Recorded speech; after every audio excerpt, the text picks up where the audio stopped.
Okay, so the little animation I made in like less than 10 minutes seems uploading well.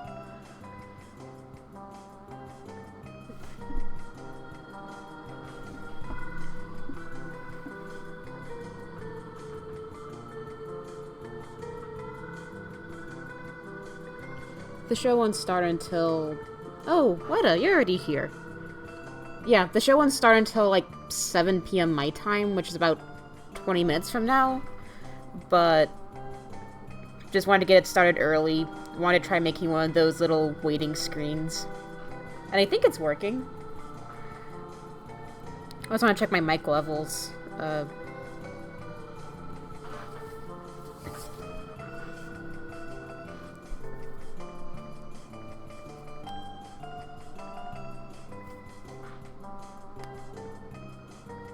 Yeah, most of my try letting friends and other channels know about the stream, even though they probably don't know about the webcomic. See if they want to hop in. Okay. Oh yeah, pentagram stars. What's the difference? Yeah, like I mentioned earlier, I made that in like literally like 10 minutes maximum. So, but at least it's something cute. At least it's working. That's good. At some point, I might mute my mic just to walk around and stuff. But this background noise will keep on playing, hopefully.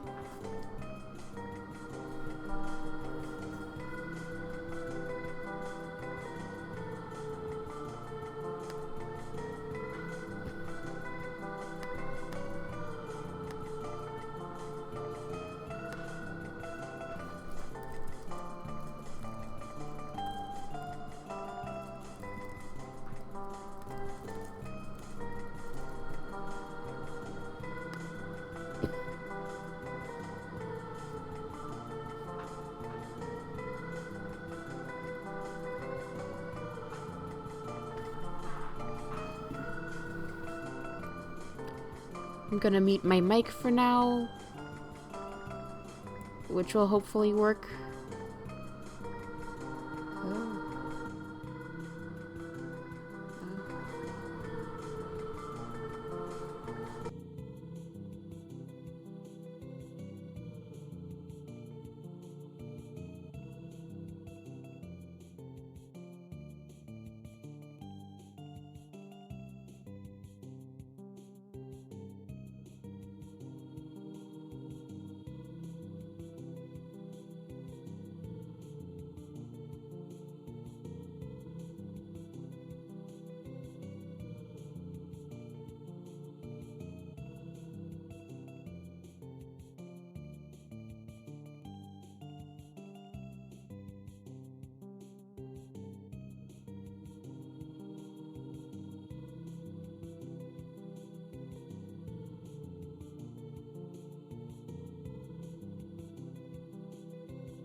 Oh, I'm back.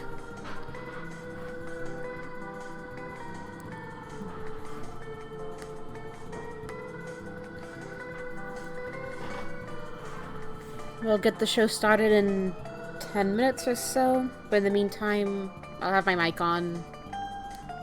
Let me know how the sound is. I might have some background music playing a certain game OST while I'm reading the comic just to help set the mood. So,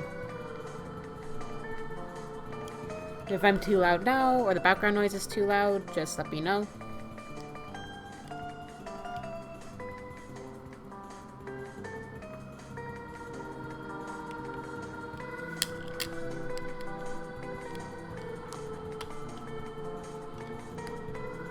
In the meantime, I'm just gonna do the promotional stuff.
Oh, hi, Kaji.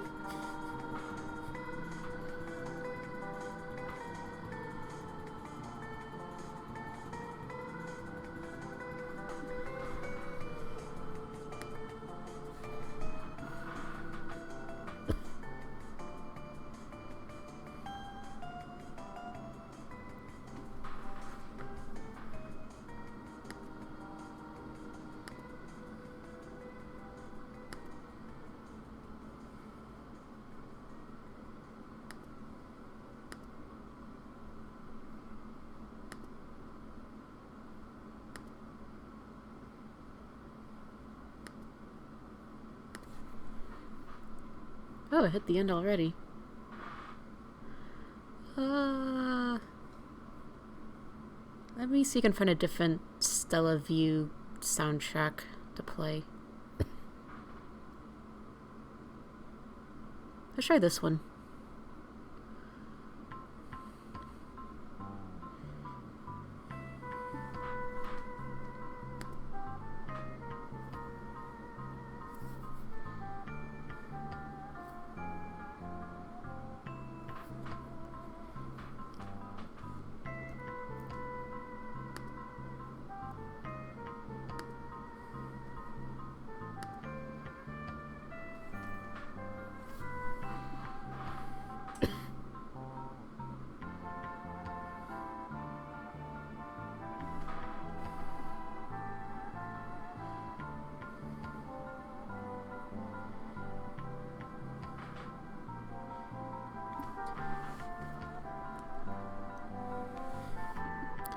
Let's see.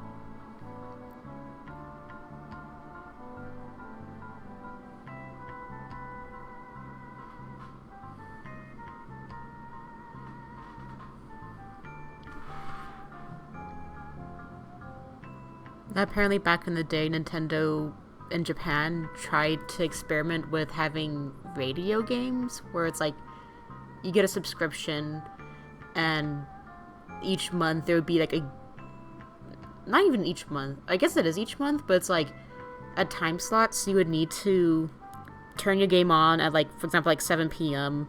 and for like an hour they'll like let you play a game along with a radio that would play like high quality music and stuff. And I think the big appeal of that was the kind of like, oh, since the sound is a different thing, like since the sound is radio waves, that can have like really nice soundtracks, that can have voice acting. So that got pretty.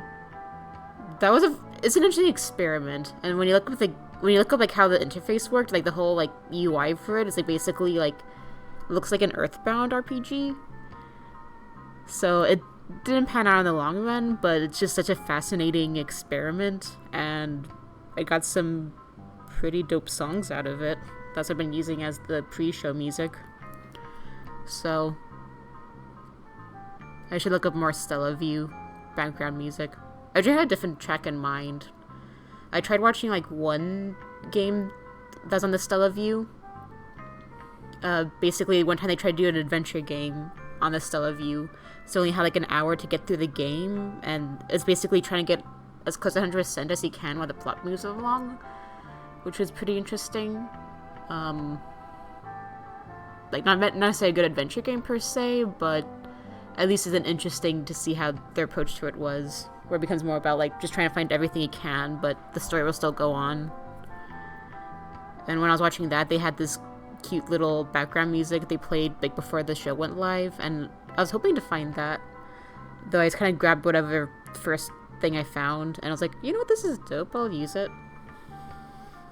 So I'm not sure what this one played.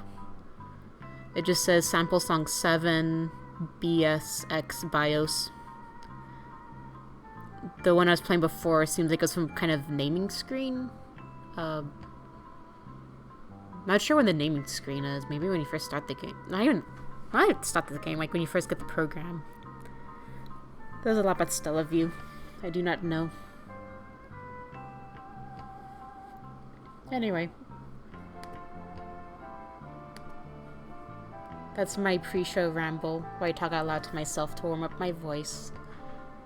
In preparation for reading my very old webcomic that's 6 years old, and we shall see what that's like. I put off, like, as a one last week where I was like, oh, it's almost 6 years, like, it's almost the anniversary. It's been a while since I reread it. And I was like, wait, I should make a show out of it like I've done, like I kind of wanted to before in past anniversaries. But then stuff would came up. So this year was like the first time I was like, oh, this can actually maybe work out. So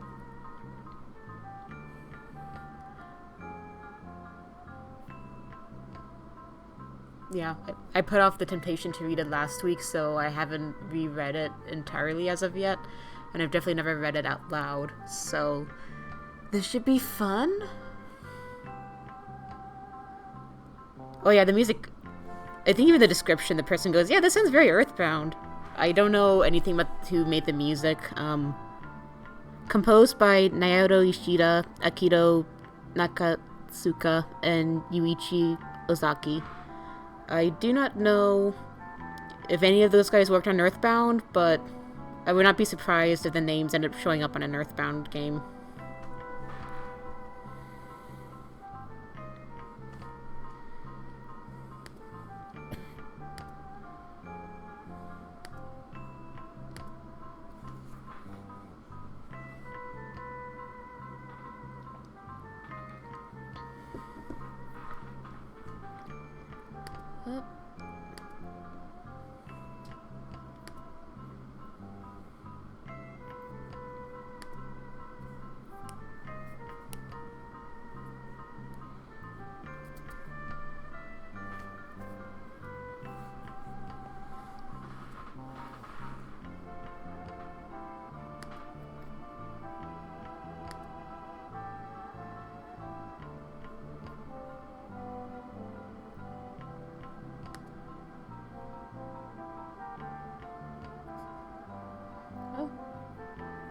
I'm glad you think so, Weeble Vins.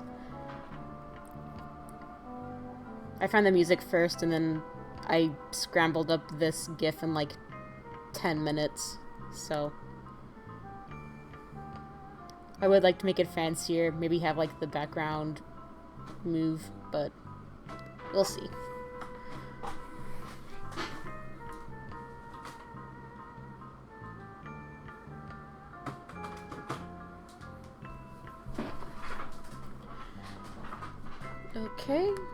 I think I'll do one more round of promos on social media, just to remind folks it's live.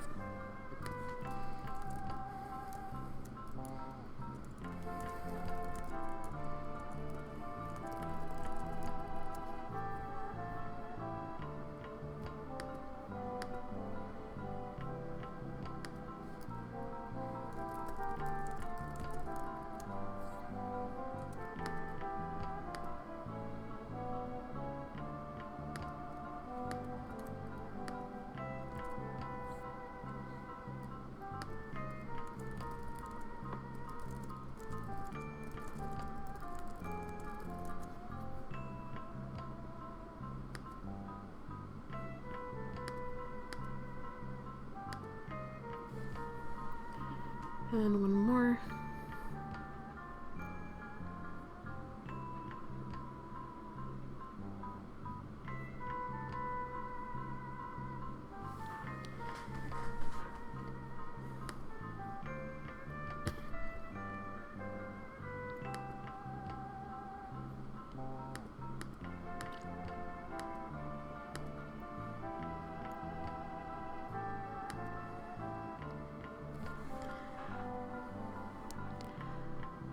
Okay. Let's see how the screen transition goes. Oh, you can kind of see it. Okay.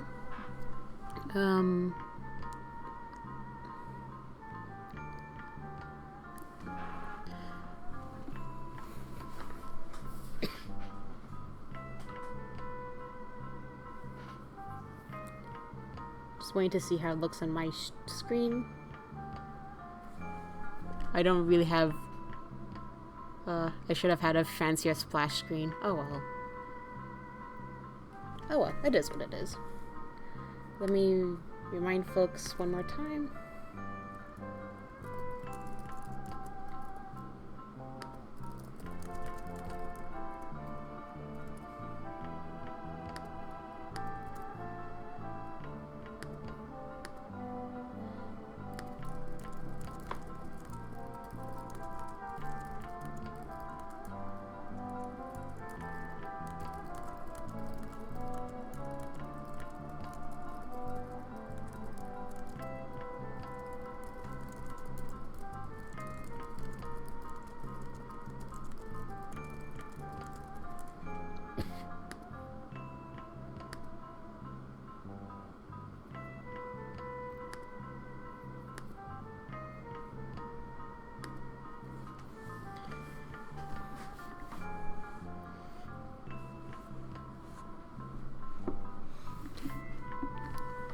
Okay.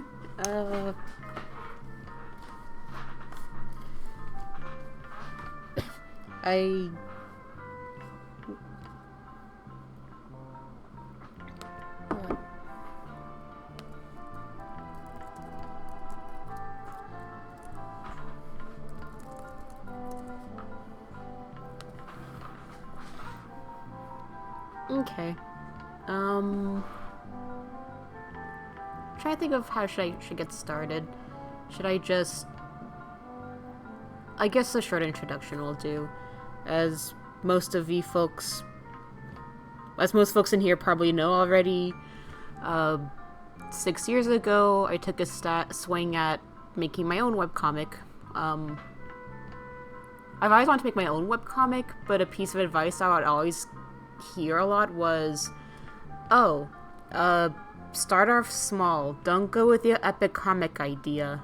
Like, all of the comics that have inspired me were always like the huge epic stuff, but over the years there'll be more and more people going like, there's so much work and effort into it, it takes up so much of your time, eats up so much of your creativity, and it just ends up like multi-year projects that doesn't really pay out much in the end. It's slightly different nowadays. People have found different approaches. People have found different methods. Some people manage to focus on publishing their own self-story, and it gets a big enough audience they can survive off of that. For me, when I was in my college year, I was like, well, maybe if I approach should be that I start off with something small, like a story that I have a clear ending for, and I know where I want to end it. So, and when I was trying to think of like short stories to do, I kind of thought back to various ideas that I had over the years. And there was one idea that I had from middle school when I played a video game that you might know as, let's see, Pokemon Mystery Dungeon.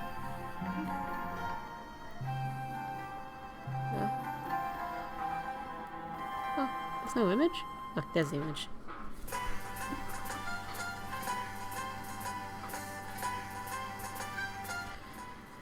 Well, anyway, yeah, when I was in middle school, I played Pokemon Mystery Dungeon. I loved it a lot. I came up with OCs for it and all that stuff. I came up with my own very dramatic stories for it. And a lot of those, over the years, I look back at my old notes and go like, yeah, a middle school kid wrote this. Yeah, this is very, good thing I never, like, seriously finished this. But, there was, like, one concept I had where it was, like, I had a third... The main game has, like... The main game and your main party has two characters, the protagonist and the partner. But I always like to come up with a third party member to be part of the main team. And in this case, I came up with an idea of, like, oh, there's, my main team will be, like, a Charmander, who's the human, and a Pikachu, who's the partner. But the third team member will be, like, a Chikorita, who, unlike the partner, she doesn't, like, blindly trust the hero. She hears that, oh, he might be causing the end of the world, and she goes, shit, he might be causing the end of the world. Ugh. Basically more of an internal dilemma, where, like, while the partner immediately goes, I trust you, I'll go to the end of the earth for you, the third partner, she does end up going to the ends of the earth with him, but the whole time is just a whole internal dilemma. And I don't know. I imagine she was based on a bunch of things as well. Like, she was based on my first playthrough, where it turns out if you're a grass-type Pokemon, it's a miserable experience because all the bosses are super effective against grass. So I really struggled a lot on that first playthrough. I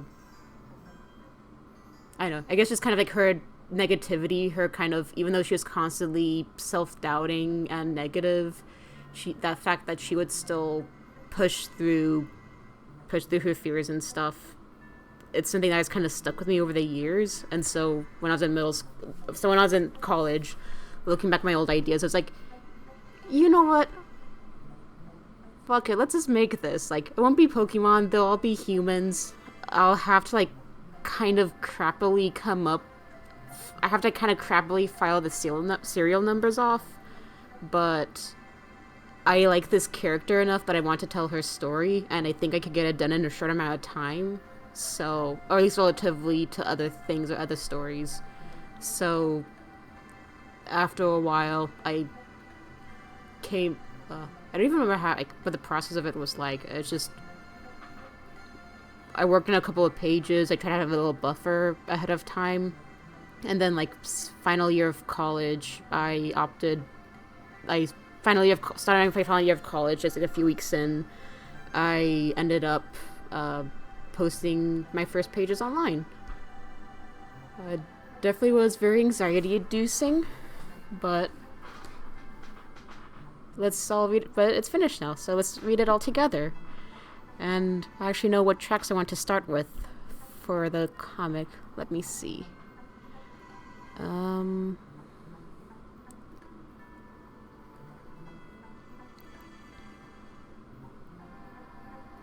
Okay. Oh. No, not with this track. Let's start with... I think this will look better. Yep. Okay. Now, let's get started. I'm so hungry. Can't you spare just one more apple, Hana? Quit whining, Sparks. I'm sorry. We need a ration of food, in case we don't find any later. You're so smart, Aiden. But who knows? Maybe when we find Kyukon, she'll have a feast for us. Over here! I found something!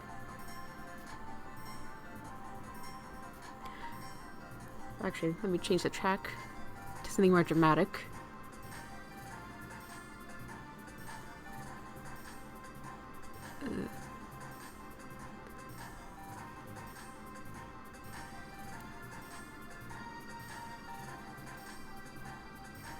Yeah, that's...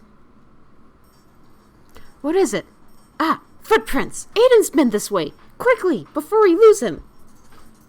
They caught up already? Don't stand there, come on! Dash. Where does the path go? It only goes to one spot. Someplace called Mount Blaze.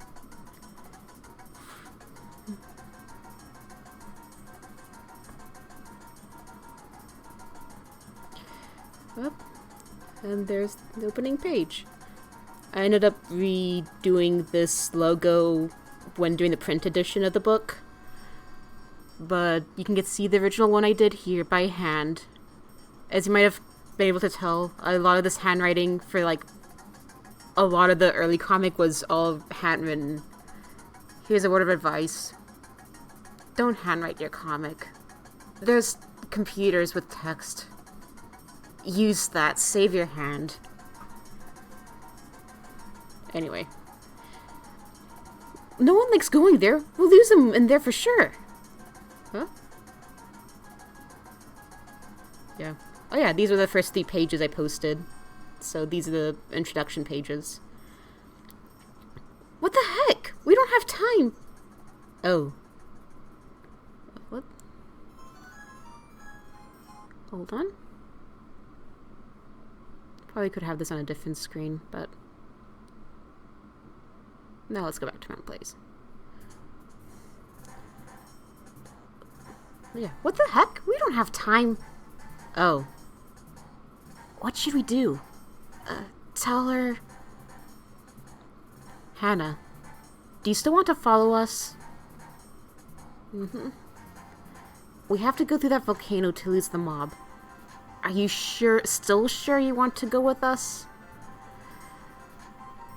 Trying to think if there's anything interesting on this page. I guess the main thing of note is Aiden knows that Hana won't... Again, Aiden... The whole thing about this comic is that Aiden kind of knows that Hana doesn't like him, and he just tries to, like, act accordingly. So in this case, he's like, okay, I know Hana likes Sparks better than me, so I'm gonna have him tell her anything I need to tell her. At least when she's in distress, he's the better messenger than I am. And in this case, it's Hana getting flashbacks as she realizes, oh shit, gonna have to face that whole fear of fire thing.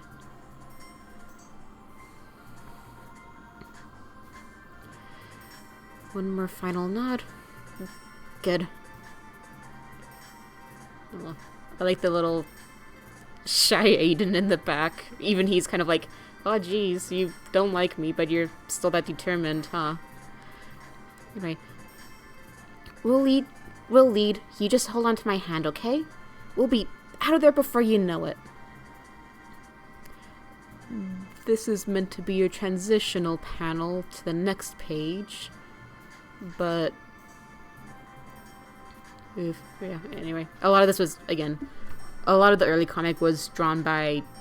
completely traditional by hand, because I did not like the idea of having to sit on my computer all the time. I like the idea that I could, like, sit elsewhere. So... a lot of the early pages were all done by hand on traditional paper, traditional media. Obviously colored digitally. That's the one thing I can't really do by hand as well. Or as efficiently. But... I don't know. I look at it and just go like, ugh, it would be so much easier, like... would have been a lot easier to do, like, the sketching digitally and then ink over it traditionally, but... you have what you work with. Alright, transition over to her telescope. Oh, wow! Team Moxie's heading for Mount Blaze, and Hana's going in too. Hana? You sure? Positive. Boss, something's wrong. She'd never willingly go into a place like Blaze. I don't understand what that girl's thinking. She must truly believe in Aiden's innocence. I remember this was like a line, even at the time. I was like, how do I write this? And this was definitely something I rewrote at the time. You kind of tell. It's hard to tell, but I definitely remember rewriting this digitally. Still not quite sure if it works, but oh well. It at least gets the gist across that, like, no one quite knows why she's going in. Why is she so terrified of fire, going into a place full of fire for this one guy. Anyway, now we get the flashback. Let's find a more suitable track. A smarter person would have maybe... Again, I wanted to avoid rereading the comic until the live stream, but as a result, I'm like, oh, I don't really know what tracks... I have a rough idea, but not super perfect idea. Let's try this. Yeah, that's good. Well, the fire is a-crackling. Happa! Happa! Happa! Happa! Happa! Bam! Oh. Happa! Happa! And then... Psh, Happa! Wake up! How are you still asleep? Don't you realize everything's on fire? Happa?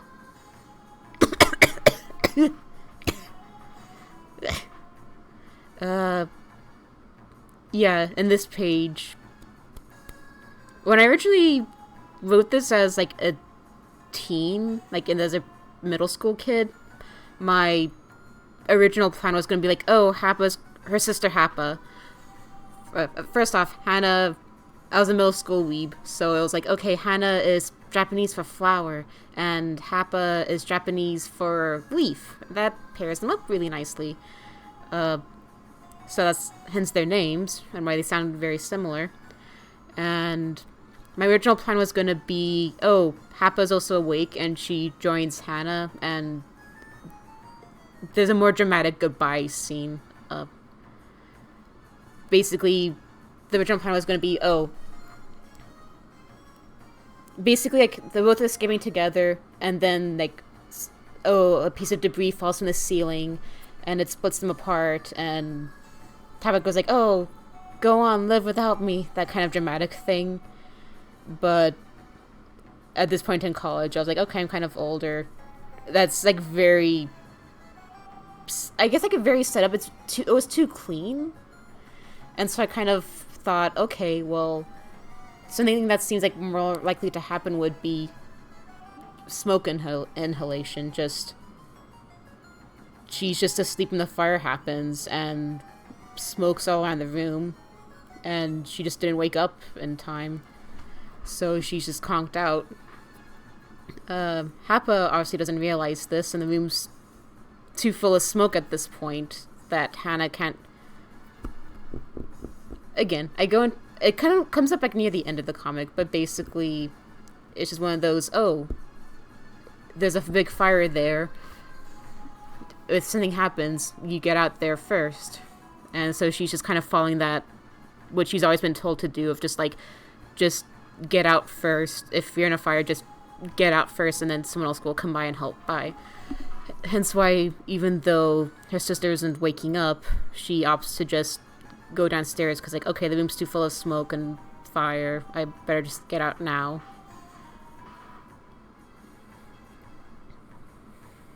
And anyway, let's read. As she gets out. Are you okay? My sister! She's still inside! On it! Tsitsumu, get her out of here! Don't worry, they'll get your sister out. I remember one thing that kind of was a pain to do at the time was figuring out, oh, how do I make the houses look like? How do I make the rest of the town look like and stuff? So, it looks like what it is. I know the interior of the house, kind of based on my grandparents' old house. And the buildings were just whatever works. Just kind of round-looking hut things. I think maybe I looked at the map of the game, see how they made the houses look like in there, and emulated it based on that. But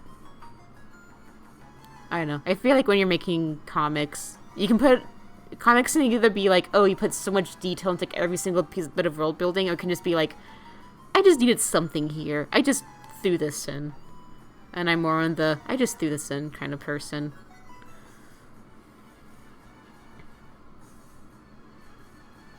Anyway.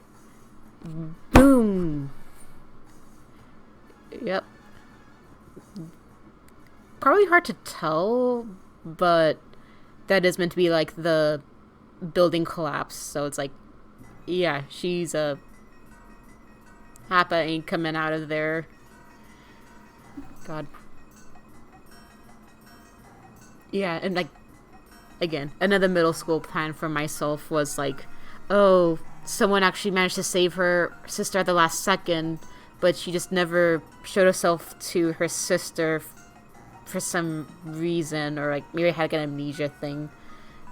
That's definitely not the case here. Her sister's dead. Poor Hana. Let's go with a more somber. This is a dope song. Calves.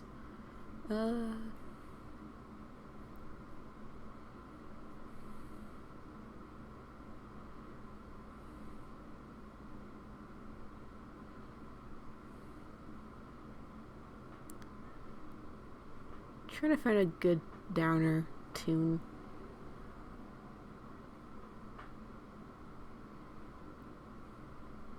I know this isn't the...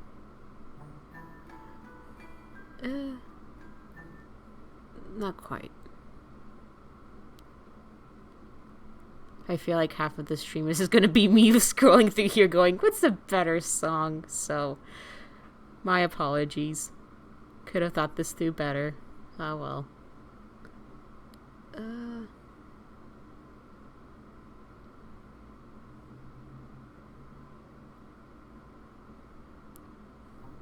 Yeah, let's go with this. Your town is not the only place to have been swallowed by nature. Earthquakes, hurricanes, forest fires like tonight, natural disasters have been more frequent recently. If you have nowhere to go, our hometown Cream Square will gladly take you in. I've made the arrangements. My friend Namazun agreed to look after you. Namazun is very kind, and he's a storyteller as well. I think you'll like him.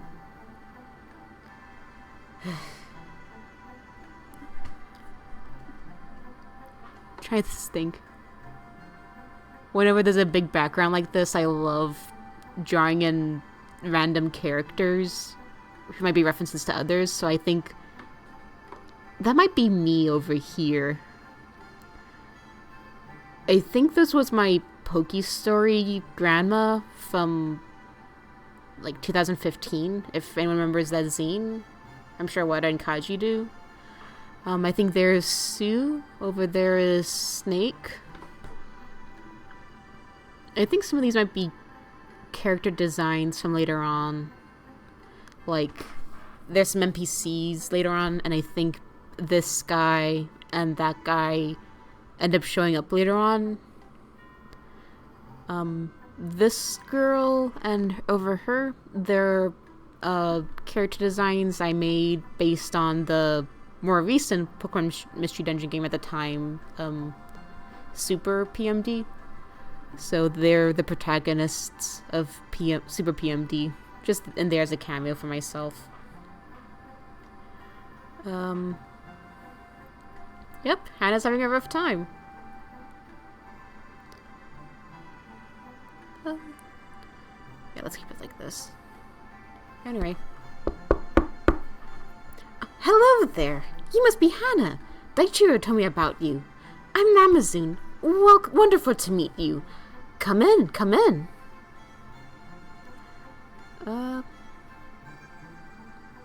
Yeah, just a nice house. Namazune's a nice guy. Based on the Wish Cache? Is that how you say it?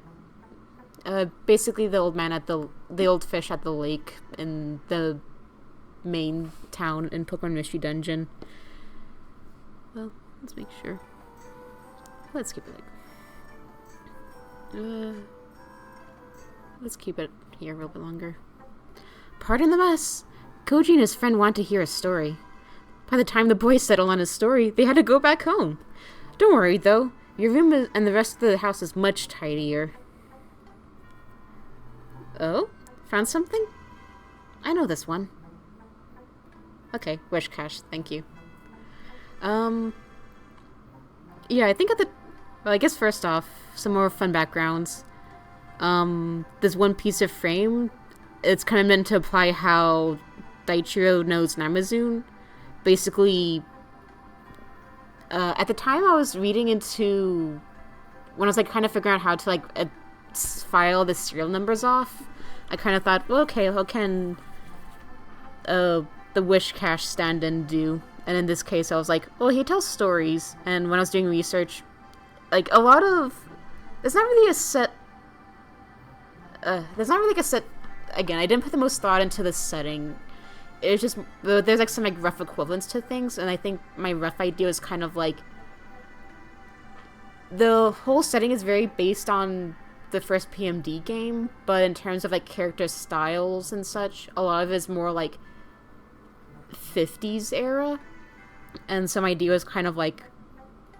It's not this... Like, 50s in terms of, like, a lot of fashion choices. So, when I was looking... When I was kind of thinking, okay, what's, like, all the Pokemon equivalent? And I was like, okay, maybe everyone's, like, kind of, like, from 50s Japan, even though the setting isn't exactly that, per se. And when I was doing some research into that, one thing I found was... Kobayashi. I want to say something with a K. My brain says Kobayashi, but I don't think that's it per se. Basically a kind of Japanese storytelling that was more common back in the day, where it was like a guy would just go on his bike, he'll have this little display, and there would be pictures that he could slide into these displays, and he just do, like, oral storytelling, just with the pictures as a guide. So, there's not, like, a script he has to follow. There's, like, images, but a lot of it is just, like, the guy improvising. The Kobayashi would just, like, go on a bike to tell kids stories. Usually have, like, candy and stuff for sale? I don't know. But my idea is that, oh, he used to be one of those bicycling storytellers, and he met the Daichiro and the rest of the Team Act equivalent. Like, he met them when they were kids, and they kind of kept in touch over the years, and that's how, like, Daichiro knows him. That's who's like, yeah, he's great with kids, just he'll be the guy who'll adopt this orphan girl. And even though he doesn't travel around anymore, he still tells stories at home to the other kids, and he lets them choose out their which stories they want to see. And I'm sure this guy was definitely based on the Skull guy. God, I don't know the exact name off the top of my head, but it's one more famous guys from, like, this kind of era storytelling. There's, like, Skull Superhero. This guy, I'm sure, is based on something very specifically, but I could not tell you what off the top of my head. I think there you can kind of see the cameo of the Firebird a little bit, like a preemptive design. And this is, well, like, oh, this...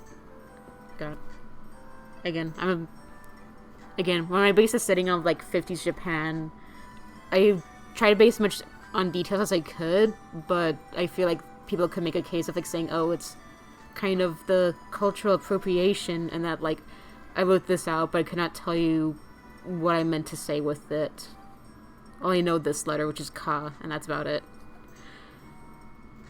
Yeah, I don't even remember what I called it, so I guess the Japanese readers can have fun deciphering that. But anyway, and here's the legend. let's change the story for that. Or change the song for that. Yep. Once there was a couple, a kind woman and a bad foreigner. The foreigner, lacking powers himself, was jealous of his partners. Legend says Kirkon's tails can grant powers. Hearing this, the foreigner ignored his lover's warnings and pulled one of the tails. Angry at the disrespect, Kirkon attacked. The woman shielded the foreigner, sacrificing her life to save his. Touched by her actions, Kirkon offered to revive her, but the foreigner by then had already ran away. Kirkon first rewarded the woman and revived her as a guardian of life, Yuki. They then predicted the foreigner would be reborn with the powers he wanted, but with it, he'd bring about the end of the world. Yeah, that's a lot of, like... If I was writing this now, I would definitely, like, reword a whole bunch of things. And this is kind of... trying to think. I feel like I've been kind of pausing too much at each page and I go into a ton of detail, but I guess that's kind of the point of the live read. But, I guess some fun facts for this page is kind of... I used to live in Holland, and one interesting thing I learned when I was living there was that for the longest time, one of the few countries I would trade with Japan and stuff when Japan was, like, locked down. Well, first off, Japan for the longest time was, like, closed its borders to, like, any foreigners, and the only kind of country that had the exception to that was Holland, and even then they could only go to, like, one specific island and stay there, and... not an island, but like just one town, and just stay there, but nowhere else. And so my idea was that, oh, this foreigner is that Dutch man who kind of went to... Again, this isn't an actual real world, so they don't have, like, Dutch people here, but the idea is that kind of, like, he's the equivalent to that. He was, like, the Dutch foreigner who kind of somehow met a local woman, and they got together. And he's kind of an asshole, and she deeply cares about him. At the time, I was always kind of, like, unsure how to read, like, Gengar and Gardevoir's relationship in the first PMD game, because, like, how... Because, like, in the game, I was kind of struggled to figure out how to translate that relationship. I'm gonna loop this for a little bit. I was kind of unsure how to translate the relationship from, like, the Pokemon to, like, as human beings. Because in the first game, it's just like, oh, she's the Pokemon that he captured, and she's just protecting her master. And I was like, well, that's not really the thing here. And at the time, I was like, I guess lovers? I'll go with that, sure. Though, it's not, like, recently, like, the last year, like, last 2 years or so, that I'm kind of like, I think the quote better relationship might have been maybe parent and child. I think that's, like, the best equivalent to, like, the nature of the sacrifice that Gardevoir did for Gengar if there weren't Pokemon. Like, you could always kind of argue that, oh, in the straight relationship, sometimes it is, like, the girl being the mom for the guy, so maybe it still works as lovers, but I kind of feel like a better translation of the relationship might be, like, at least, like, a better understanding of, like, why she might be so self-sacrificing is that she's more like a mother figure more than anything, or at least she sees herself as the mother figure to, like, protect this dumbass who was asking for it, but she's like, no, I don't want him to die. So fun times. Well, you know your folk stories. I used to have a book full of them. I used to read them all the time with... Oh dear. Do you want to talk? I'm fine. Here, I'll clean the table up. Don't want this mess lying out in the open. That's... metaphor, baby. I wonder what that's a metaphor. I wonder what that mess is a metaphor for. Anyway. Yeah, pretty straightforward page. I spent enough time talking to the other ones. And even though she's kind of terse in that last page, it's still a source of comfort to think of that home as she's going through this terrible time. Let's change the soundtrack.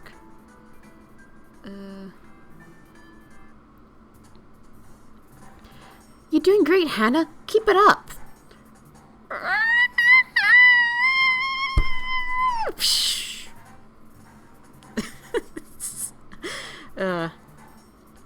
Well, I know Weda's in here, so I can mention that I think it was like when I was, again, I don't put the most thought into the world building per se, so I was like, oh, what's like, they definitely have to face like monsters and stuff, like, even though I'm steering the file numbers off, they do need some kind of like people attacking them, and I don't think it would necessarily be humans attacking them. So it's like, okay, there's like probably monsters, like I think monsters based on nature. Yeah, that's, well, this isn't you yet, Weta. Like, a whole reason I mentioned you is because when I was drawing this monster, I was like, ugh, this is such a shitty monster design. Who do I know could design monsters? And I know, it's like me trying to like draw these early monsters where I'm like, maybe I should like ask someone else to like design the monsters for me. But again, this comic was a lot of like working through anxiety stuff. The anxiety of making a comic and sharing it publicly and promoting it, and then also asking other people, hey, do you want to like contribute stuff to it? So this is still early on, so I did not have the courage yet to ask Weta to design monsters for me for my comic. So you get this weird fire bat thing that hopefully no one remembers, but at least gets the point across. It works for what it serves its purpose. Yeah, and I guess this is the first page. Yeah, I think this is the first page where you kind of get to see the powers in demonstration. But anyway, let's move on. Thanks, Aiden. Are you okay, Hana? I'm sorry. I know you don't like me using my powers, but Aiden, it's okay. Just get us out of here. Sure. This way. Come on, guys, over here.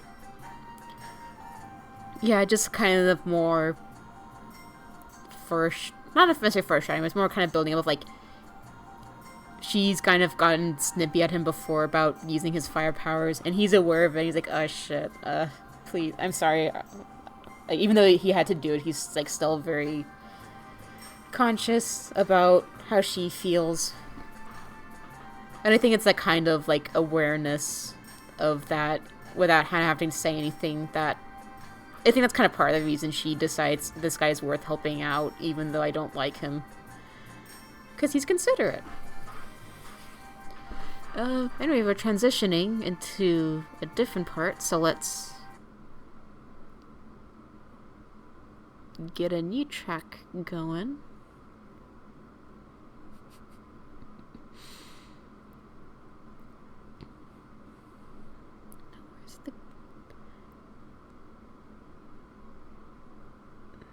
Okay, here we go. We'll be looping for a while, I think.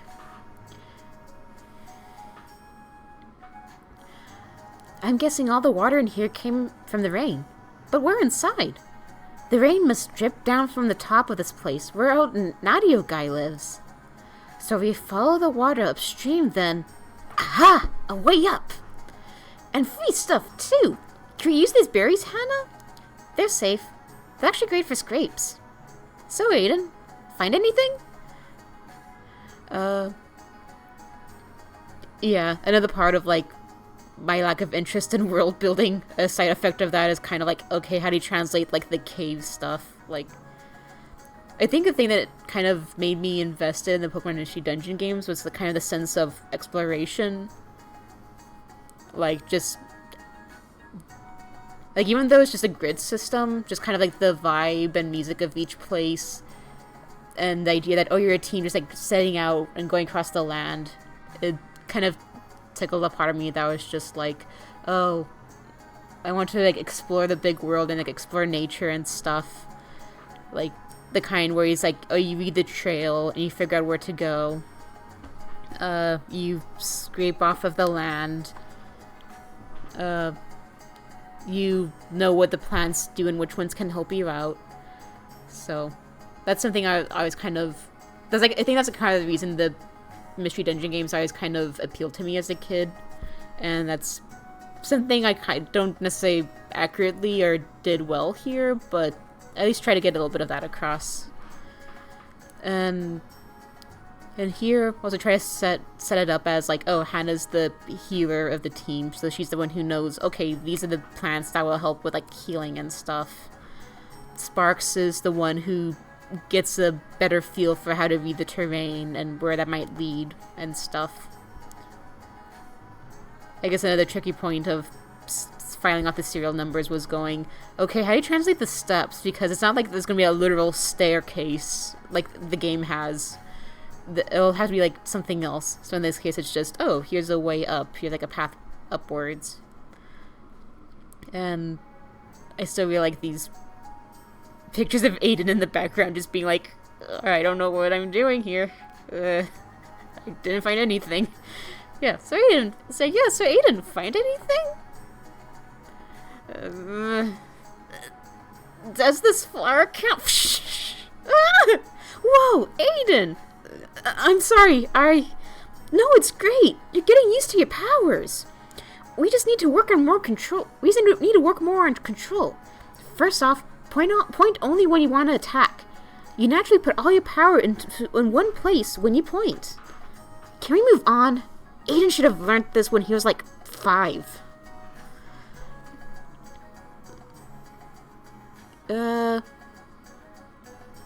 First off, this comic released the same year as Undertale, a game I was deeply looking forward to at the time. I used to have a note under one of the pages being like, man, you should play Undertale today. And I sadly, I think, removed that message. I'm like, why did I remove that message? I should have kept it for prosperity's sake. But I do remember, like, making this yellow flower and being like, yeah, that's like my nod to Flowey. And he sets it on fire. So,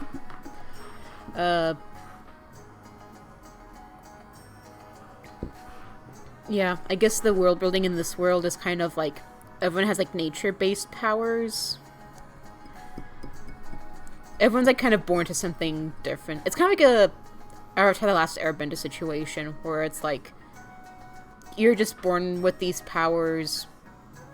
Though in like Avatar: The Last Airbender, everyone does have powers, it's just like different degrees, and what they do with it is different.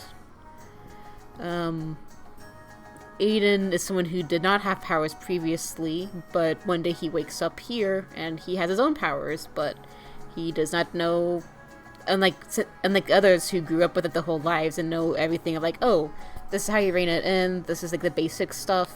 He doesn't know all of that, so for him it's a little bit more controllable. And as you might have noticed from Hana's reactions, his lack of control over fire does not really mesh up well with her, so I'm terrified of fire. And so that's kind of why she does not like him a lot. That's like what irks her about him. Being like, okay, here's like this guy saying that he doesn't know all of this stuff. Like, when he should have like learned all this when he was 5, and he's like 12 now. He's an adult, he should know all of this. Like, she's like 13. They're all like kids, but I was a mean kid. I was a mean kid, and we're not the most kindest to each other. Anyway, don't rush us. Wait until Aiden's ready. It's okay. It's okay. I'm ready to go. Aiden, don't let Hana rush you. You're the team leader, not her. As the leader, I think Hana's right. We should move on. Why is Aiden the team leader again? Because Aiden and me agreed to it when we first met. but he never does anything. He doesn't even know basic stuff about his powers. He can't help it. He's an alien. Alien. Well, you come up with a better name for someone who's from a different world or universe or something. Hana, wait up. Yeah, again, it was hard for me to kind of go, like... It was kind of hard for me to kind of get a grasp on, like, how the character should refer to Aiden. Because it's like, well, he's a human being like the rest of them. He has powers like the rest of them, but he just says, yeah, I'm not from this world. Or it's using the euphemism of foreigner earlier in the story as a way to kind of refer to, like, oh, he's not from around here. But in this case, Sparks kind of goes with, yeah, alien. I'm not sure that's too sci-fi for the setting or not, but oh well. As he mentions, you come up with a better name for someone who's from a different world or universe or something.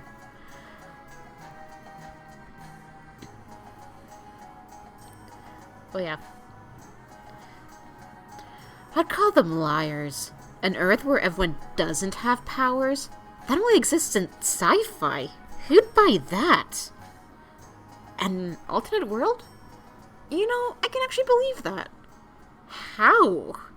You know those powerless foreigners legends always encounter in stories? They had to come from somewhere.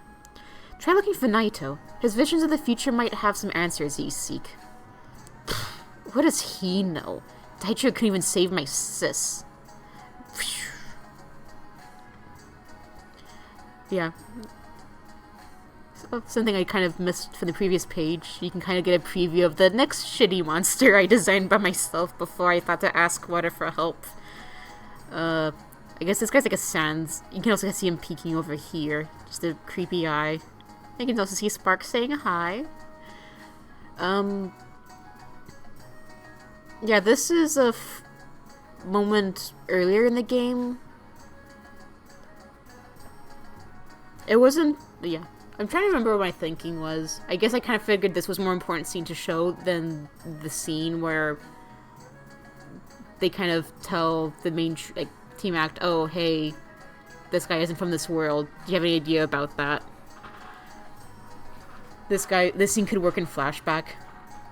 I think my only regret about not showing that scene is that Hana has a very, it was fun drawing Hana in this scene, because this is the first time, again, this is based on the first game, so, Sparks knows from the beginning about Aiden not being from this world, but Hana joins the team later on, and it's only this moment where they go, oh yeah, Aiden's not from here, he's, from a different universe where they don't have powers, and that's why he doesn't know about all this stuff. And this is the first time she's hearing any of that, so she's just question mark? And also kind of why she's all, yeah, this is kind of, I don't quite buy this. This guy's just an idiot asshole.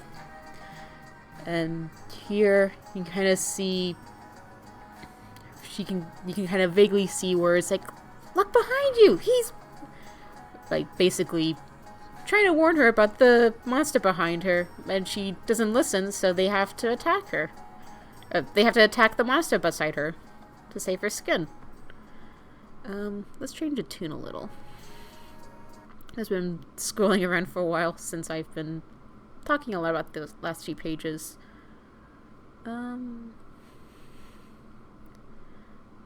Let's go back to... Nice shot, Aiden! Hana, are you alright? I'm sorry. I tried to warn you, but you didn't respond. I didn't hurt you, did I? No! Stay away! Don't touch me! Hey, what the heck, Hana? Why are you freaking out? Aiden just saved your butt, you know. He nearly killed me just now. Yep, fun times. What are you talking about? Aiden didn't hit you. He'd never do that. How can you be so sure? Why do you even trust some weirdo who insists he's some kind of alien? How do you know that Aiden won't set us all on What should we do, Aiden? You talk to her. She hates me. I don't know what to say. Try telling her... yeah, let's change the tune up again, since it's more...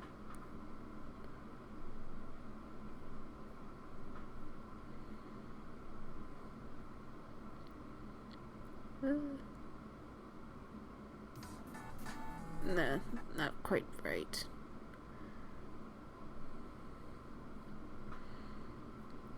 Let's just go back to the cavern.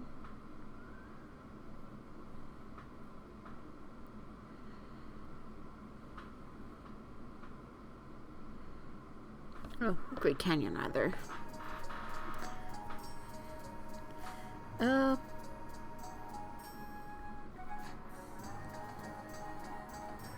Yeah, when I look at these pages now, I kind of think, oh, I was definitely trying to do more with, like, showing emotions and panic in the background and stuff. Like, using more of that to kind of show what the mood of Hana is. Though this one's pretty simple, just a lot of squiggly lines and some dramatic colors. I kind of feel like over the... Yeah. I kind of like this one where I ended up, like, changing the black ink into the white ink to kind of, like, start showing that, oh yeah, she's remembering the traumatic fire. Yeah. Aiden and Sparks, two halves of one whole friend. Yep, together they make a good team. To make one good friend. Aiden says you don't have to follow us if you don't want to. It's like we said from the start. Koji doesn't know us anything. You don't have to do this. I'm sorry. I'll be fine. If Aiden can keep his distance and avoid using his powers, I'd appreciate it. But how's he gonna protect himself? Shh. Yeah. Yeah, I like this page. I like how I did this. Yeah, we haven't met Koji yet. It'll be a long while. But I do kind of like how, like, it's... She's so upset about it, as shown by the little fuzz here, but she's at least reined it in, so it's not overwhelming. She's trying not to be a little bitch about it.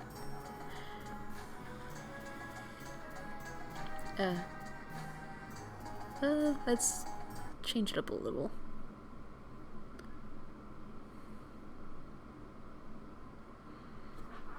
Yeah. Yep. Well, this looks like the top of the canyon. So that guy over there must be Naito. Come on, Eden. Ask him why you're here. Okay.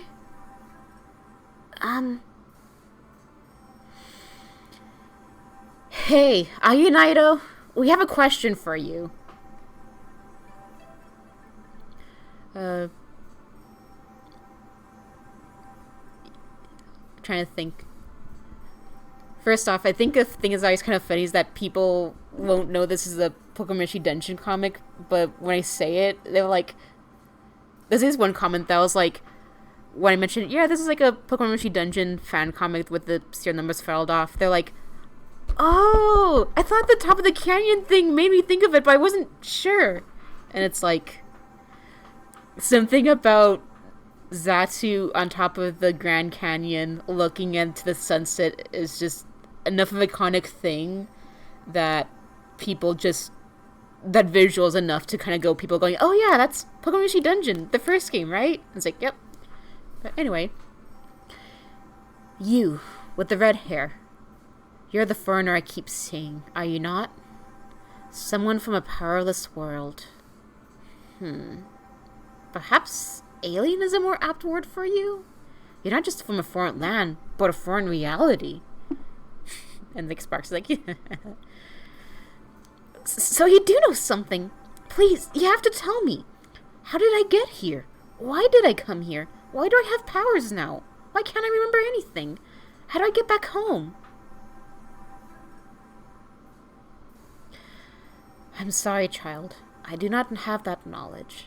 All I know is what I see. All I see are answers to the future, not questions of the past. Is there something in my future that might explain anything? Whenever I see you, I also see the destruction of this world. Yeah. I think I was trying to make it look like an explosion here to be like, yeah, he's seeing the end of the world. I do like the line, answers of the future, not questions of the past. That's a good line past me. Let's change the song up.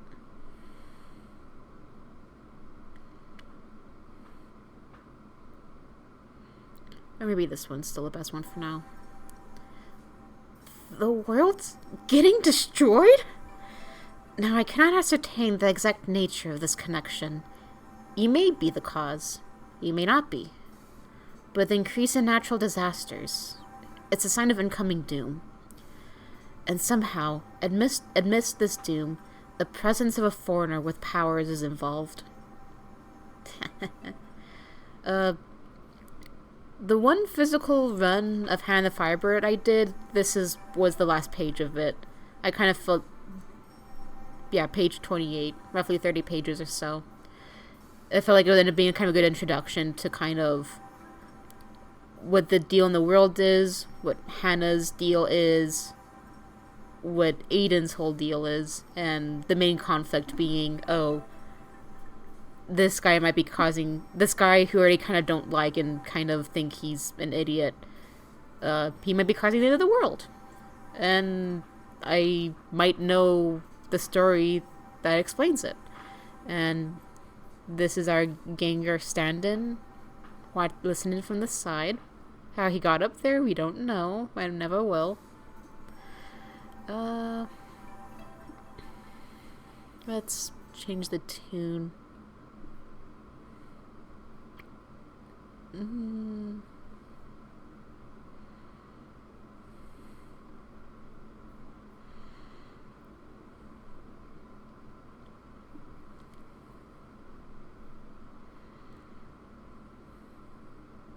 Actually might keep it quiet for now, and then I'll bring the music back in. Because this is the big news. That, Aiden might be causing the end of the world. And is walking home like that. And Aiden's poor house. I'll read through the page first, and I'll go into a fun story. So, it's only related somehow. Somehow doesn't mean you're the cause of this. But what else could it mean? I don't know, maybe you're here to stop it. Let's go to the next page. That's gotta be it. You're here to save everyone. We don't know for sure. We don't know. We don't know that for sure. We don't know anything for sure. There's no evidence either way. Until there's something that suggests otherwise, there's no reason to blame you for anything. Isn't that right, Hana? I gotta go.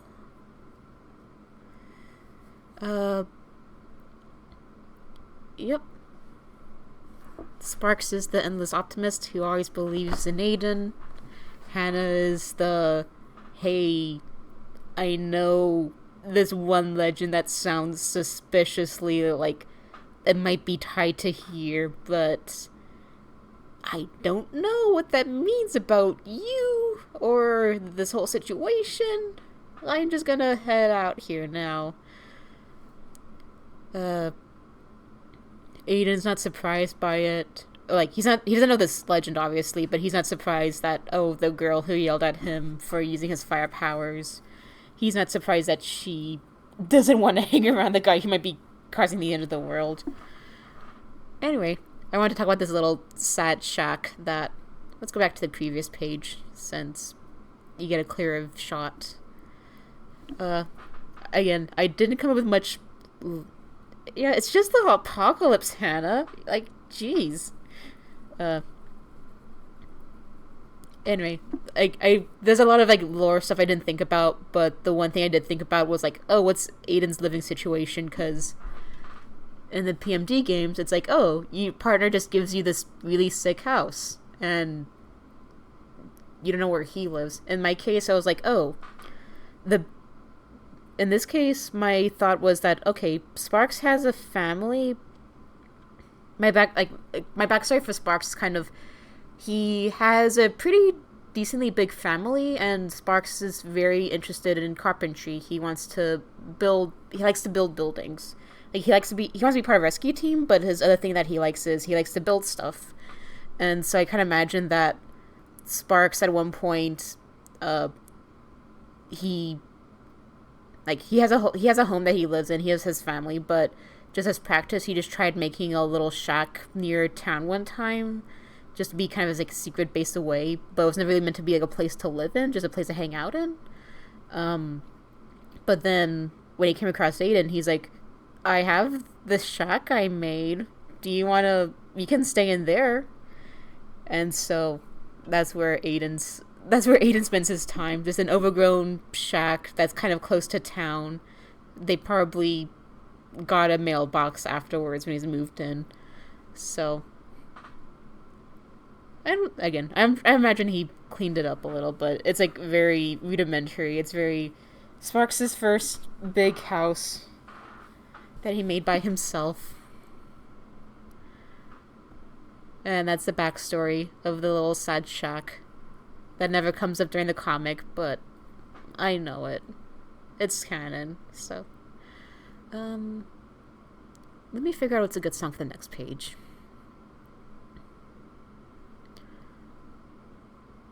Would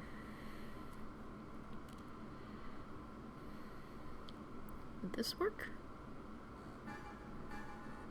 I think this will work. Aiden's the QCon foreigner. If Aiden isn't lying about the alien stuff, both foreigners without powers, QCon saying he'd be reborn with powers, both connected to the end of the world, it all adds up. How didn't Sparks notice this? He probably doesn't know the story. I gotta warn him about it. Gee, Hana, don't be so paranoid. There's no way Aiden's the QCon foreigner. How do I tell Sparks without him brushing me off? Its backstory makes it a happy shack. Thanks for that. Yeah, and anyway. Oh! Trying to think of anything else fun. Yeah, both foreigners without powers. QCon saying be born with powers. Again, I kind of feel like there's some wording I could probably change up here, but I think it gets the gist across. I like this panel of, like, I guess I like the sequence of, like, never saying, she's never like, oh, Sparks won't believe me. Oh, there's no line of like, oh, but Sparks won't believe me. Just her thinking what he would say in her mind, just saying, well, gee, Hana, don't be so paranoid. So, that's just something I like.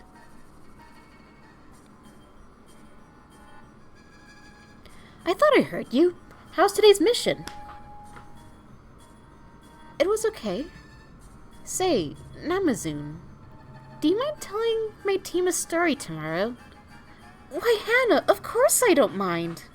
I finally get to meet your friends. Is there a particular story you had in mind? Yeah. The Legend of QCon. Yep. Hana slowly realizing that, oh, this is how I can tell these guys this information without me having to say anything and maybe getting brushed off. Thanks for the compliment. It's got a very cool flow and I like how it shows the whole room. Love the composition like that. Yeah, it's let's go back to there. It's always kind of fun seeing compositions where they kind of show the whole setting and you just kind of see the characters moving around it. There's like this newspaper comic strip that I like to do it a lot. I could not remember it for the life of me, but it's like it was long running for the longest time. It's about like this guy who ends up adopting a baby and being like a single dad, And there's a bunch of strips from, like, the 40s and stuff that's just, like, he shows the whole composition. He just shows the characters kind of going through it. Some of them work better than others. Some of them don't quite work flow-wise, but the good ones have a nice sense of, like, seeing the characters moving through the space, seeing their ideas change, or, like, interacting the same scene differently in different points of time and space. Anyway, next page. Let me try to think of a good one.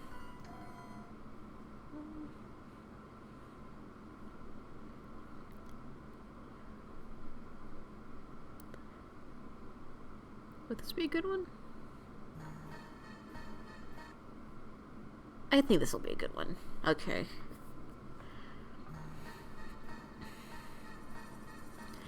You better get ready, Aiden, 'cause boy, do I have some plans for you. I'm gonna have Namazoon tell you and Spox the whole story on who you really are. And then you'll show your true self. Roar! You found me out! Quick, we gotta stop him! Bam, bam, bam! Gee, Hana, you were right!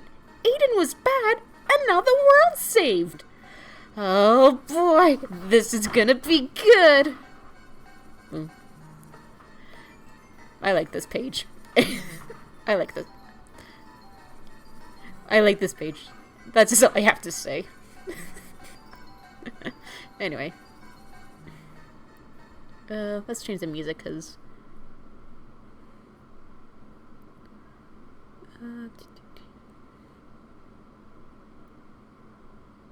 Does this work? Nah, not quite.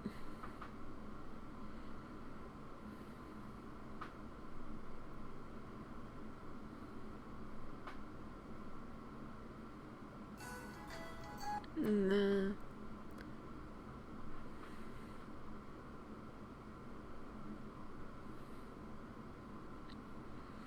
I thought I saw one that was just the team base, but the minute I try looking for it, I end up finding it nowhere.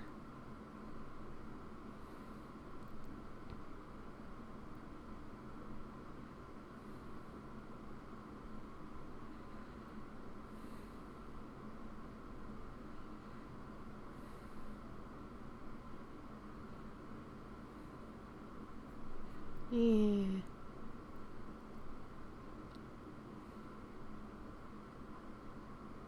Oh, here it is. Let's just loop it.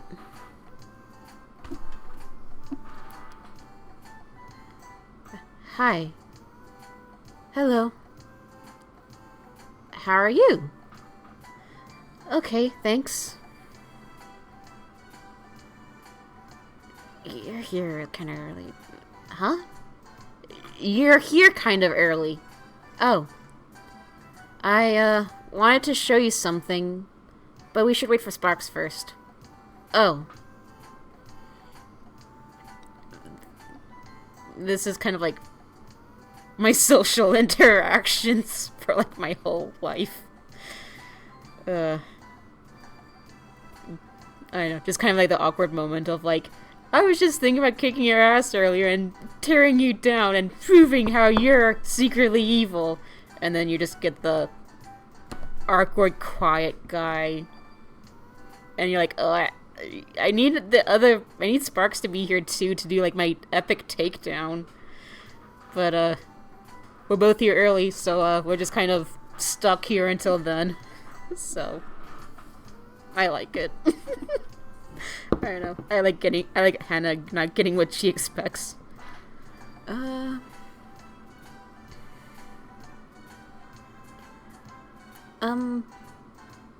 Hey, do you mind showing me how you use your powers?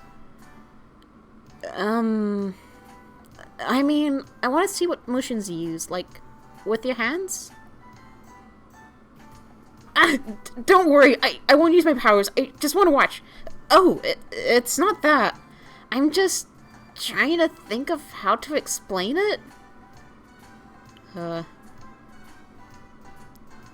Again, they're both very similar, shy kids, just, I almost want to say autistic, but I don't know. just both very similar either way, whether it's like autism or just shyness, but just trying to explain what they're thinking, but not quite used to it. Cringe on cringe action. That's a more epic way. Anyway, I mean, I just think about it, and yeah, I don't know any special techniques. I usually think about what I want, and it works. There is the pointer fingers box mentioned yesterday. With it, I can do more precise stuff like... Is this of any help, or... Oh, yes, thank you. Yeah, in this case, I think it was thinking of trying to show Hana doing weaving. Something about her backstory that kind of pops up a little bit later is that her and her sister would kind of sustain themselves. Like, their main source of income was basically weaving baskets and selling it. So Hana is just most of Hana's powers is just her working with weaving stuff. Let me change up the song since we're getting to a more...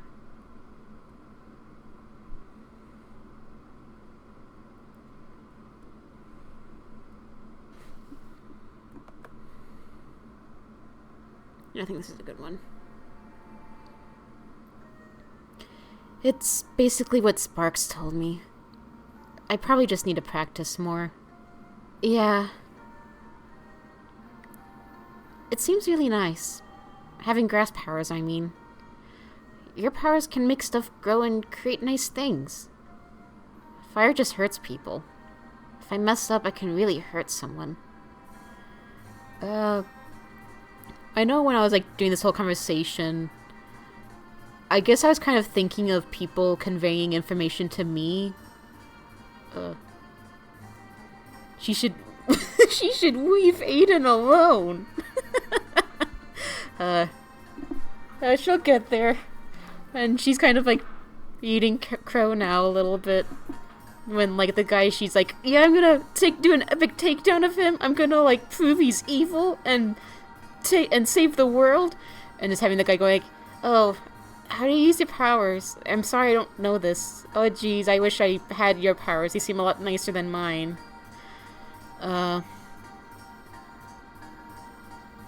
Let's go on to the next page, and then... Grass can really hurt others, too. If I get careless, I could uproot a tree and destroy homes. Everyone's powers can be very dangerous. Yeah, fire is, probably a bit more so than others. But it's nothing to worry about if you know your basics.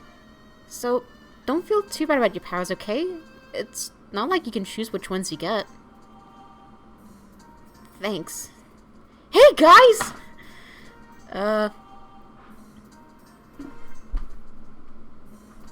Yeah. I just want to focus on this. Well, let me make sure this is looping. Yeah, it's on loop. Yeah, I think this conversation, I think it's kind of like it is like that awkward, obviously, like I was thinking terrible things about you and then I ran into you and we're both kind of chill. Her call-out post, yeah, her call-out post was meant to like, do an epic takedown, but he's like a human, jeez. I kind of like, I guess I kind of like this whole page of like her trying to explain something she finds so fundamental, but just kind of like not even knowing where to start with it, or like even like, I don't even know, like, Hana's not a teacher.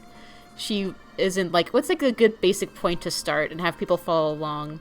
And in this case, Aiden's kind of disappointed because it's like, oh, I thought I was going to get something like, I thought I'd get some more new insight that could help me like crack the code of like doing all of this, but it's just kind of the same thing Sparks said. So, but he's also trying to be like, I know she's just doing what I asked her to, but it's like, oh, this isn't the information I was kind of a mix of like, oh, I was hoping to get something new, maybe something to help crack the code, but it's just a matter of practice. And I don't know, when you already kind of feel like, oh, everything I do is kind of, I don't know, at some point it gets demoralizing just to hear people say, oh, just practice, just practice, just practice. And you're like, well, practice, like, I feel like especially when you're young, like, I think it's like any age really, but yeah, I was gonna say when you're young, but I feel like any age really, at some points it gets kind of demoralizing just to hear, just practice, and sometimes it is just practice, but it'd be kind of hard to understand what that actually looks like in motion. It feels like a very natural way to include exposition. Yeah, I'm glad to hear that. Part of me I was kind of like, is it easy for people to follow? But I feel like this one's a bit more naturalistic for sure, which I think works better than like the earlier pages of exposition, where it was a bit more awkward and stilted, but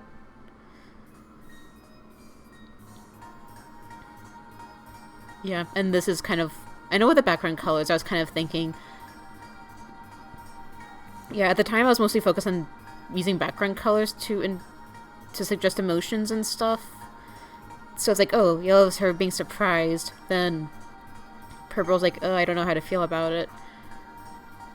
And this pink, even though there's like this kind of darker pink that's used for like, yeah, that's the fear of fire, this lighter pink and this green tend to be kind of like, this is Hana when she's at her better, like, less shittier.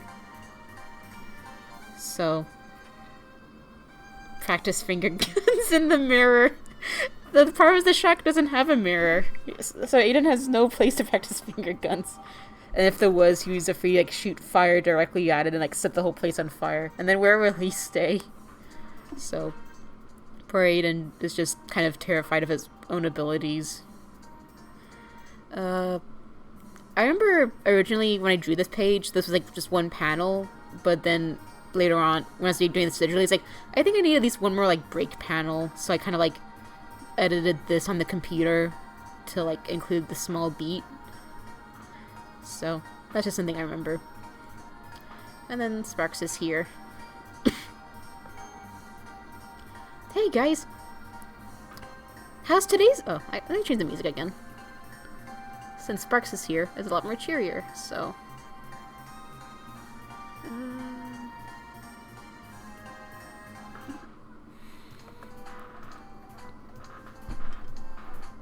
How's today's mail? Any good jobs? Yeah. But first, Hana said she wanted to show us something? Oh. Hey, Hana. Surprised to see you here. Yeah, I guess I am a little earlier than usual. I thought after yesterday's mission, you'd never come back. Oh, yeah. About that. I gotta show you two something. Something important. Yeah, Hana going, oh yeah, the call-out post. Now let's change the tune again. Sorry to change it from page to page, but each page has a different mode. Yeah.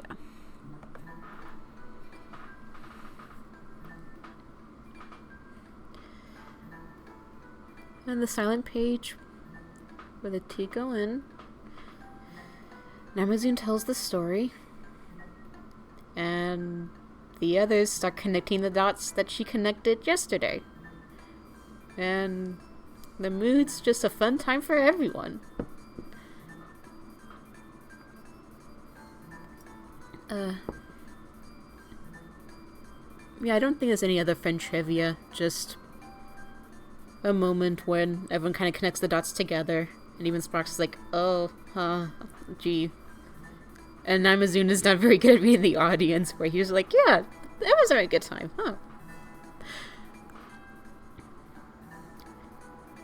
Oh yeah, here's like the first page where I didn't handwrite it. I actually typed it in, thank God. Anyway. I don't feel like doing any jobs today. Let's call it a day then. Thanks for sharing that story with us, Hana. It was pretty important. It was nothing. This wasn't how the call-out post was supposed to go. It was supposed to be an epic takedown.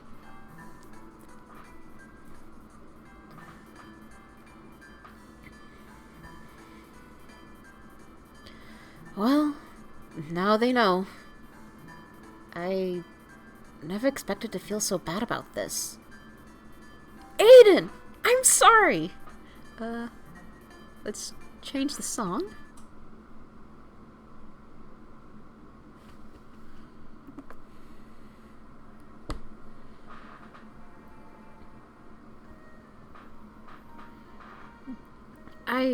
I doubted you there for a sec. I thought you might be the Kyucon foreigner that's ending the world. But I don't believe that anymore. Aiden, you're kind, you're patient. You've put up with me for so long. You're my best friend, Aiden. And there's no way my best friend is the Kyucon foreigner. Sparks. Thank you. Yeah, Sparks is just a good kid.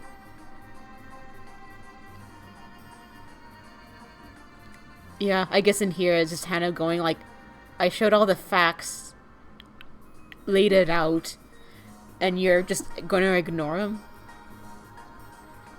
I like this last panel where it's like, even that yellow tint that's like Sparks's aura. Like Sparks's color's yellow because he was the time for her apology vlog. Not quite yet. They'll come at the end of the story. But yeah, I like this panel where it's like these two get being paneled, it's their moment, but Hana's just out there like Hana and the rest of the world are out there. They're not a part of it. They get to have this nice moment of confirmation of the friendship, but Hana is just out there.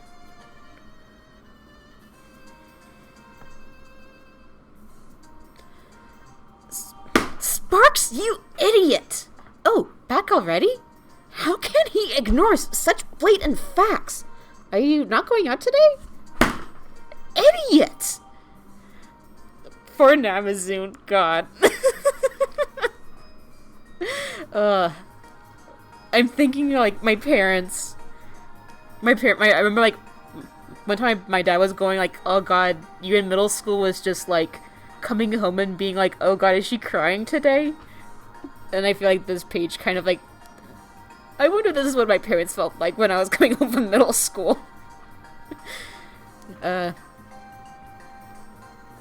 Yeah, the fun fact, the blanket case here is based on the blanket that I have, and I still have. It's a nice one with flowers. Anyway. You think I want Aiden to be the bad guy? Well, actually, I was kind of hoping for that, but fire just hurts people. Aiden's not as bad as I made him out to be. But if he isn't the Kyucon foreigner, then why is he here? How did he even get here anyway? There's too many similarities between him and that legend for it to be a coincidence. This is confusing. Oh yeah, it looks like... I think I was trying to shoot for 2-page updates at the time, but then I opted to 1 page so I could have the buffer last longer. So, fun fact.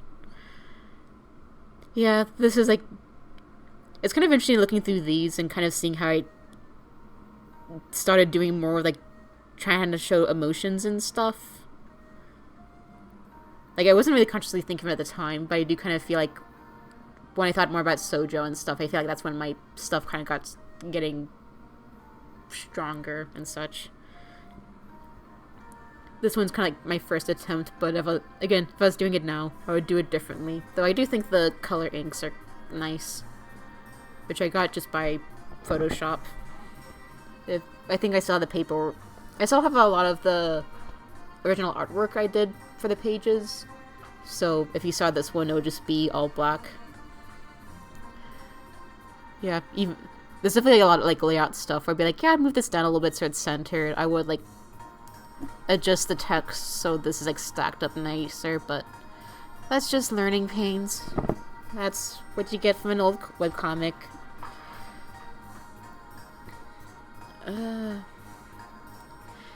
If only I had Sparks' blind optimism towards all of this.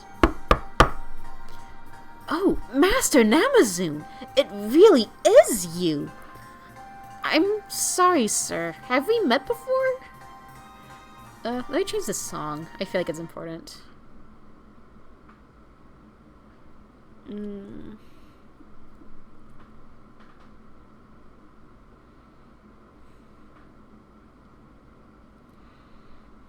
Let's go with the plaza.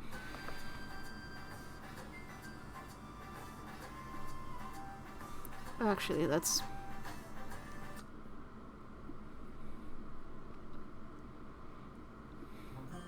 Yeah, let's go with this. Yeah. Oh, Master Namazoon! It really is you! I'm sorry, sir. Have we met before? Not directly, but I've admired your work for years. I always wanted to become a great storyteller like you. Oh, shucks. That's kind of you to say. I was hoping to do my own show in town, and I thought maybe you could help me. Oh, of course. I'm missing the Kinoshiba cards for the story I wanted to tell. And you thought I might have a copy. Well, my collection is rather large. Let me look. What's the name of the story? It's a little ditty called... Just go to the next page. The Legend of Kirikon? Anyway, I want to finish that line at least. Oh, let's get this looping. Yeah, we could... Okay, yeah, the name of the card and storytelling I was thinking of was Kinoshiba. So, that's the name of the Japanese tradition. Where Kinoshiba cards, where you just kind of plop it on a bike along with the screen presenter and just bike around, pull over town with kids and just tell stories to them. Maybe sell some candy. So, and this not Gengar is, yeah, I kind of thought this was like a nice addition.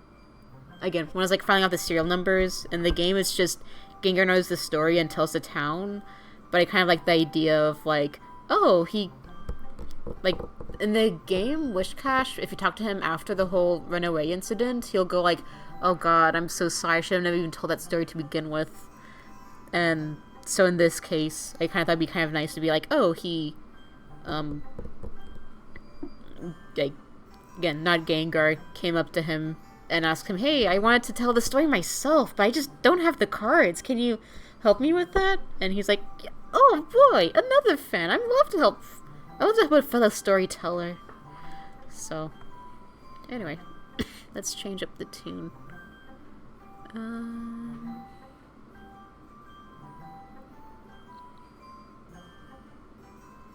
Let's go back, because we're Mount Blaze again. So, the Legend of Kirikon, the transition panel. And this is, by this point, if Weta's still here, this is the point, by this point I had finally reached out to her being like, hey, do you want to make some monsters for my webcomic? And she was very kind and made some designs, and this is the first page, you get to see them. It's not the, I don't think I did the clearest job. It's meant to be the volcanic ash, and so this is like top bits kind of, yeah, Weta's still here. So, if I remember right, I think it's like the top half is like volcanic rock and the body is like ash.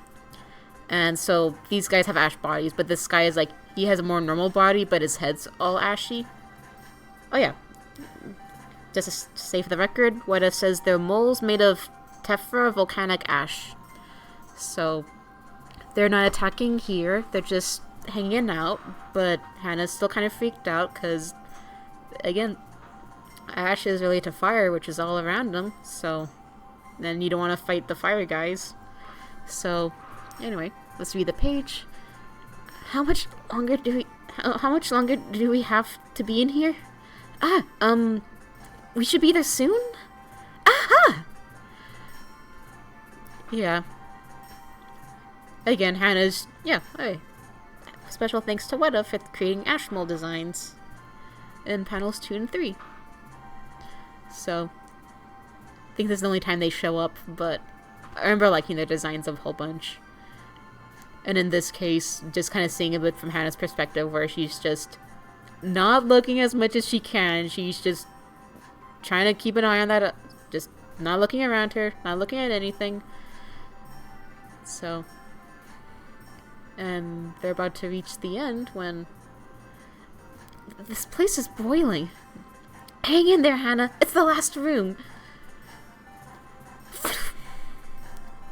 Is somebody there? Let's see if I can get the peek. Yeah. Is somebody there? Yeah, I think my idea is that kind of like Sparks, even though he hasn't been here before, since he's like the navigator per se, like the one with a better sense of like where each thing is, like how to be the environment basically, and figure out the location. He's kind of the one like going, yeah, this is probably the last room. Anyway, is somebody there? Squawk! Squawk! Oh man, I was terrified. I was so sure it was gonna be that other Firebird. What other Firebird? Yeah, and another Weta creature design. Trying to remember the details. I know for sure, like, this is like a sack where they kind of carry all the volcano, like, lava and such. And this is going to kind of build up to, like, oh, is this the titular Firebird? And it's just a much smaller bird, no consciousness. They can, like, easily take it out with their own powers, as seen here. And it's like, oh, thank God, it's just a very non-threatening guy. Oh, yeah. Weta says this one was a Marubu stork with a little lava lamp for a neck. So, thank you, Weta. Again, I wish I had thought to ask you sooner to help with creature designs, because I already feel like these two guys are so much nicer than my scribbles earlier on. And it's fun to look back on and being like, oh yeah, this is how my friend contributed to all of this. And it also makes the world a little bit more interesting than what I have to offer. So, anyway. Let's change the song, since I vaguely remember the...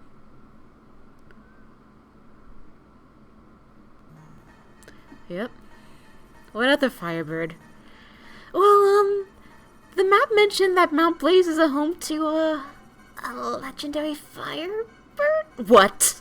Don't worry, we're almost out of here. And we never saw that bird once! Yep. Yeah, I think a few times I mentioned, like, the idea of that, oh, there's a legendary, but I don't think I've ever... I guess we'll see if I mention it later on, if I get more detail about that, but... I'll have more things to say about it. I'll go further in, and then I can talk more about the lore of the legendaries and how that developed over time. I do like this panel. I do like Sparks' arm in this page, where Hana's just, like, really squeezing that baby out. I'm trying to remember what the next page is.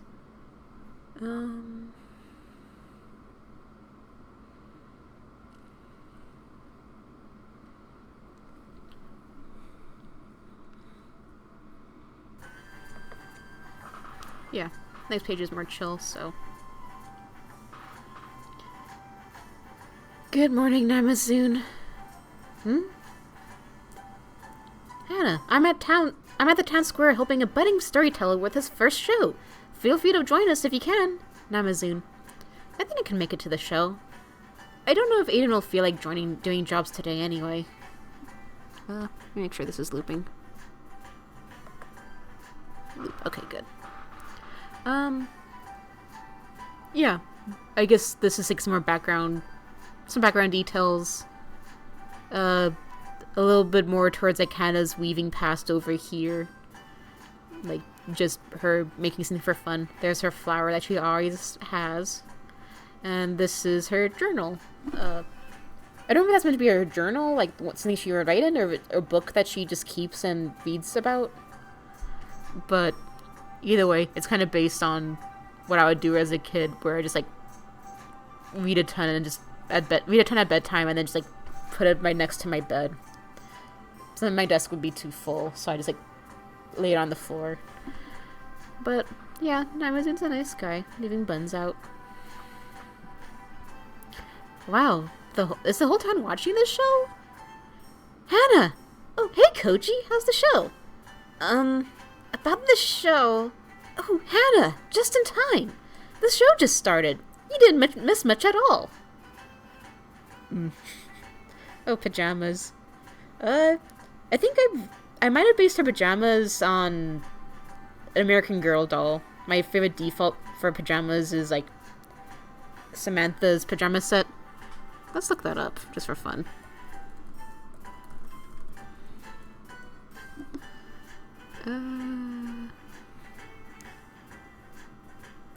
Yeah, just to get a quick look. This is like my favorite pajama set to go for, if it's kind of like... I think for Hannah's pajamas, I looked at this one specifically, so... I just think it's cute. With that aside... Yeah, this is... Like, a while back I designed a lot of the Jijinka, like, humans for the NPCs in town, and this is like the first page I can actually show a lot of them. Like, there'll be more clear pictures, like, further on. But one thing I will mention is that, oh, we got a first look at Koji, who was mentioned earlier. I don't know how many people might remember the names still at this point. Maybe when reading they might, but at the time, when I was like doing like one page a week and only mentioned him by name, I was like, oh. Hard to tell if people like who've been reading from the beginning might remember, oh yeah, this is who Koji is, but this is Koji. He's meant to be the Jijinka for... This is the in-game's equivalent are going to be Caterpie and Metapod. So, this is Koji, the guy that she joined the team for. Trying to think of what to do for the music for the next page. Oh yeah, let's keep it as is for now. Morning, Aiden! Ready to do submissions today? Guys! Let's stop, yeah. Hana? We have to go to the square, now! It's important, I swear! And Kirkon's pissed. She's about to give that foreigner what he deserves. The Kirkon legend? Is that Namazun? Take a look. Yeah, I like this page where they're just happy. The last bit of happiness before the shit show hits. Whereas Ronnie, I believe, says, Big Jerker Clock is coming, though. Yeah, let's get there. Well, we already know what happens, right? Let's find a good tune.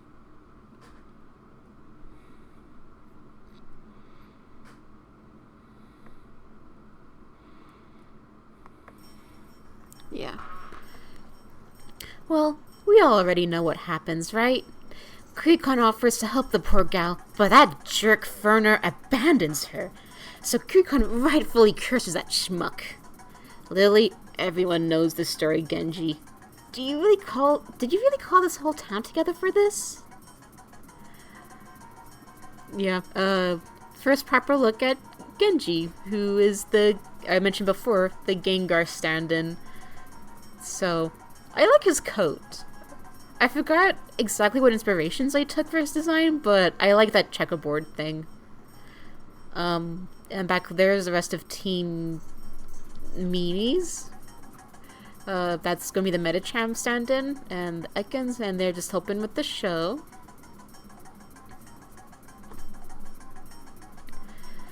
Anyway, I just wanted to give everyone a refresher, so we're all on the same page. Don't you think all this nature stuff lately matches the story? Kirkon says the foreigner will end the world with his return. Kirkon says the foreigner will end the world with his return. The weather goes whack. All these earthquakes? Random floodings? Flash fires? Maybe they're a sign the Kirkon foreigner has returned. Genji, that notion is absurd and you know it. It's just a children's story.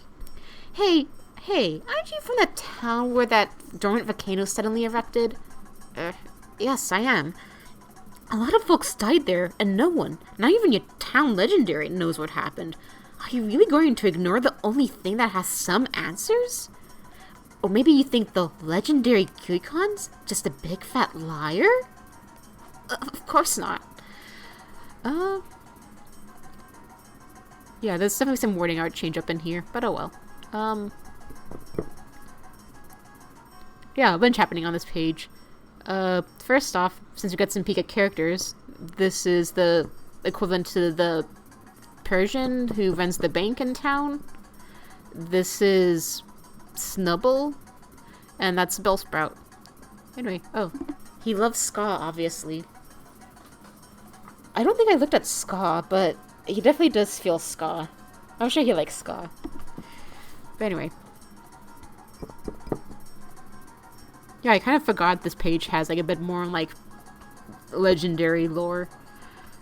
Might as well go a little bit into it now. I guess I think at the time, again, at the time, I kind of hopped into this without like 100% completed world building or anything. A lot of it really is just kind of lifted and trying to like correlate, okay, what matches the PMD world, or like what's a good equivalent to what's going on in PMD. And I think one solution kind of came up with was like, oh, what if there's like, everyone has powers, but there's some people who like develop the powers more and more, and as they get more in tune with the powers, they become more abstract. You kind of saw it with Weta's monsters designs. I remember mentioning that with her, of like, when you have more powers, the more like, everyone has some powers to some degree, but they're not all the strongest. But the more in tune you are, the more like in touch you are, the more you kind of like become more abstract. Like you're just so in tune that you're like, I don't need a corporeal form as much, or like it gets a little bit weirder. Animals of the world kind of, they end up getting more abstract because they're not as like bound to logic and stuff. They can just be more in tune with things, so they're more likely to be more weirder. But human beings can also reach the same state. It's just a lot of effort. But at some point, if a creature of any kind gets in tune enough, then they become a legendary. Like, they get like extra strong, and even if they weren't able to communicate with others before, like, for example, like, I think my idea was that, like, even if they're like a animal beforehand, they could, if they reach legendary status, they would find a way to communicate with like everyone, regardless of like creature, so they could talk with humans and stuff. And so I think from there, was the idea is like, okay, at some point, like, each town has like a legendary that kind of protects them. Like a legendary might just kind of like find a town that suits them, they help out, and now they're kind of like, oh, we're the protector. Like, we're in tune enough, we kind of know, we have a feel for what's going on with the earth and stuff, like what's going on with the world, but we'll just like help protect this one town. So it's been a while since I thought about that lore, so it's kind of fuzzy in my memory at the moment, but yeah, and I guess here I opted to kind of like build in a little backstory, a little bit of like, yeah, I think the main important thing is that his town was destroyed. He came here to this town. He came to like Cream Square because his hometown got destroyed. So, anyway, next page.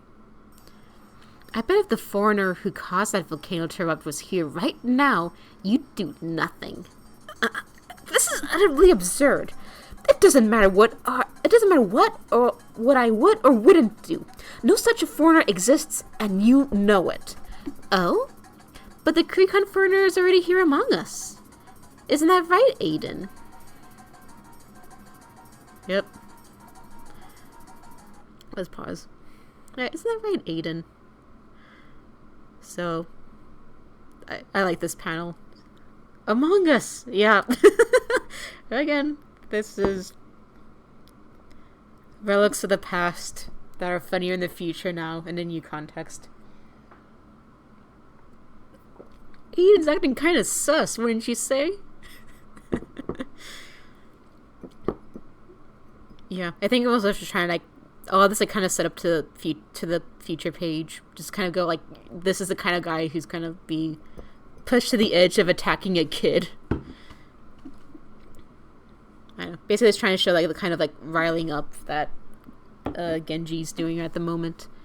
But yeah, I like this panel. I like his face here. There's a mean old toothy grin.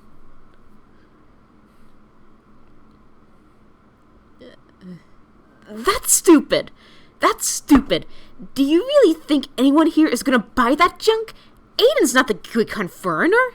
You're just trying to make him look bad! Aiden not being from Cream Square doesn't make him the foreigner, you know? Oh yeah? Why doesn't he tell us where he's from then? Come on, Aiden. Tell us tell us now. Where are you from? Let's get the music back up.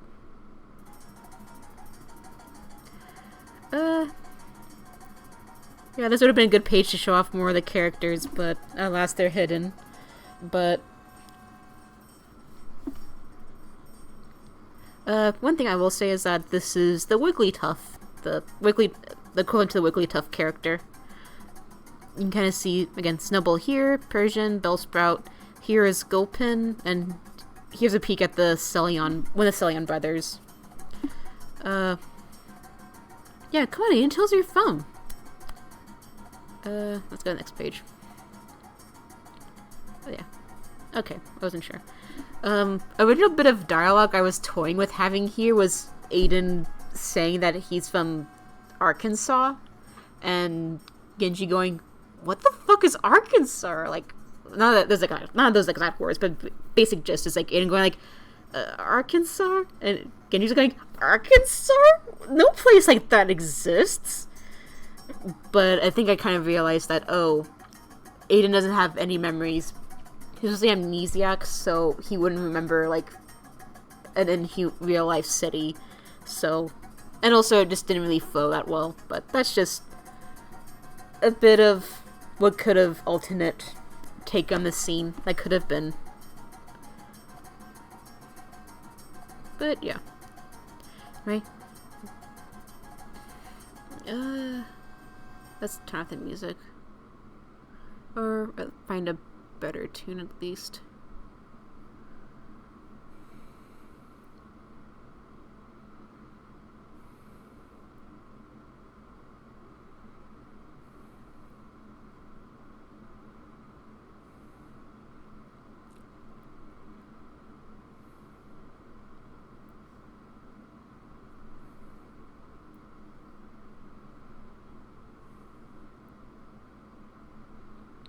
I'm trying to think of a good song that would be kind of a bummer, but not too.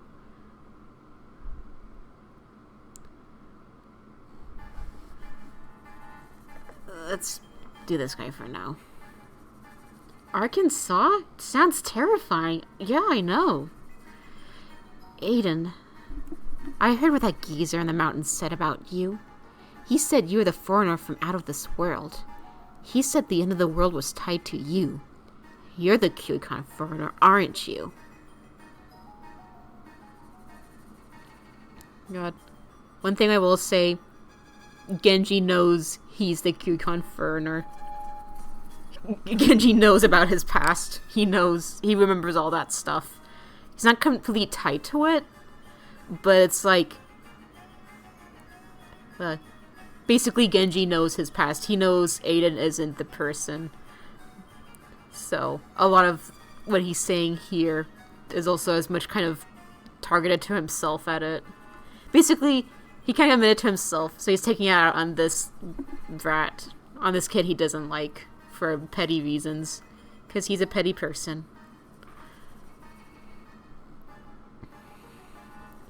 Well, I think that answers that. Genji, you come back here. Aiden's got nothing to do with this, and you know it. And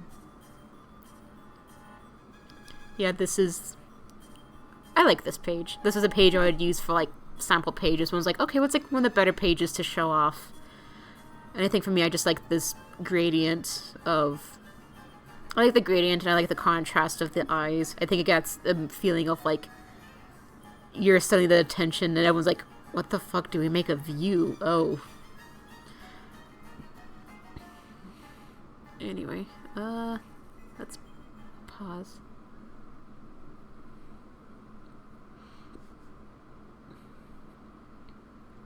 Let me just have the next tune ready.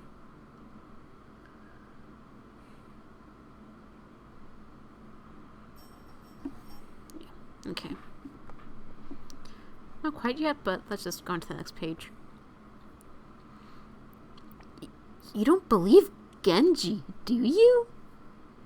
Yeah, should we really Oh, hello GoGo PTP. I appreciate you hopping in. I'm not sure who you are per se, but that's sweet of you to hop in. Thank you. Yeah, about half. Well, I'll check the page count later, but anyway. You don't believe Genji, do you? Yeah, should we really believe Genji? Isn't that just a fairy tale? Genji's one thing, but if Nato really said that about Aiden, though, I'm sorry, those tales do have an element of truth to them, but really, Aiden? I'm not taking any chances. Yeah, about halfway through. Yeah, we got a good look at everyone, so let's look at the characters. So, yeah, you can kind of see Team Act in the back there.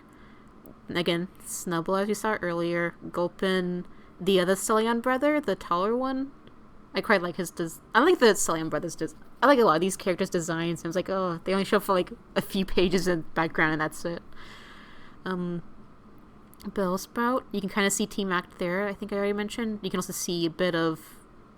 We saw them earlier in the comic. Maybe at the end, I think I'll go back to the beginning and show them off again. But, Team Nuzleaf back there. Or Team Swift, I think. But anyway. Wigglytuff, Lotad, and Persian. You can kind of see Pelipper back there, who doesn't really get a full, straightforward design, but that's a shame. And, yeah. Like, in the game, they kind of have characters immediately... It's kind of more of a mob mentality thing, where everyone kind of immediately kind of believes in. And here's just trying to kind of show of, like... Everyone's just kind of, like... We don't know what to make... I guess, like, sure, more inner turmoil. Kind of, like, a lot of debates, a lot of, like, discussions. And at least a few people who are just, like, terrified. They got riled up enough and they're just attacking. And he has grass powers, so he just attacks with the strongest thing he has. A spiky vine. Anyway. Yep, I'm not taking any chances. Smash. Run, Aiden! Yep. Yep, most dynamic pages I've had in a while. Again, some characters are like, what the hell? What the hell? He's just a kid. Like, stop that. Like, some people going, no, no. Basically a whole argument. You can kind of see that going on. Holding him back, being like, yeah, what the hell? You can see Pokoji and his friend, and then Namazune in the back. But, you know, Namazune's like, oh, fuck. Ah, jeez. This was how it was supposed to go.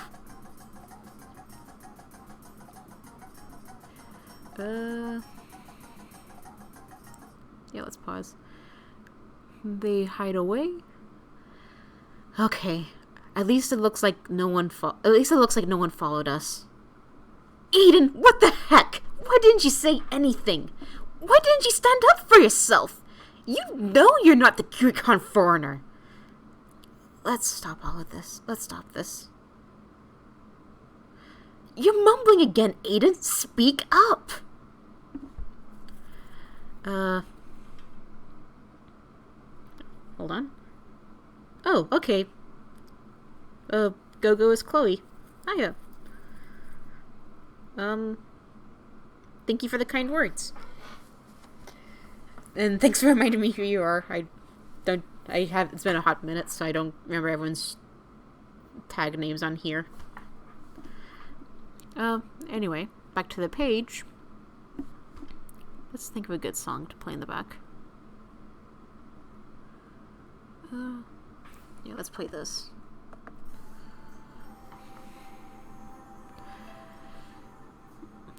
Yep. We get a look inside poor Aiden's shack.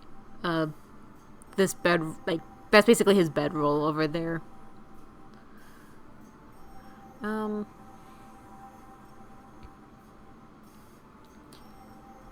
Yeah, I kind of feel like this interaction is like me with my mom in the past, where it's just like I get yelled at for like, well, not to say standing up for myself, not to say this exact situation, but just kind of like, you're mumbling, speak up, talk out loud, that kind of thing, be clear, enunciate. So Sparks does not have patience for friends who don't believe in themselves as much as he believes in them. So I'm the Kukon foreigner. Aiden, I told you, there's no way. Last night I had a dream. Let's pull up the right song for this one.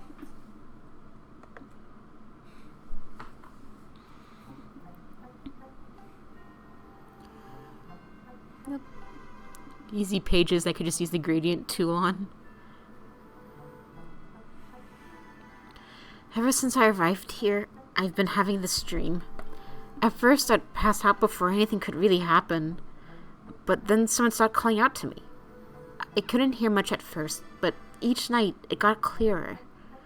Last night, I finally met the person behind the voice. Yeah, I like this page. Aiden.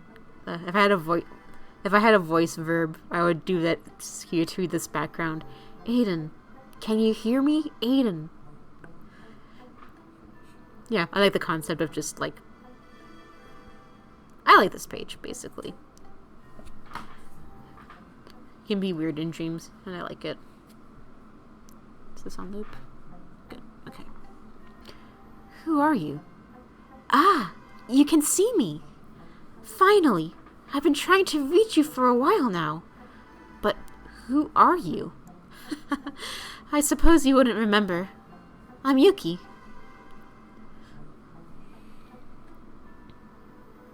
It's been so long.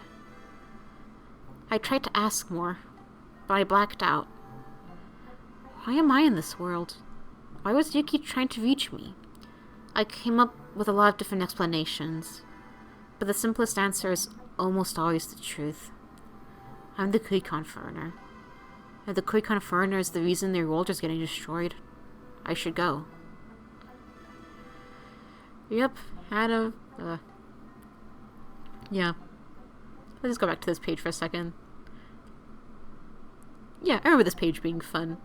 This is where I don't mind handwriting, because at least, like, weird and different and surreal enough. Yeah, I didn't really get, I'm just thinking it would have been nice to have more chances to draw, like, Yuki dream sequences, but that just never came up. Like, the story ended where it did. It ended before we can see more of her.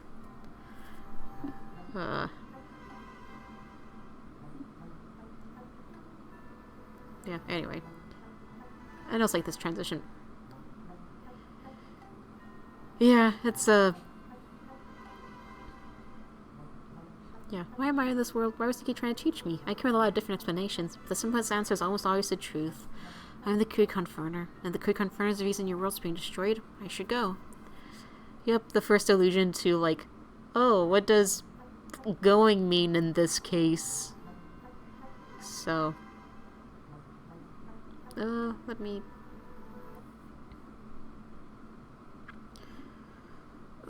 this might be a... Let's...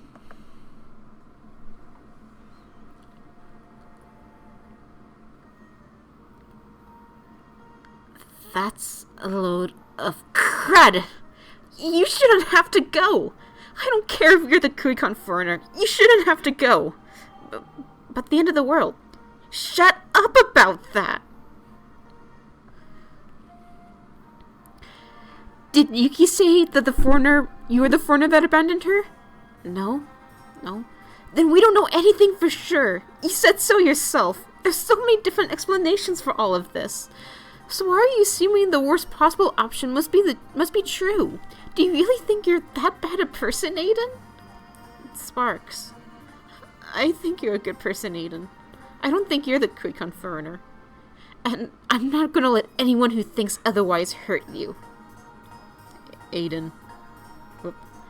I read that in one go since that seemed kind of intense enough to keep the momentum up, but... Sparks is just good. He's a good kid. He's just so full of optimism. The characters around him don't have that optimism. Hana doesn't for sure. But Sparks does. That's not his real... I guess that's one fun fact I'll say is that Sparks' real name isn't Sparks. I don't remember what his real name is. It's a Japanese name for sure.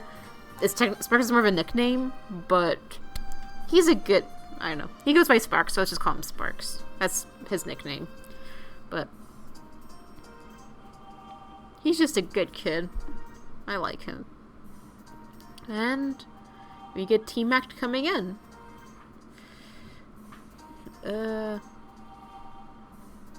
Let's pause.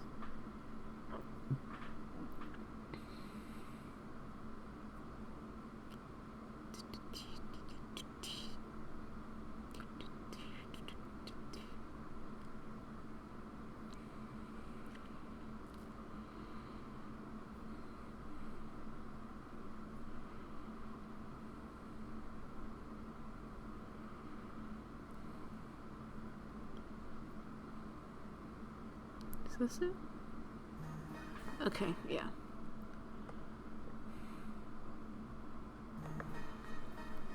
Anyway, yeah, Aiden.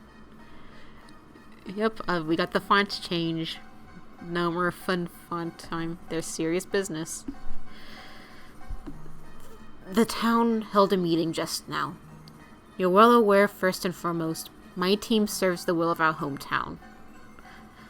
As a rescue team, we strive to help as many as we possibly can, but ultimately, what the people of Creamscare want overrides all else.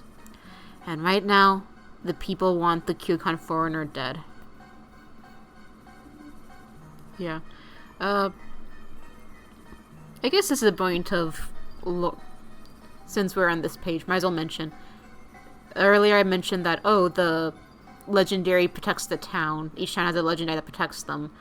Creamscare is different. This wasn't necessarily backstory I had at the time, but something I kind of thought of over, after the fact was kind of... Creamscare doesn't have a legendary that protects them. Instead, what they opted to do was have rescue teams, which is what Team Act is. Though, in the original games, the Team Act, because it's Alakazam, Charmander, and Tyranitar. But in this case, I'm like, the Team Act because they want to take actions into their own hands. They want to be the ones acting. They don't want to rely on the legendary to save the day. They want to focus more on the community protecting themselves than one singular person. And they kind of help get this whole movement of rescue teams going. And that's kind of what inspired Sparks to want to make his own. It's a popular enough thing that a lot of towns are kind of getting into. And Sparks is just one of many kids being like, oh man, this is so epic. I want to make my own rescue team. And there'll be kids who make their own teams, but they're not that serious. But in this case, their team ended up getting more serious because of all of this stuff. So, just some fun lore, I guess. Yeah. These are very easy pages to draw in that I didn't have to worry about drawing the background as a lot of gradients. I feel like the text is a little bit small. I could have made it a little bit bigger. Oh well. And, as always, yeah. I guess this is also more kind of trying to make more sense out of oh man, this team wants to kill this child. In this case, it's yeah, everyone discussed it. They work for the team. They work for the town. So, and the town kind of reached this conclusion of it's probably safer to off him, I guess. And Sparks is just very good. He will defend his friend with his life.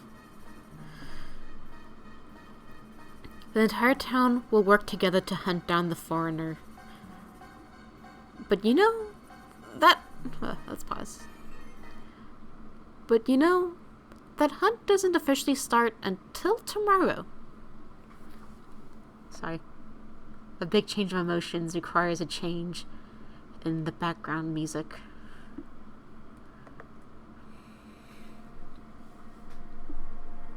Aiden, while I'm still able to talk to you as a friend, please, run. Run far away from here. Find Kirikon and get the facts straight. If you're unable to prove otherwise next we meet, we'll have to assume the worst and act accordingly. We deeply do not wish this to happen. So, just being more, yeah, I like that font change. I like using the very obvious small stuff just to show like the change in tone and mood. So in this case, a different font when they're speaking as an official representative of the rescue team that protects the city, speaking on the will of the people, versus we want to help you out because you're a friend. We're trying to work around the rules. I like this picture of Hana in the back just being like, whoop. This is named after me, but it's been a while since I've talked. Because there's a lot of plot we need to kind of cover. And even Sparks is like confused by all of this. But yeah, these guys are good too. I thought a lot about like their kind of own backstories. Trying to think of anything fun that's quick to note, but the childhood friends, they grew up in Cream Square together.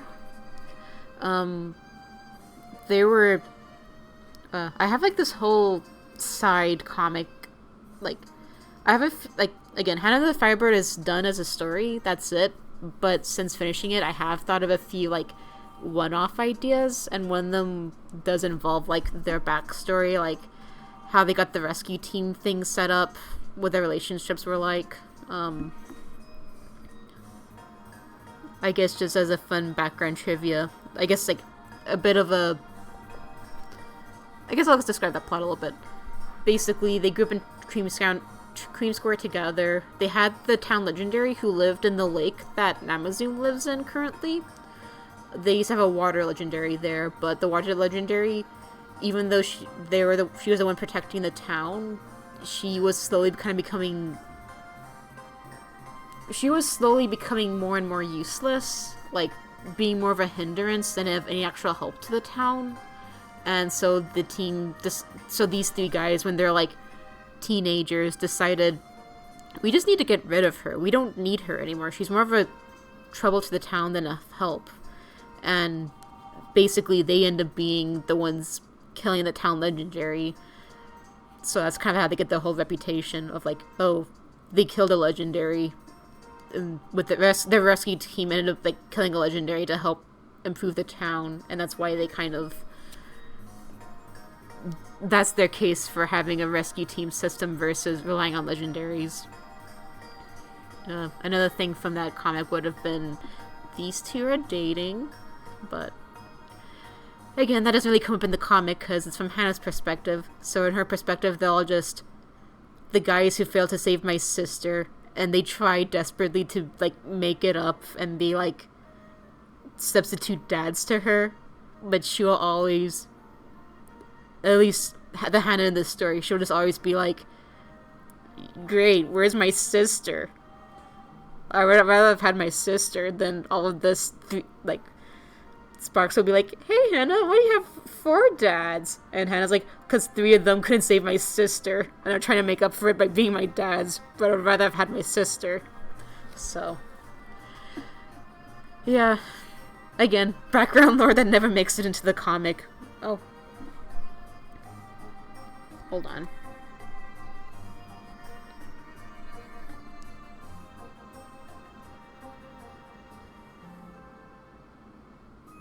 Okay. I have a different screen showing the stream, and it stopped playing for a second, so I got worried that it might have stopped, but nope, still going on. It's been 2.5 hours. Thank you guys for sticking around so far. I'm surprised it's been consistently 7. Anyway, let's move on. Daichiro! Do not mistake my reluctance to act as the inability to do so. And know anyone associating with Aiden from here on out will be considered an outlaw. Aiden takes priority over any additional party. But if anyone stands in our way, don't think we won't hold back to reach our target. Keep that in mind before you follow him thoughtlessly. Hana. Yeah, the dad's trying to make it clear to Hana, hey, don't feel like you have to follow him. Yeah, the found family exchange market is booming. It sure is. Yeah, just... They're giving Aiden the heads up. And they're giving all of them a heads up, but they're like extra trying to make it clear to Hana, hey, this includes you, even like with our history and stuff. Just don't do this recklessly. So anyway. See, Aiden? Daichiro and his team believe in you, in their own way. Yeah. Man, this is interesting. It's perhaps, like, I'm trying to think of how to read this, man. I'll just go with the text. Outlaw, won't hesitate. Don't travel thoughtlessly.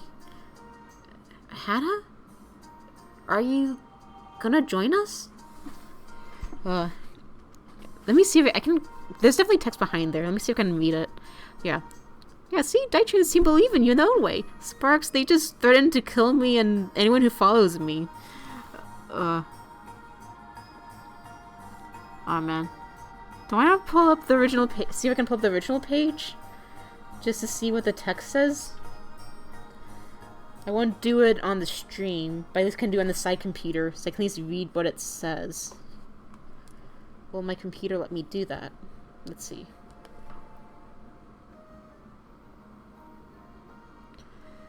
Ugh.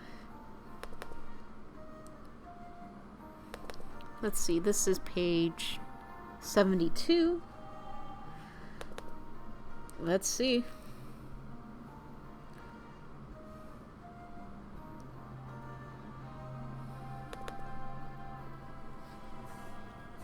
Yeah. I guess the idea whenever I do this is just kind of like how it feels from Hana's perspective. It's less about... Whoops. It's less about knowing exactly what the people are saying and just more kind of blocking out what others say. I know. I guess my own perspective, there's a lot of times like people have those parental conversations, but I get hung up on something else, and I just kind of like get so caught up in that I don't really pay attention to what people are saying, or like it sounds definitely not in the forefront of my mind. So there's a lot of like that going on here. So, well, let's see. I got the original page pulled out on my end. So let's see.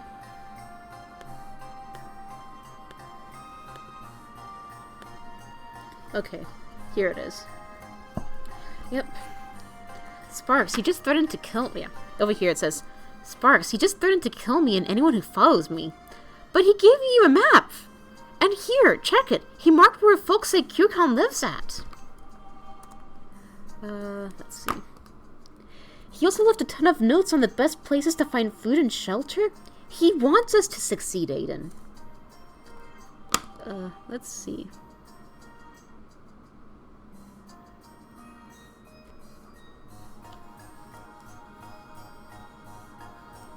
Okay, I think I'm not sure if I have still. I think this panel down here is still kind of not saved, but I think what I was trying to say was like, now we just gotta get prepared and, oh, I think it's gotta get prepared and, what about her? Oh, jeez, I nearly forgot about her. Hana? Are you gonna join us? So... Yep, that's some insight into what they're saying back here. And that Sparks gets a lot of hope from the team. Again, the map has like further instructions for them. They want them to succeed. The last thing they want to do is kill a bunch of kids. I think if they ever did reach them, they would just be like, they would do the damnedest to not kill these kids. So, anyway, Hana, are you gonna join us? Let's just pause for a little bit. It's been playing for a while. You don't have to, you know. We don't know how long we'll be gone anyway. I'm gonna say no. We'll constantly be on the road. Who knows when we'll get to sleep in an actual bed again? And it'll be dangerous. And it'll be a dangerous trip. And not just because of folks following us. We'll have to go through some dangerous areas to get to Mount Frost. I'm not cut out for any of this. I'm gonna say no. You've been an amazing bag carrier for us, Hana, and we are so lucky to have you on our team, but this is bigger than any mission we've taken on before.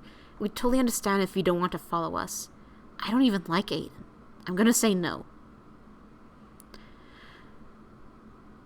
It's okay. I wouldn't trust me either.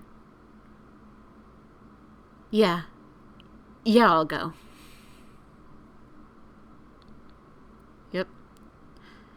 That pink again, being Hannah's not shitty, Hannah being a good person kind of thing. Oh, let's go back to it. Really? Are you sure about that? Yes. Are you absolutely, positively? Yes, already, I'm sure. Why do you keep on asking me that? How about you ask Aiden if he's sure about this? Now, if we're gonna do this, we're gonna need to calculate our rations, prepare for the weather, get some more bags. I know things aren't gonna be easy, but I assure you both. Actually, let's go back. Something I didn't realize, but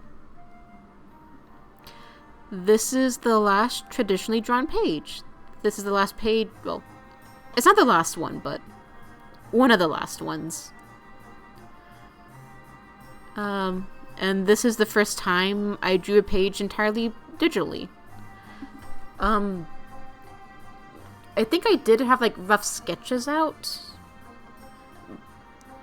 I'm trying to remember when this page would have been done. I think at the time I got a Surface Pro.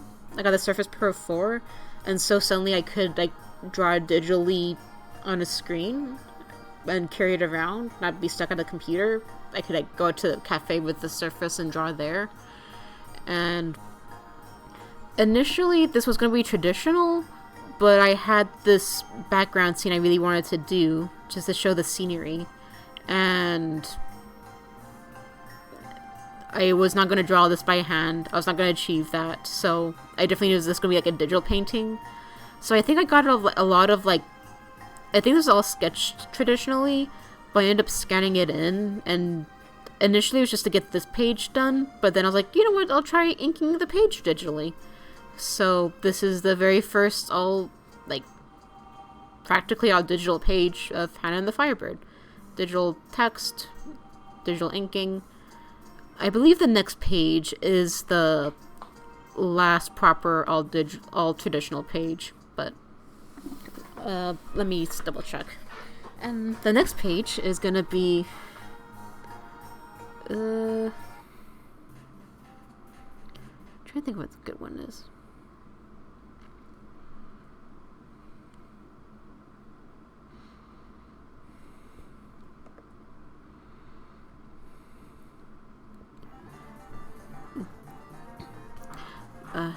No, that's not the right.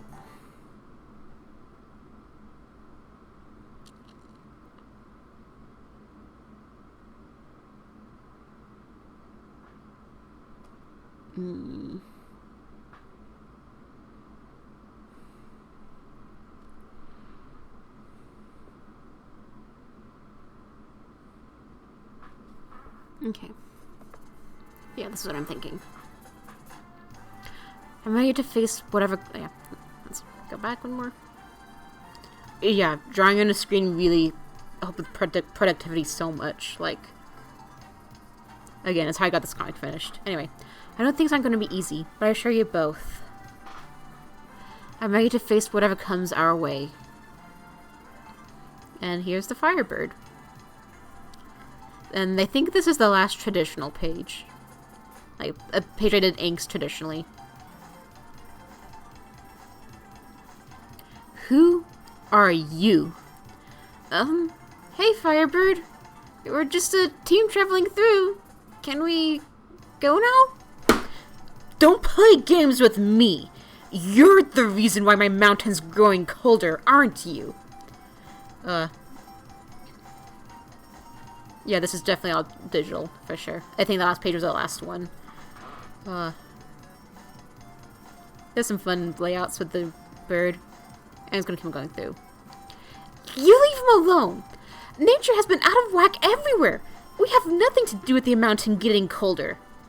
Do you take me for a fool? Sparks! Of course I can tell him and the girl are normal. Sparks! But you reek. Let's go back a few pages. I wanted to kind of keep reading the Firebird's dialogue, but... I guess first off, I definitely asked Weta for her thoughts when I was, like, showing her the Firebird designs. I don't remember specific things, but I think the Firebird was still pretty close to my own design. She's the legendary of the mountain, and she's kind of the best example of, like, the more powerful a creature is, then the more abstract they become. So she's kind of just vaguely a bird. Oh, yeet. Yeah. Poor Sparks. Yeah. Yeah. Anyway, the Firebird is like more abstract, so it's just she might have been a bird. She was a bird once at some point, but at this point she's so much more. She can talk with humans. And I think I kind of like did this hand thing just to show like the logic of like, even though she's made of lava, she can still be kind of touched in a way without immediately dying. So, but she'll still smack you around. That'll still hurt. And again, I remember I was like, I think at the time even I was kind of like, you reek. And it's like, oh, I was like, you smell really bad. You need to take a shower. But in this case, it's just, there's something about Aiden, his alienness, that like the legendaries can be like, oh yeah, there's something you're not like the others. There's something weird about you. So, and Hana, even though she can feel the heat radiating and it's kind of freaking her out, she sees cinnamon roll Sparks crumpled on the ground, and she's like, well, I can't focus on the fear, I gotta focus on him. So, I've never smelled anyone like you before. Ah! You're the reason why my volcano's freezing! Hana, go! Get Sparks and go! He's stanky. Yeah. Take a shower, Aiden. Jeez. Hana's just hoping the bandage will do it. And a similar situation to Hana's been in before. Where the best course of action would be just to run and leave. Save herself and the others. Like, grabbing the bags, grabbing Sparks, and just bailing.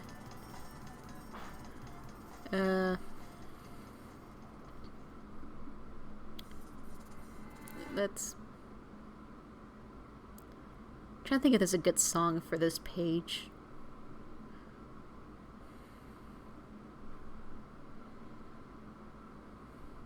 Would this be good?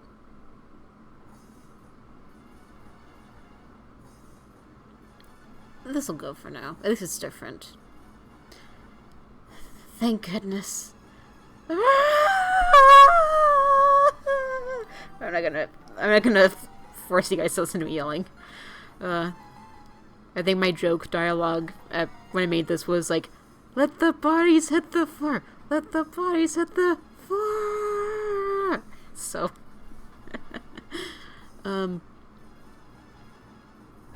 yeah, I like this page. Again, if I remember when I was like drawing this, I was like, oh man, this is like the climax of this thing. Oh geez, I actually reached here. I'm actually drawing the Firebird. Wow. So yeah, this felt good to draw all of this stuff. And again, the same colors in from when Hana was in her fire. Same situation again, but this time she can maybe do something different. Oh, anyway. Yeah, let's keep it here. And then... Who dares? Yep. Hana dares. Her little dinky fire whip. Yeah. I think a part of me at the time when I was... Yeah, you must hold him gently. Yeah, I think... At some point I kind of thought about, like, having Aiden's clothes kind of, like, burn up more. But that would just be a lot of remembering to draw that in for future pages. So I just kind of opted just to be disheveled versus actively burnt. But, yep, Hana, the climax, the whole reason I drew this comic was because this scene would stick in my head. So, let's get the right music for it.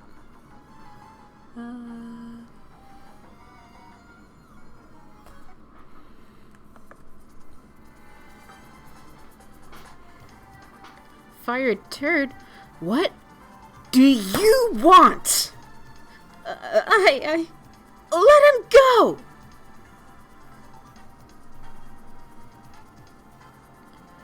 No. Why would I do that? He's behind this whole mess. Proof! Proof? He doesn't smell like you normies. That's proof enough. The different isn't bad. Child, what are you getting at? If you must speak, speak with conviction. Just because he's different doesn't make proof Aiden's the reason. Do you have proof otherwise? Huh? I'm just gonna keep reading through and then I'll talk. Do you have proof this boy isn't the reason my volcano's freezing? We're still looking for proof. No proof? Then how about I just fry him up now? But, he's a good guy. He helps the little kids. He stands up to bullies. He hasn't gotten angry at me, no matter how mean or nasty or scared I get. Hana? He does all of this while asking for little to nothing in return. He might just be too timid to say what he really wants. But I do think he honestly wants to do what's right. That's why we're looking for proof first. So we know for sure what the right thing to do is. How do I know you're not bluffing? How do I know you're not bluffing? Does, it look like I'm lying? Ugh.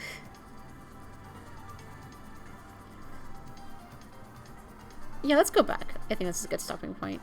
Not stopping. Well, let's just change up the back song a little bit. Yeah. Okay, let's go and talk about these pages.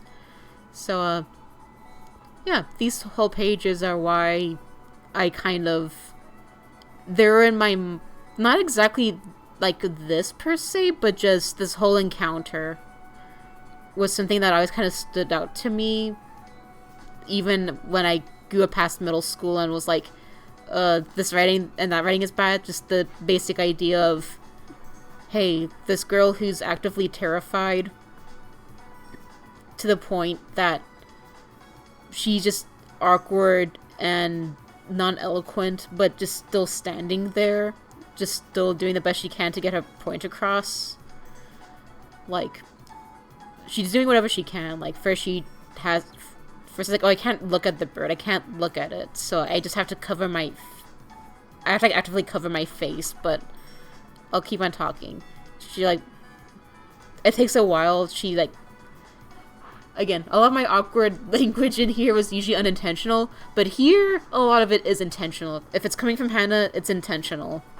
So, like, she, again, doesn't make proof Aiden's the reason. It's like, yeah, that's not the grammatically right thing to say, but but it's just her trying to make a point. It's like, she can't say it eloquently, but she needs to say it, and she knows it, so...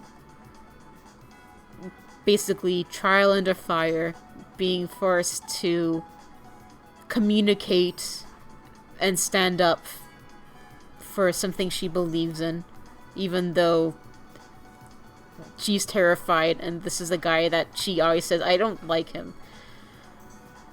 And even though it's like, we don't have what you're looking for, we don't have the exact thing, but again, as she keeps on talking, she finds she uncovers her eyes. Like, that's like the next step of like, okay, next step of my courage is actually taking my hands off my face and interrupting. And yeah, just having fun drawing the Firebird in these pages. Sparks finally wakes up, and Hana kind of outlining all the reasons of like, you know what, maybe this is why he's not so bad. Again, he might too timid to say what he really wants. Like, that's definitely his case. That's something he'll need to work on, but again, looking for proof on what the right thing to do was.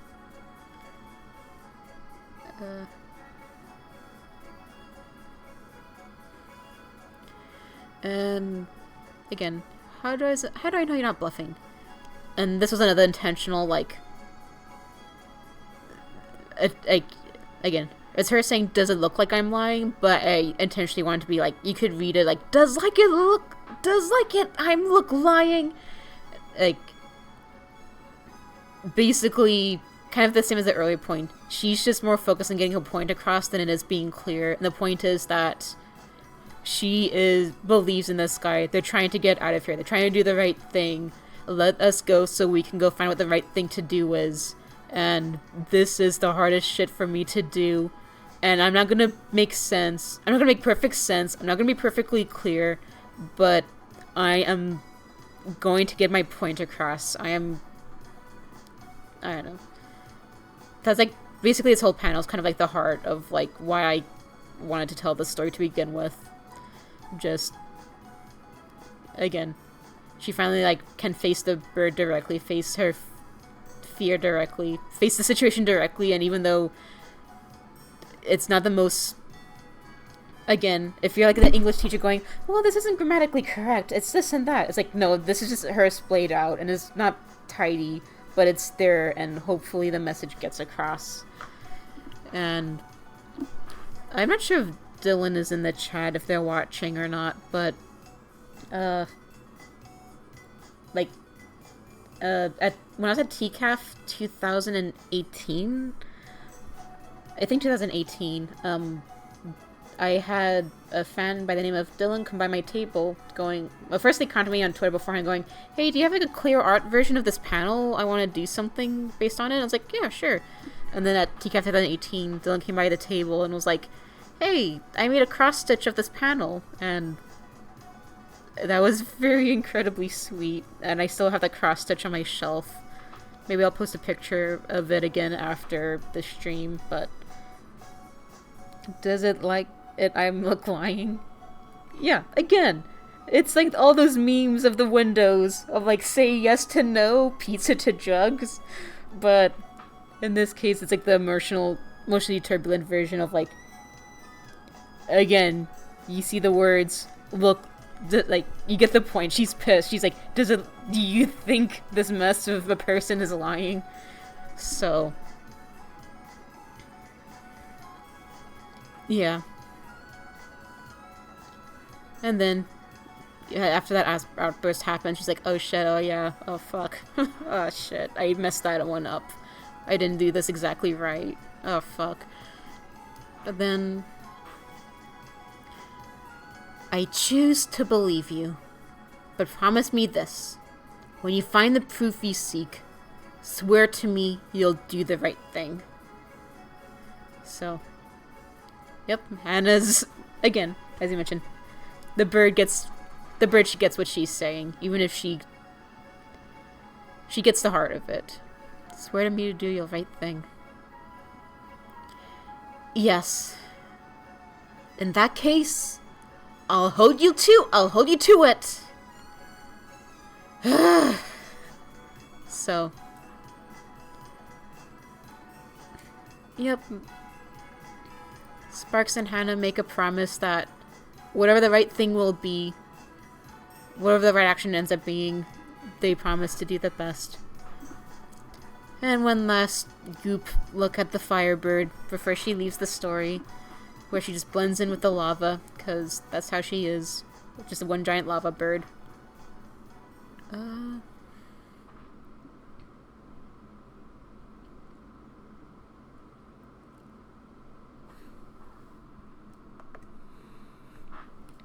Anyway.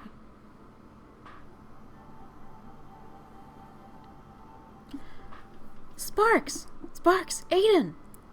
Are you okay? I've been in worse scrapes with my brothers. Hana! Holy cow, Hana! You just stood up to a Firebird!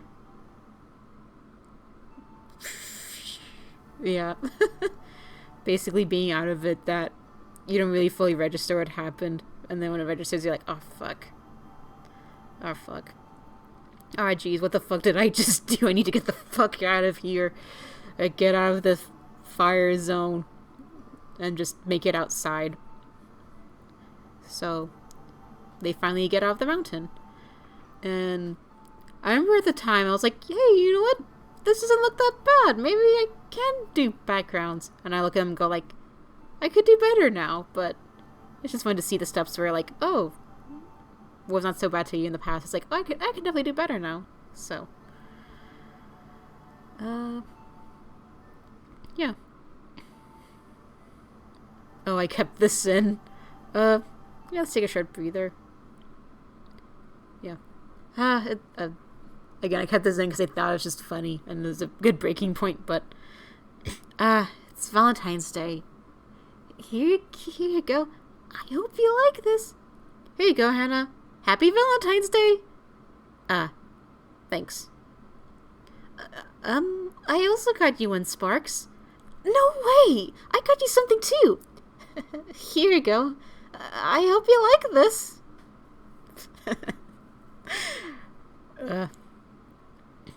Yeah, I really wish I did more like little segments like this. I think before I was just so focused on just getting the main comic done, I focused on it, but I think I would have benefited from just more like dumb stuff like this. In this case, just more Hana going like Hana's expectations versus getting crushed by reality, where again, Hana's based a lot on me, and this particular instance is based on me going like, oh, it's Valentine's Day, so that means all the boys are gonna secretly reveal they had a crush on me, and I'm all loved and stuff. And it's just like, in this case, it's like, oh, the two guys in a team, because I'm the girl, they're gonna be the ones who are doing all the blushing stuff like they do in the stories to show that, oh, they have a crush on someone, and they'll have to fight over me. And it's like, nah, here you go. Yeah, it's just chill. And the only ones who get fights are with each other. It's like, oh, huh. So, wish I'd made more. I wish I gave myself the space to do more dumb side stuff like that, but oh well. I'm gonna get some more water. Give me a second. Feel free to take a short. Let's take a short break. We're almost at the end. It's been 3 hours. I want to use... Well, Hana will find love someday. Maybe she will. Let's take a short break. 5 minutes. We're close to the end. Let's just get it done. I just want to take a quick bathroom break and water break. So let's get this playing. Let's get the screen up. And trying to close the back one. And I'll be back in about 5-10 minutes, so 9:45, 9:50 my time. But anyway, this is your chance to get some water, go to the bathroom, get some food. Thanks for the 7 people sticking around for 3 hours so far. So, take a break.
Hello.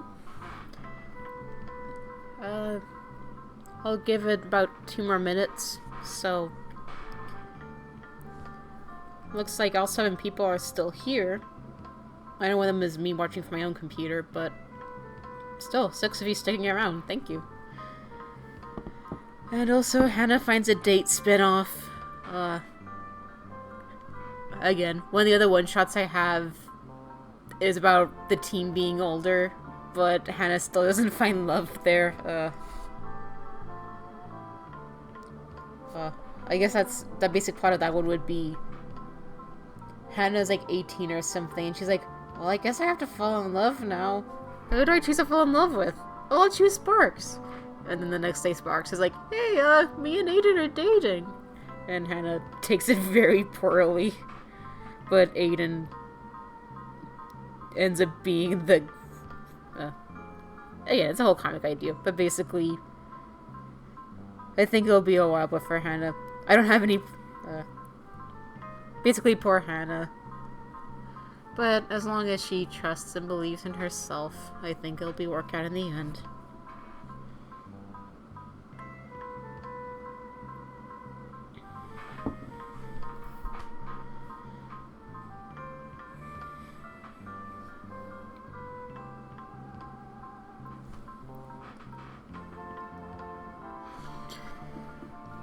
Okay, I think we're about ready to get into it. I can give a few more minutes so as I figure out what's a good next page tune. Yeah. I'll give folks a few more minutes as I try to figure out what's a good song for this next section.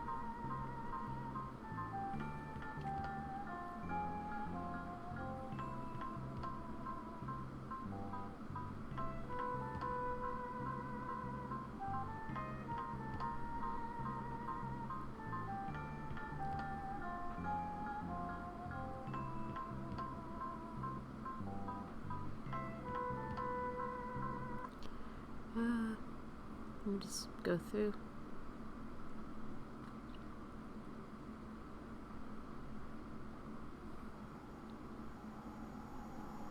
Not quite that.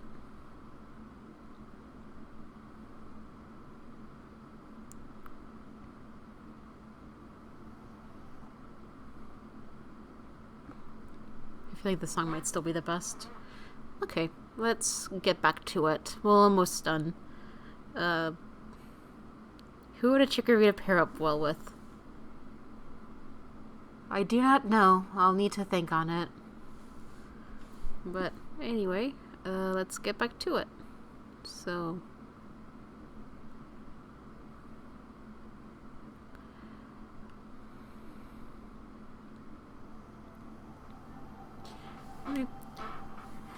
Hello, Kamazoon! Can Hana come out and play? Yeah, hold on. Hello, Kamazoon! Can Hana come out and play? My new friends said they wanted to meet her. Oh, I'm sure Hana would love to. Hey, Hana? That was Koji at the door. He's asking if you'd like to go out and... No. That's what I thought. Yeah, back in the day, there was, like... This is a flashback. One time I actually had a podcast review this webcomic, and one of the things they mentioned was, like, oh, I didn't realize this was a flashback page. They could have, like, been more transition to make that clearer. I kind of figured the fact that Hana, like, the fact that they're here without any acknowledgement of the fire stuff would be a clear enough sign that, hey, this is the past, but I could have done more. At least more of transition. But anyway. Hana isn't in the mood. I'm sorry, kids, but Hana doesn't feel like going out today. Yeah, Hana's... I wonder if the floorboards were still sturdy.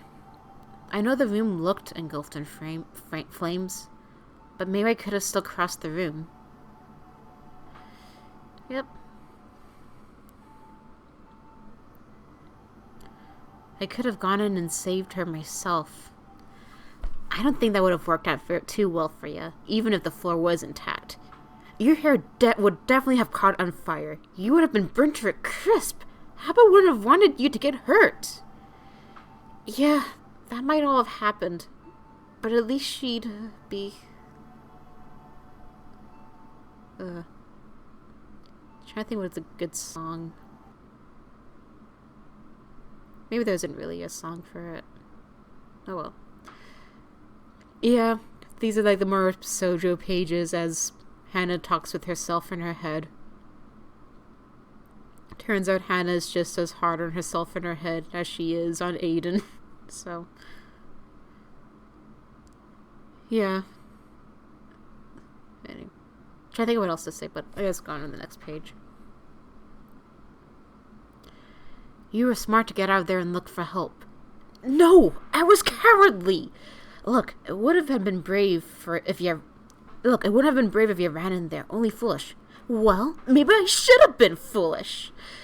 Your sister would have wanted you to save herself. My sis would have liked to live. There was nothing you could have done. Don't blame yourself for what happened. I don't blame myself. I hate myself for not even trying.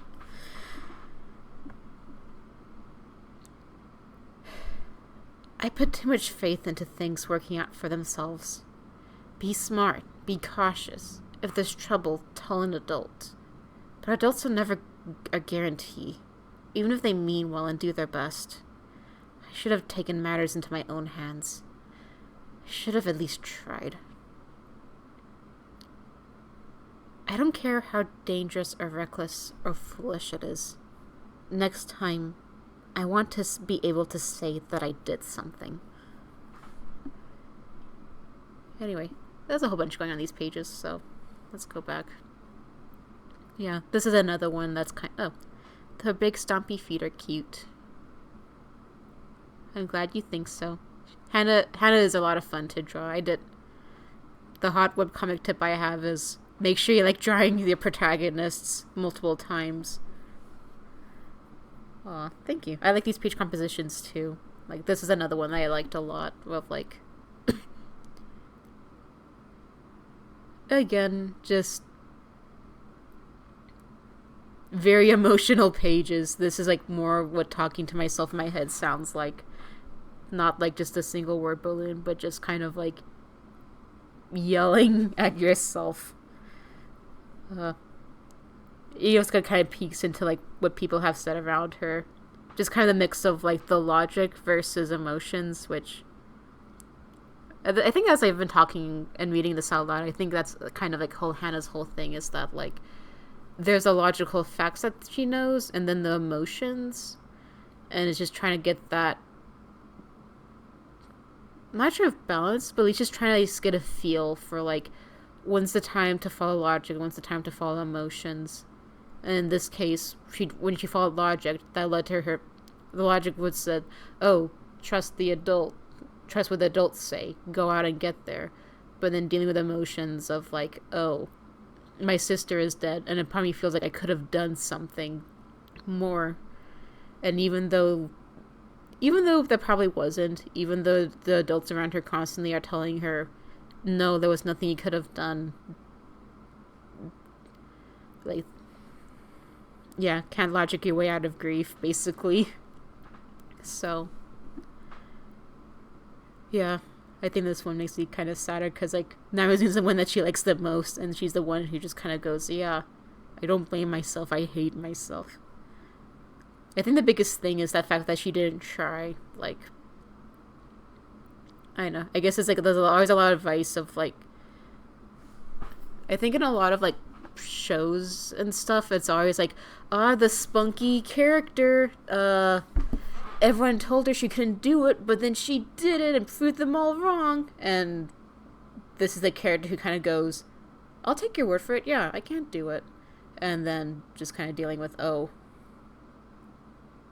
maybe there was something I could have done. Or maybe, in this page in particular, it's kind of her kind of realizing, maybe I shouldn't put my blind faith into things. Like,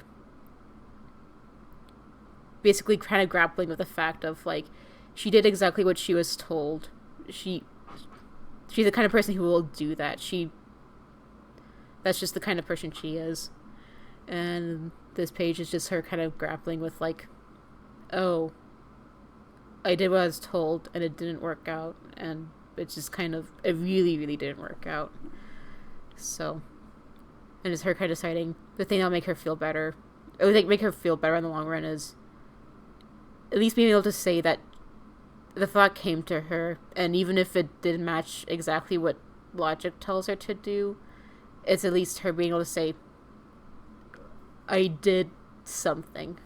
So, and anyway, in the back here is some backstory.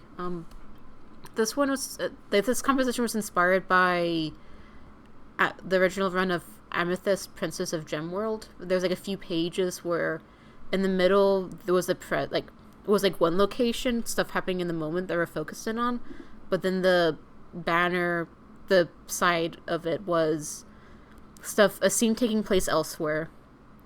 Like in Amethyst, Princess of Gemworld, it's like in the middle there's like an account face off between like the bad guy and a friend, and the banner was just showing like Princess Amethyst it says like going about her day, just waiting for her friend to return. In this case, basically this is the aftermath of Koji and his friend. When Hana didn't want to play with them, they opted to do something else, but ended up getting lost in the woods. So Koji went, like, this team, like, Aiden and, again, he's the Academy counterpart. So at the beginning of the game, Aiden and Sparks helped save Koji, so Koji knows them. Yeah, and Princess Amethyst, they kind of kept the side panel one color, and that kind of helped it be present without overwhelming the center page. So that's why this is all one color here as well, so it doesn't overwhelm the action in the center. But anyway, yeah, in the in-game equivalent, this is when Caterpie goes, hey, my friend Madpar's in trouble, can you please help? And then Team Meanies comes and goes like, oh, we'll take the case, and if we get to your friend first, then Caterpie has to join our team.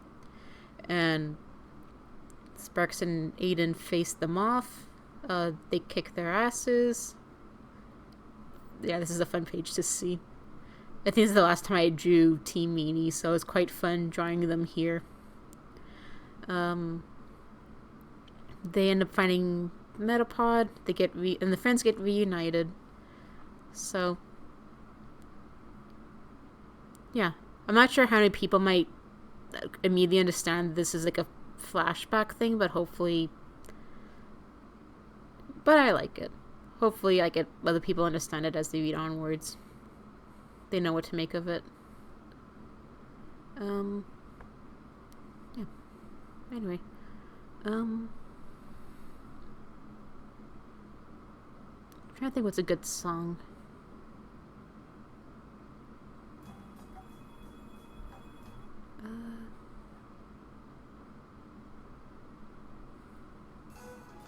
No, that's too cheery.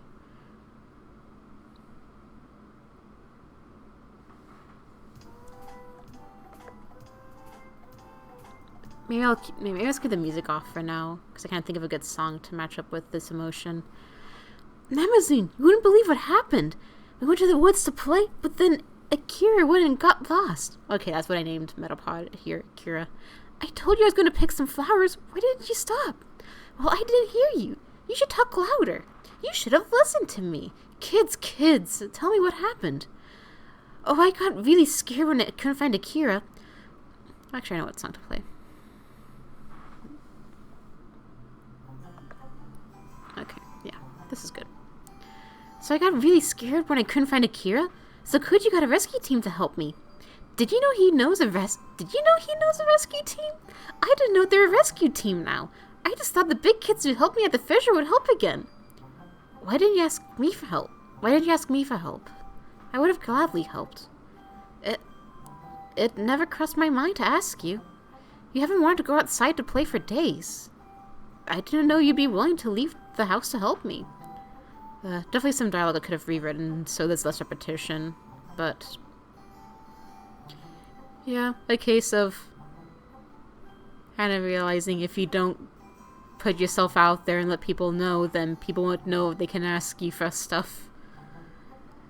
The struggles of being open and having a presence in others' lives even when you're sad so they don't forget about you. Or at least know that they can turn to you if they need help. If those kids are an official rescue team, then how do you pay their fees? Oh! We never did! Well, Genji told me if his team saved Akira first, I would have to join them as payment. But Sparks and Aiden never said anything about me paying. So I think things are okay as they are now. I don't think... It's not okay! Huh? It's not okay! Their hard work deserves to be rewarded. Don't worry, Koji. I know how to repay them. Yeah, I think another thing the podcast mentioned when they were reviewing this comic was kind of like... They got very into like, oh, what's the capitalist structure of this thing? And like, I did not give a single shit about that. And in this case, like, everything, like, this is more just an excuse on Hana's part. I'll get further into detail as I get further in, but I think if Hana didn't say anything, now it's just been like, I can give you, here, give these guys, like, here's grab some money from his wallet and just go like, okay, here, give it to this team as payment or something like that. But it's not like a big deal if they don't get paid. It's just more team meanies are assholes. So, and in this case, it's Hana hearing that of like, oh, you can join a team as payment. And since she's just been in a mood thinking about, I want to actually do something, she gets a plan going. And she's like, oh, someone just has to repay this debt by joining a team. So, anyway.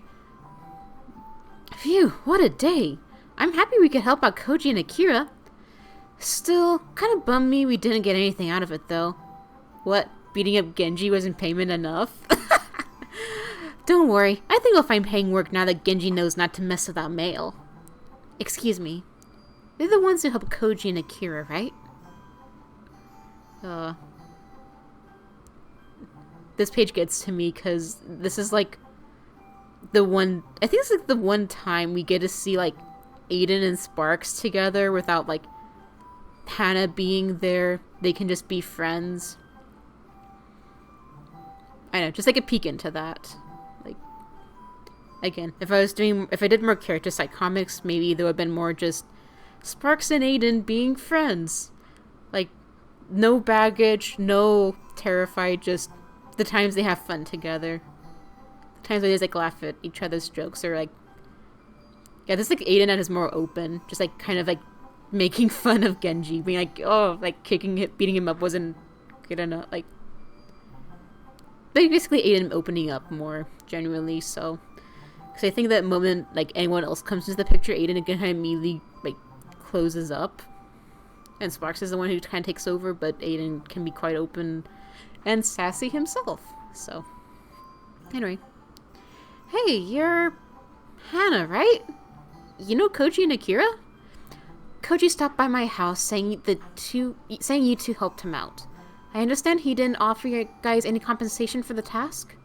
Oh, don't worry about it, really. You really can't expect a 5-year-old to pay up, you know? Unacceptable. Huh? If you're going to be an official rescue team, then as per the rules, you should be compensated for all assignments that aren't regarded as a national emergency. You two deserve to be paid for your assistance. So, if Koji can repay you, then please let me join your team as payment. Basically, everything Hana says here, that's like what the rulebook says, but casually, they don't take it that seriously. It's just Hana reading up on stuff and trying to go, well, I just have to join your team. Like, she needs to come up with an excuse to, like, actually join the team versus, I just want to join your team. So, yeah, you can also kind of see, like, Aiden compared to, like, the previous page is just frozen up again. So, poor kid. Let me figure out what's a good song.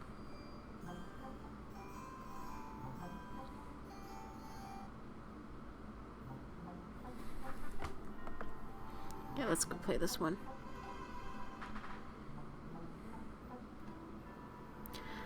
I want to change.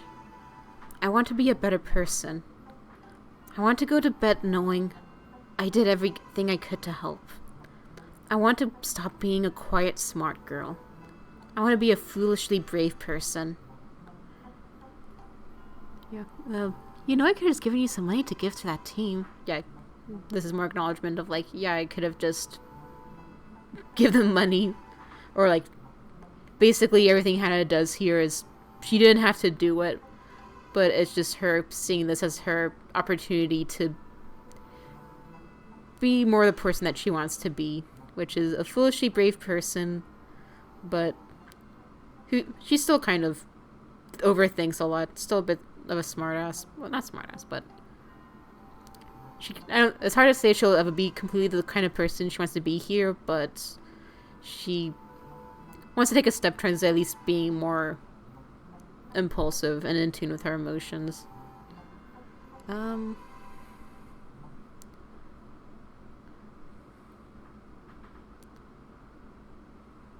to think. No, actually, I think.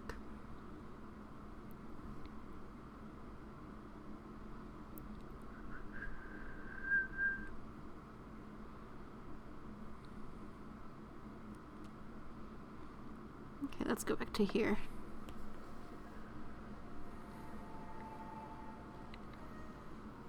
Hana! Hana! I'm here. Are you okay? I'm fine. Exhausted. Got it. We'll take a break. Man, Hana, you're really incredible. She doesn't feel like it.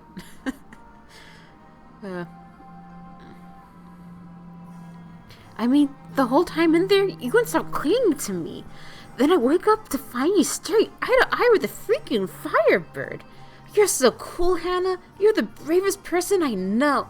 Please be quiet, Sparks. I don't want to talk about it. Oh, sure thing. I told you to grab Sparks and run. Why didn't you do as I said?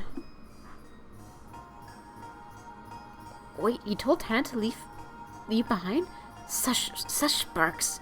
I'm the team leader. You're supposed to do what I say. And I expect the members of my team to follow my every word? What's so funny? Oh, man. Matt, your only boss even involves sacrificing yourself, huh?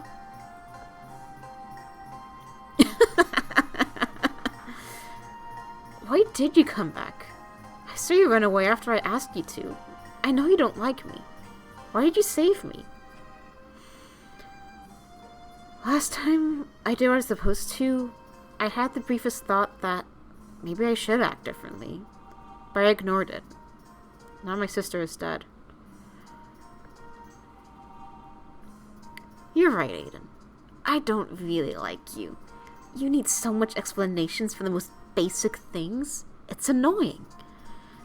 But when I looked back, I had that same inkling as before. And I figured instead of ignoring it again, I should follow it. I have no regrets what I did back there. Hana, thank you for saving me. It looks like you don't hate Aiden as much as you claim to, huh? Yeah, let's go back a little first, since some more pages that it's easier for me to kind of read through. So, yeah, for a while it's kind of Hana just being kind of withdrawn to herself. Like, even though the team's there, she's just too focused inwards. Still kind of thinking too heavily about what just happened. And even though Sparks is super impressed, Hana doesn't really... It's not something that she... I guess I'm trying to think of how to describe it. I guess it's kind of less oh, I faced my fear and now it's completely gone, and this was all such a noble act. And Hana's kind of like, it's more complicated than just that. She doesn't feel like at the very least, she doesn't feel like she was brave. Like, she just thinks about like, oh, I couldn't even like face the bird. I ran away at first. I didn't like immediately do this, so I'm not the bravest person. I just survived and got through it and got my friend out of it too, so that's just basically Sparks' optimism just makes her feel worse about it. Makes her think about the ways that, oh, that's not true, that's wrong. I messed this and that up, so. And then Aiden, he knows just saying thank you, at least at first, won't really resonate, so his first move is to kind of be like him trying to assert his leadership for once. Which even, like, everyone's kind of taken aback by. Like, Hannah's like, whoa, wait, what? And Sparks is like, oh. I guess, like, Aiden establishing more of the scene of what happened. So I guess, like, him... I'm not sure if he was necessarily thinking of it as he talked with Hana, but this is kind of him more establishing, like, this is what happened. I told her to leave, but then she didn't leave. I think by the time I was writing these pages, I started listening to a podcast called Friends at the Table, and the writing in it, like the discussions they had about writing it, helped me a lot with Hana and the Firebird. And in some ways, I was like, man, at least it got me asking questions about myself, about the characters, how they would relate to one another, as well as think some more about the lore and stuff. So I think a lot of that podcast kind of informed the writing, my approach to like the characters and stuff at the end here. So in this case, I kind of thought about like, okay, Aiden is trying to establish more of this scene, try and be like, well, again, he knows a straightforward thing. Doing what Sparks did was like, oh, you're so brave and so great, would make Hana feel better. So it's more immediate things be like, you didn't do as I said. Why didn't you do that? And since he's like, well, I guess I'm gonna say that I should be angry about it because I'm the team leader, and again, you should do what I say. But as you can see here, he's doesn't have quite the spine for it. And yeah, I think this is when I started pulling out more Sojo stuff, and this is when I think it's kind of meshes better than the earlier things. This is like the more upfront thing. Like, he's not the bossy type. He wasn't like, he can't be the commander yelling. He has to be the more upfront, but I'm trying to think of what else. I feel like I like how this layout turned out. Kind of like a better, more complex version of what was going on a few pages back with Hana recalling what happened. I guess this one's more like states up front of all the emotions that are going on. So if anyone missed the point beforehand, hopefully by now it's more easily established of like what Hana's deal is. At this time, I definitely remember reading a lot of... This is the time when I was reading more Sojo manga, like the classics and stuff, and that was like informing how I was like drawing backgrounds and layouts and stuff, and that was for the better. That definitely helped a lot. Read more Sojo, everyone. Anyway. Yeah, and this panel is just Hana reflecting, going, you know what, she can't really believe, again, Sparks's thing about, like, oh, you're so brave, you're so whatever. That doesn't sound right to her, but what sounds right to her is being like, I had an inkling that I should have done this, even though it didn't make logical sense, and I did it. And that's what makes her feel good. Not being the, oh, you're so brave, you're so scared, but then you didn't, and wow. It's like, no, it's her, the thing she's more proud of more than anything is just that she did what she said she wanted to do, or of like, if she had an inkling, she wanted to follow it instead of ignoring it, and this time she followed it.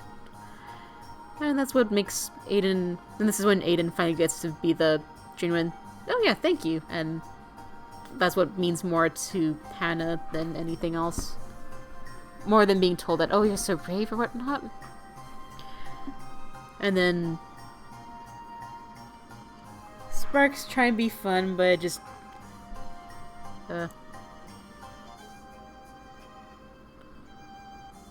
it's kind of like an intrusive thoughts where your first reaction feels like something innate in you, but in reality you can think through the problem and come to your own true conclusion.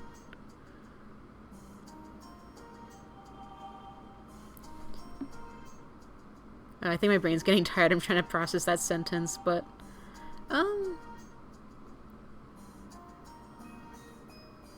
I guess it's just kind of like her. I think a lot of the things in the comic is just kind of like I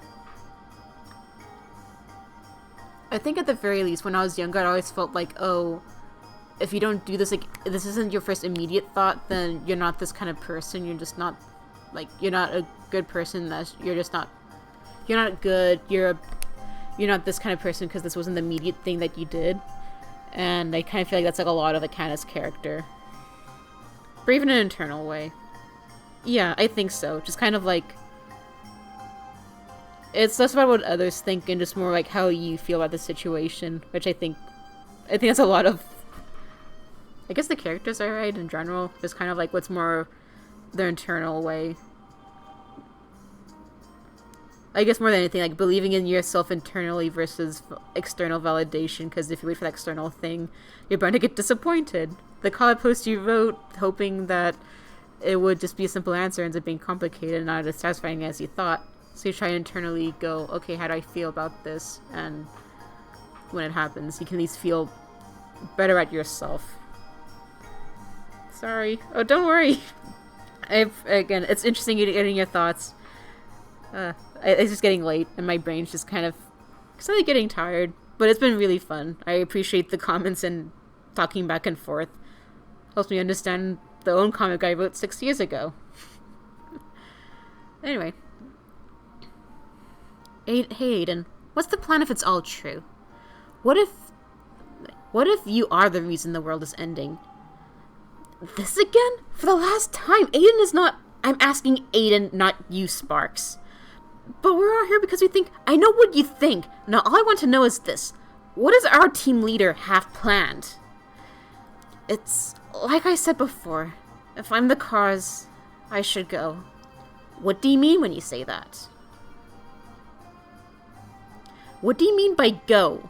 I assumed that I could only leave by dying. Okay. How'd you like to die if that comes to that? Huh? Assuming that no one catches up with us or Kukon doesn't smite you on the spot, you'll have full control of your death.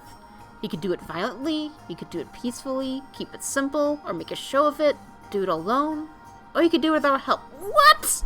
Hannah, you gotta be joking! I'm serious. If Aiden wants me to help too, I'll help. I will help him. I love comics talk too. Yeah, that's... Oh yeah, a bunch happened on these pages.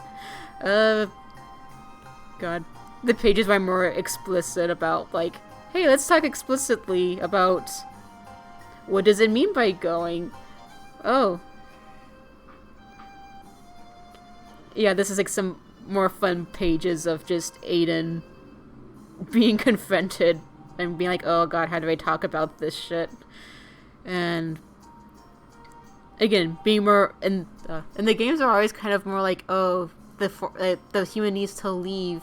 And this is being more upfront of being like, yeah, he needs to die. What does that mean?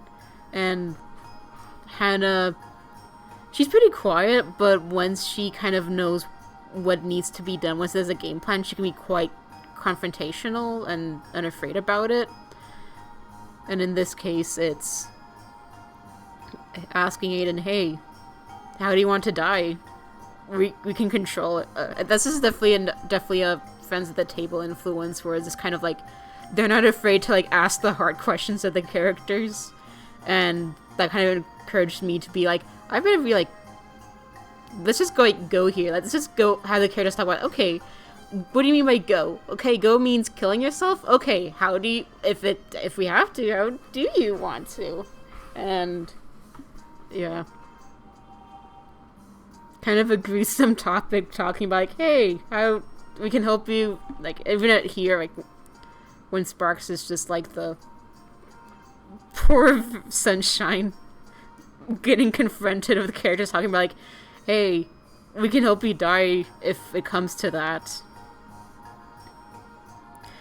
Go to the big Pokey Ranch in the sky. Yep. I'll change up the song a little bit. Yeah, if Aiden wants me to, I will help him. Again, Hana's also the kind of person, like, things that she says she means, so she does mean it when she says, like, if he wants me to, I will do it. Hard to say if she'll necessarily have the courage to when it actually comes to it, but that's how she is like, I will help you do this hard shit. I think I know what song I want to play for this next page.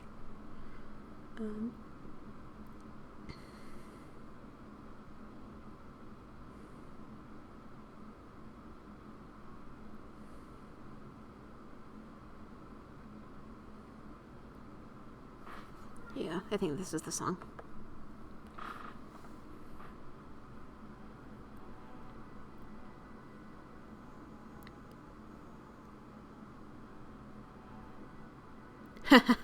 Man, go hard or go home, huh?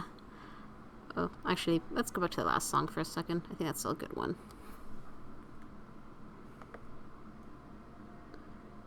Sorry, you're hearing this song run away so much, but that's like the best song. Anyway. Man, go hard or go home, huh? I know I keep saying I'm willing to go, but I'm a bit of a coward. I can't say I won't chicken out the last second. You're not chicken for wanting to stay alive! Staying alive is a valid choice. I'll help with that too. Even if I'm causing the end of the world? Yeah, but I don't think it'll come to that. You're braver than you give yourself credit for, Aiden. I think you'll be able to do what needs to be done, whatever it may be. Kind of saying in her own way she believes in him, even if it's like, if you need to die, I believe you'll die.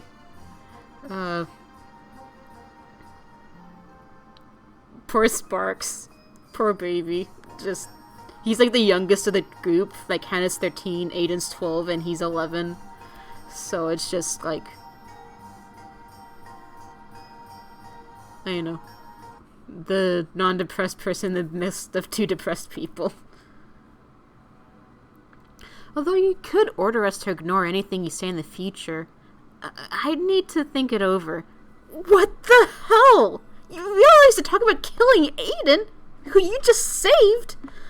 I'm trying to have a worst-case scenario plan, Sparks. Until we find Kirikon, any theory could be possible. The answer should be obvious if you're really his friend. Well, I'm sorry, I can't blindly believe that things will work out fine. It's not blind belief. I know I'm right, deep in my heart. Ah, yes, the most logical and unbiased of sources, the heart. At least I have one, unlike you. Talking about killing your own friend. You're absolutely heartless, Hana. Yeah, this page, specifically reading Ryoko Iida, like, Rose of Versailles fame, reading her work definitely influenced this page, like, this one specifically. I think it was, like, from Oni-chan, like, Oni-sama, I think, inspired this page specifically. Hold on.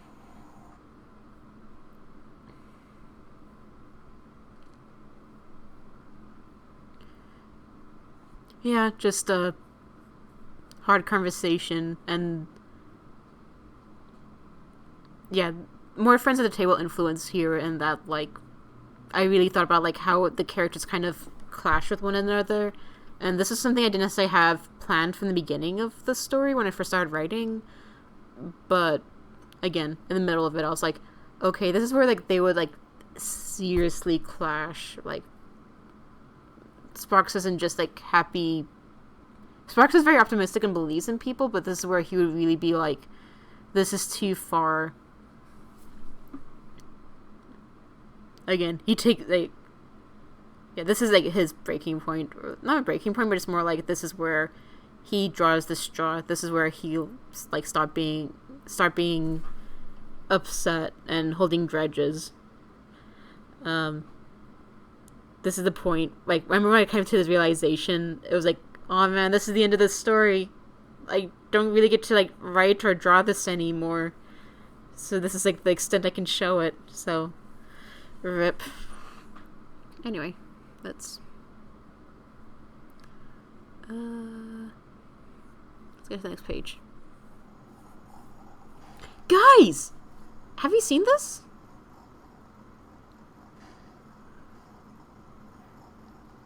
What? Is there something there? No.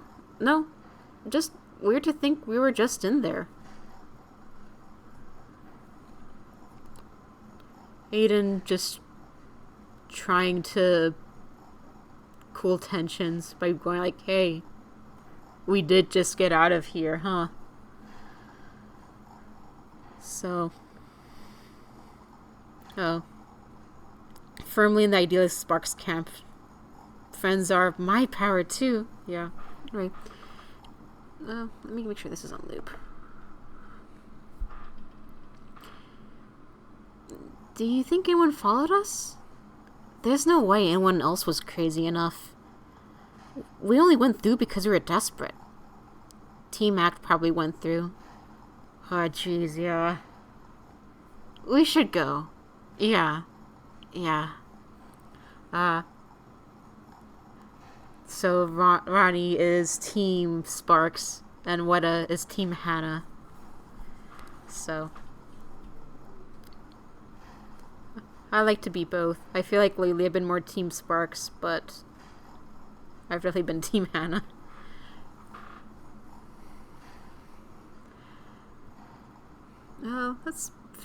We're almost at the end. Let's figure out a good page. A good song.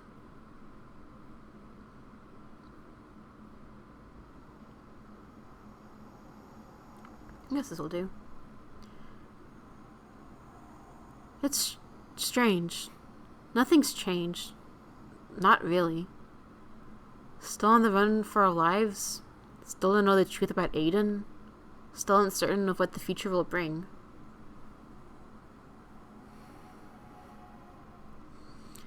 But for the first time in eons, my heart feels light. The end.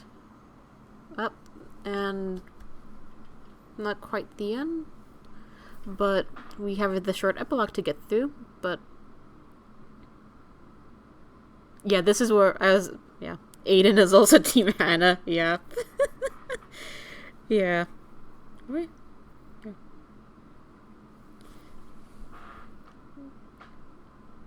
Yeah, why have nuance and depth when I can just save everyone and nothing is wrong? So, per Sparks. Like, again, per Sparks. This is like me kind of going, oh, geez, I don't get to, this is the end. This is where I had the planned ending. From the very beginning, I planned to end it here, because I always assumed people will know this is a Mystery Dungeon, like, poorly hidden Mystery Dungeon fanfic. They'll know this, how the rest of the game goes. This is just where, this is where Hannah's kind of whole character story ends.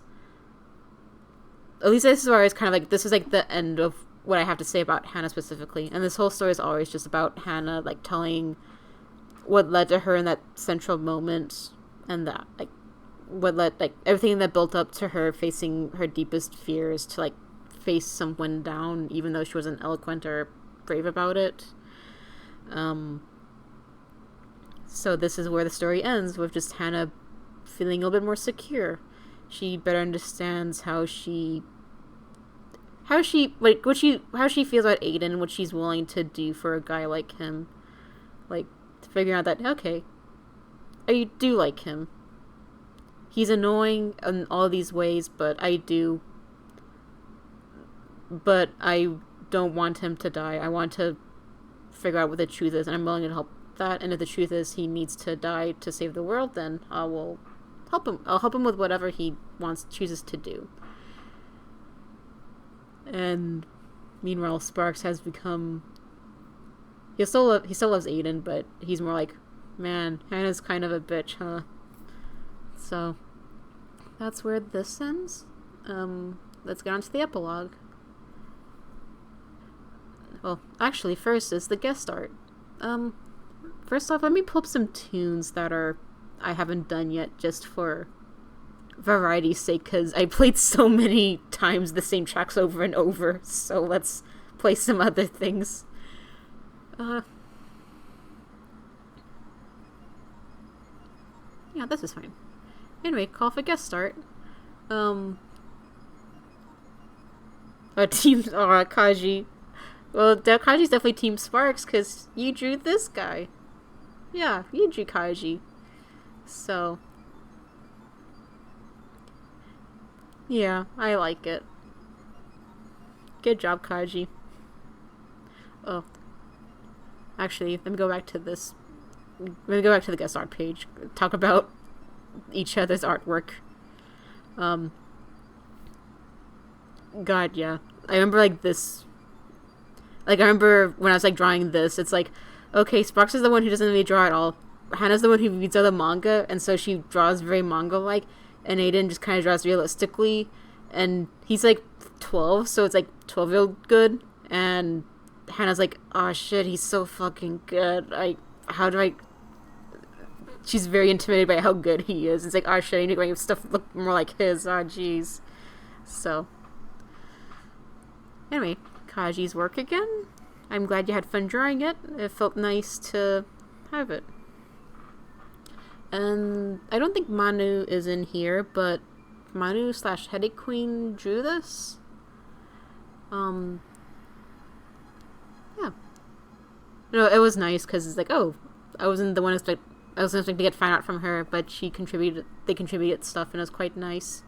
And she even had a little process video. Sideways, since it was on an iPad and that was kind of awkward, but still, I appreciate it.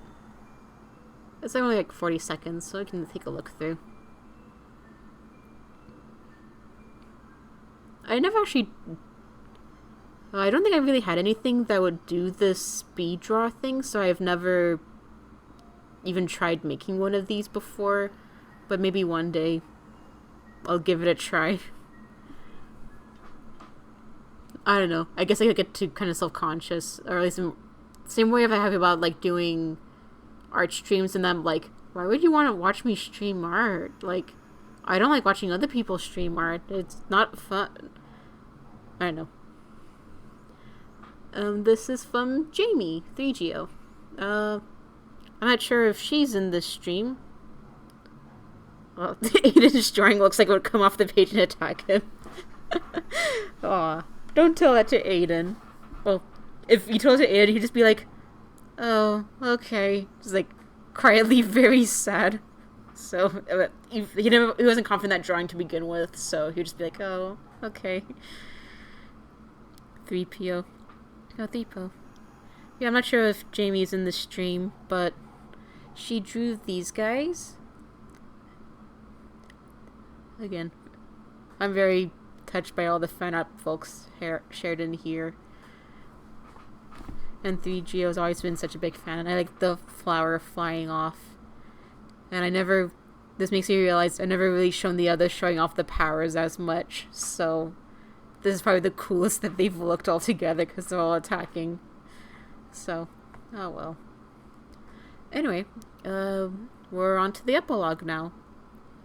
This is meant to be the journal of Hana's, like, I think earlier Hana mentioned that she had a book full of fairy tales that she wrote with her sister, and this is meant to be like that journal. It's based on a little journal that I still have to this day. I think my aunt gave it to me. But, yeah, that's what the design is based on. And these guys are just side things. Anyway. A long time ago, a brother and a sister made a pact with one another. They swore they would become legendaries, but retain their humanity and the memories of one another.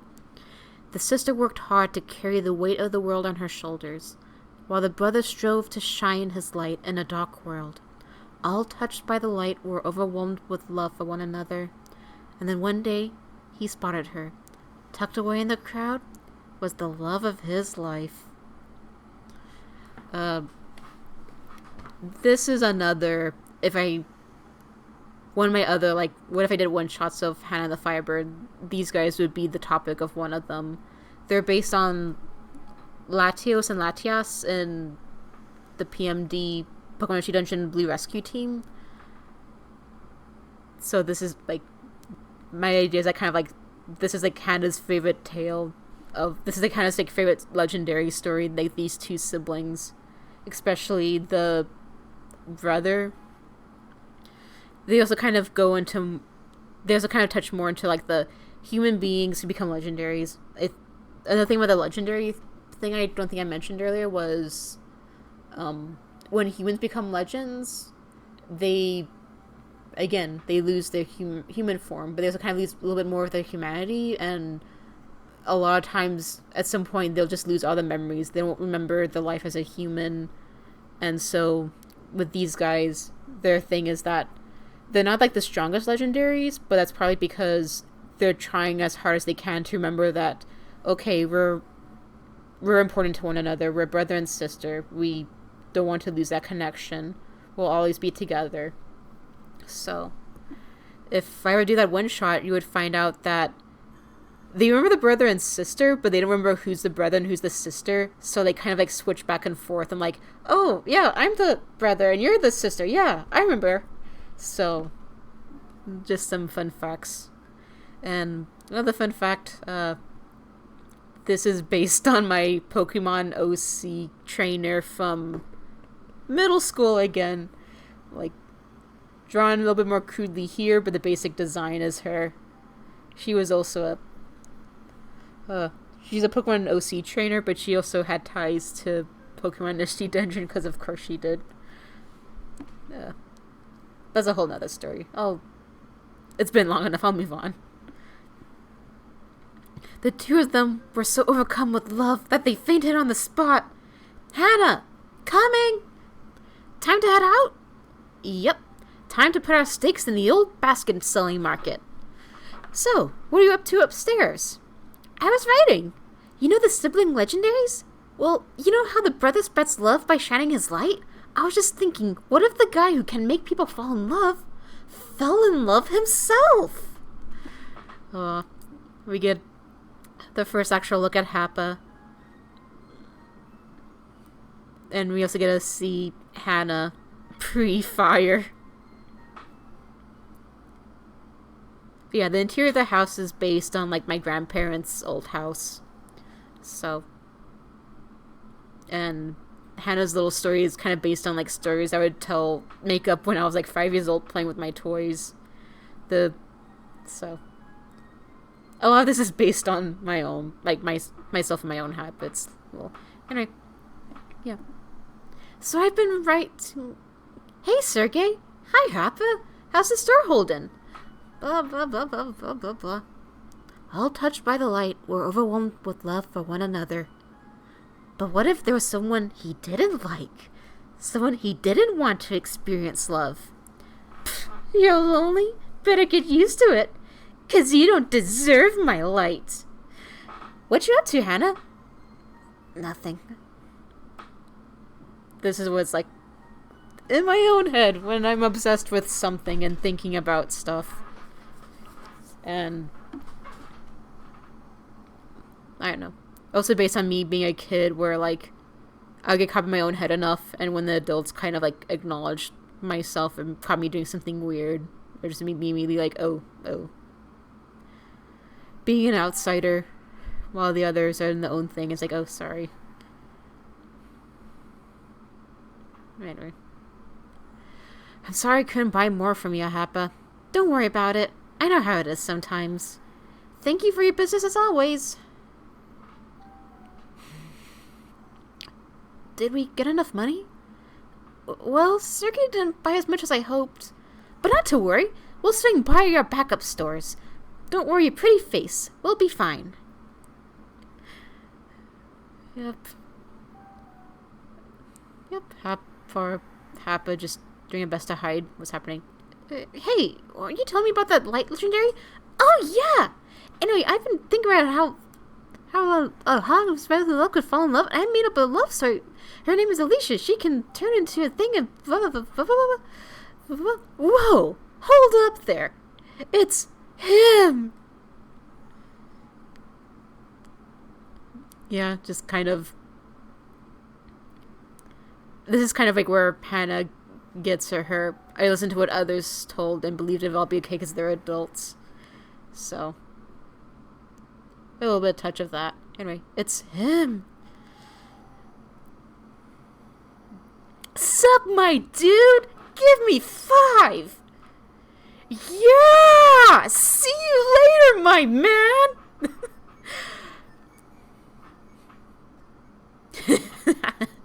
Why are you always so mean to him? What's mean about asking someone for a high five? You always sound like you're taunting him. Nah, I'm just teasing, not serious. Why tease him? He never reacts. That's the appeal. He's such a diligent young man, always looking so serious. It makes me want to try to crack a smile out of him. It's not nice of you to tease him while he's working. Hey, I'm a young maiden. I'm entitled to teasing cute boys. Wait, do you like him? One thing I will mention, I was like obsessed with Stardew Valley for a while, and Shane wasn't, I played it before Shane was a candidate in the game to marry, but he was a character I definitely wanted to marry, so, and then when they released the update that would let you marry him, I was like, oh, I'm gonna make a new game. Like, my game's pretty far along, I'm gonna marry to someone else in it. I don't want to get a divorce, so I'm gonna make a new save file. And its save file, I was like, this is an AU of Happa where she never died, and she went to work on a farm, and Hana and the Firebird never happened. So, in that save file, she ended up marrying Shane. I had to marry Shane, and so I kind of based everything here based on, like, her relationship with Shane. So. Oh, a bit. Oh, unused themes. Let's go back to some more.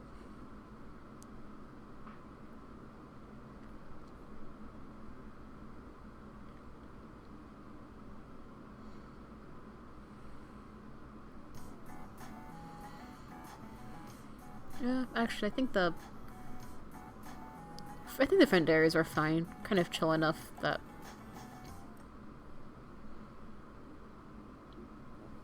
Yeah, I love characters that are also creative. Yeah, it's a very fun kind of inserting my own experiences of being young and creative into other characters. So, yeah, in this case, in this scene, it's just based on my Kappa's Stardew Valley equivalent, where she just ignores the guy just trying to live his life. And this is where this is also kind of based, again, a lot of things are based on baby me, and in this case it's kind of like, why would you ever want to tease someone that you like? Like, if you like them, why would you be mean to them? And even just the word like, I forgot about that. Why didn't you just say so then? Oh, you'll understand when you're older.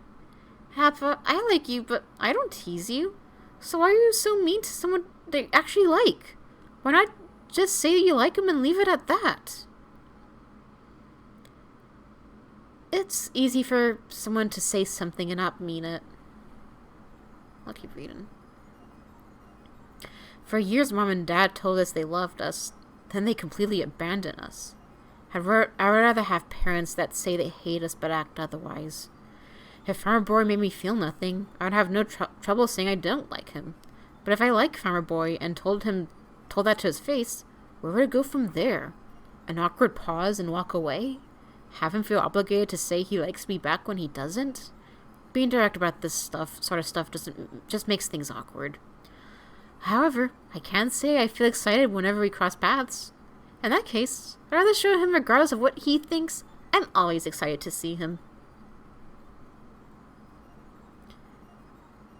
I think I get what you mean. However, I'm the opposite. If someone bugs me and I told them so, we are certainly doomed to constantly end up stuck together. Each time knowing that one of us hates the other, it's easier to keep quiet until we leave and hopefully never see each other again. But I have no problem telling people I like them. But Hana, you never told me you like me. What? I tell you every night? Hana, am I not clear enough? I can repeat myself. You didn't have to stay behind when Mom and Dad left. You could have left town. You could have chased after your dreams. But you're here. You stayed here just to take care of me. You've done so much for me, Happa. You mean the world to me. I love you. Hana, I was just teasing you. Oh. Were you teasing me because you like me? Yes. And that's the end. Yeah, I kept reading along, but let's go back and see if there's anything to discuss. This whole conversation was kind of based on, I guess when I was younger, there was I felt like a lot of, like, the media,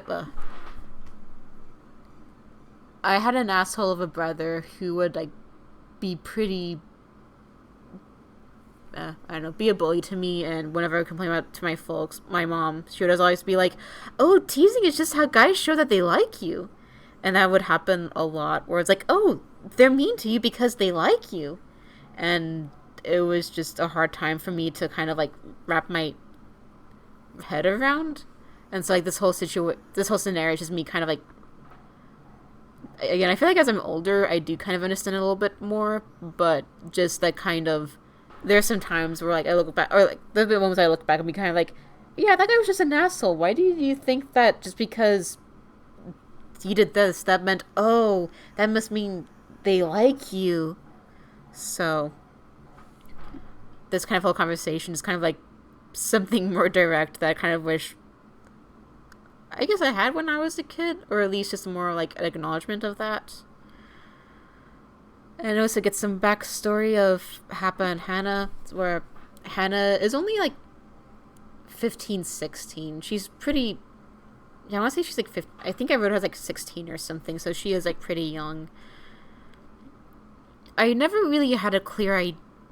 Again, the parents really are just assholes. I couldn't tell you what exactly made them go, let's leave together and just leave the daughters alone. Like, it basically abandoned them. I never came up with an idea for that. They're just, I think the best I had was just that they're just irresponsible. They just don't give a shit. So, but Happa, even though she's more, Happa has enough sense of responsibility that she felt the need to stick with her sister. So,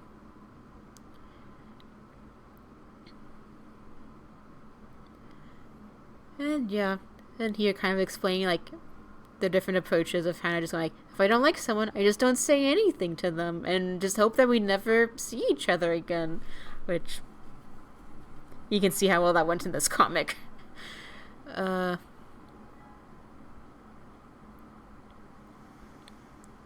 Yeah. I think this, again, these are nice pages. It's a nice ending. I think it's nice to see Hana pre-fire, seeing what she was like before all of the whole story, where she could be a little bit more open. I have a friend, Greg, who, he didn't submit his fan art for this thing, so it's not on the site anywhere, but he did draw Hana one time, and he drew her with a ponytail, going like, oh, she's wearing a ponytail because that's the time that she would wear one when she was happy, and that like made me emo, because it's like, that is exactly the point. Hana, when she's happy, will wear a ponytail, because I know when her hair is down, that's her chance to kind of hide behind it, but when it's up, that's her kind of like being more open, being more fun. So yeah, that's the end. Yeah, that's the end. So, yeah, 4 hours. Oof. Thanks for listening to me jam around for that long.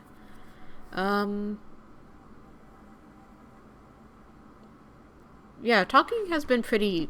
Actually, let me change up the song.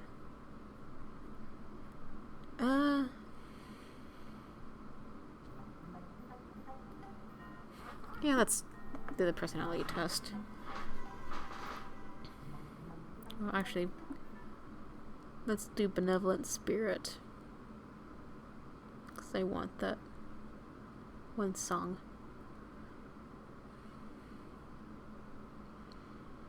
Yeah.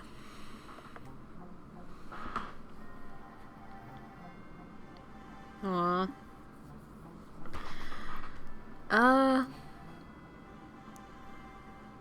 Yeah.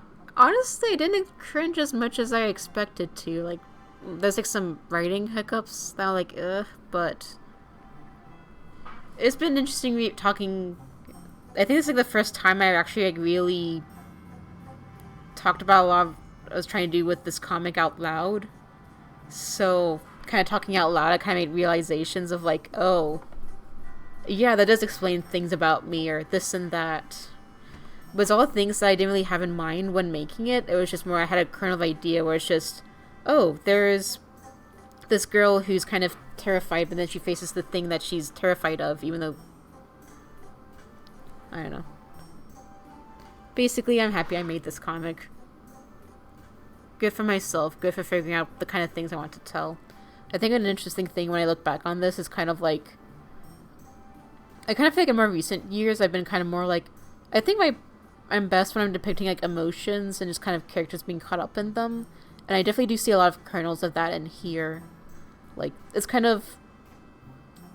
I guess stilted at first, but then I do more experiments with it later on.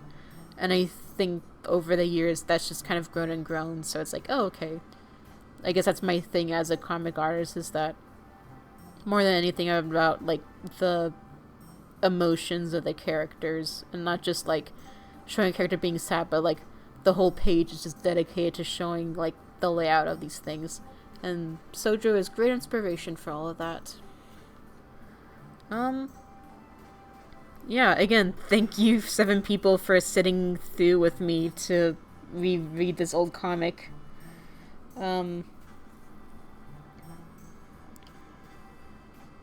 Yeah, again, not a bad comic considering it's basically middle school, like, reworking my old middle school Pokemon Tree Dungeon fanfic to varying degrees of success.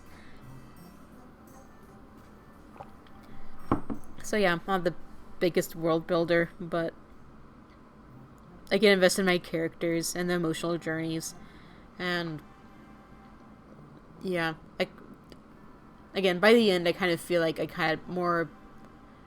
Basically, by the end of the story, I had more ideas. I'm like, oh, this is what I can do, this and that to improve. This I can improve, like, make the world building more unique than just, oh, this is Pokemon Tree Dungeon that I'm trying to, like, file the serial numbers off. But by the end, I was at the end, and I was like, well, that's where I want to end the story. This is where I planned it, so, and I stuck to it.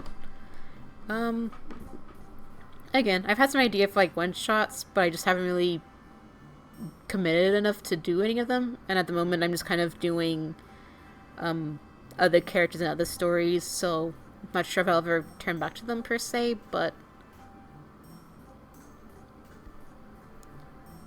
yeah. Yeah, this is the director's commentary cut, so again, thanks for listening, because it's... Again, this is also, I guess, cathartic for me, just to kind of go like, oh, okay, maybe I wasn't that bad of a storyteller, or at least, like, I did some things right. So, is there any questions anyone had? Like, anything they're curious to hear more about, or something I mentioned earlier but forgot to, like, address again?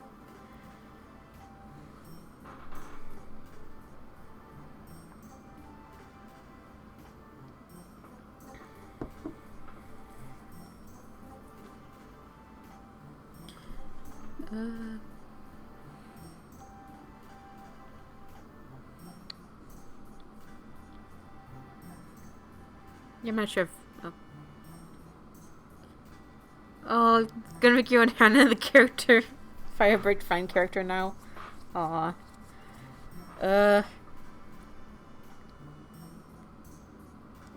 I think you can just grab like a NPC of your choice from Pokemon Dungeon and just make them your OC. Trying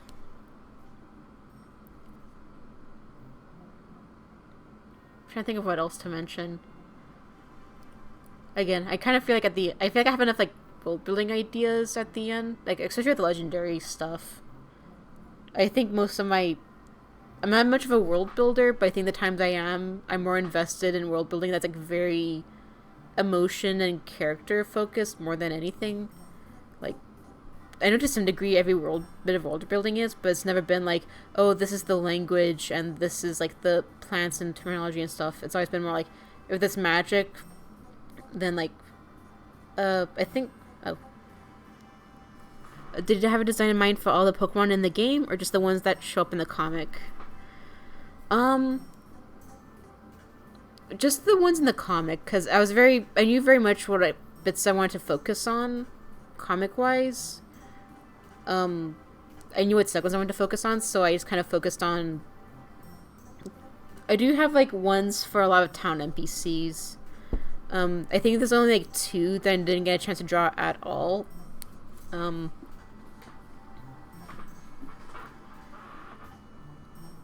trying to go...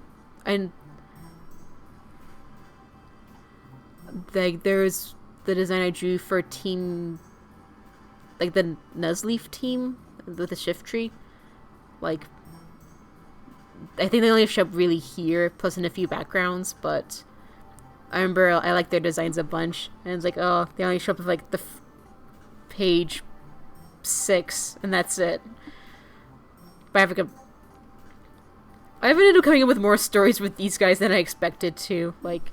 Again, if I ever did like a very loose, I think one thing I'll mention, I guess one fun fact is kind of like Super Pokemon Mystery Dungeon has a Nuzleaf character who's basically, he's the guy, instead of meeting your partner first, you meet Nuzleaf, and he basically becomes like a surrogate dad to you.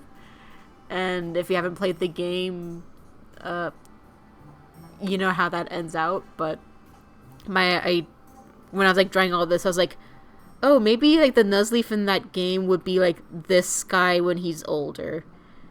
And I have, like, a whole sad story of, like, they never give, like, Nuzleaf's backstory in Super Pokemon Mystery Dungeon, but my idea was, like, oh, if this guy grows up to be, like, the equivalent to Nuzleaf in Super, then the backstory would be, they're all siblings, they're twins, he's the older brother who they think is the coolest.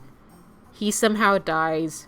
They blame, in their grief, they kind of like end up becoming distant from one another, and that's how he becomes Nuzleaf and Super. So that's some background.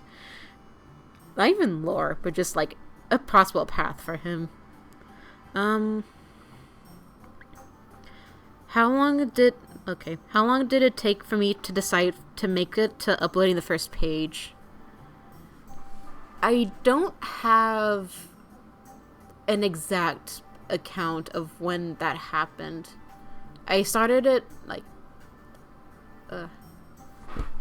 it was definitely during college, like junior year of my college when I started thinking about it, but I don't have an exact timeline. I don't remember if I worked on it before. I don't remember.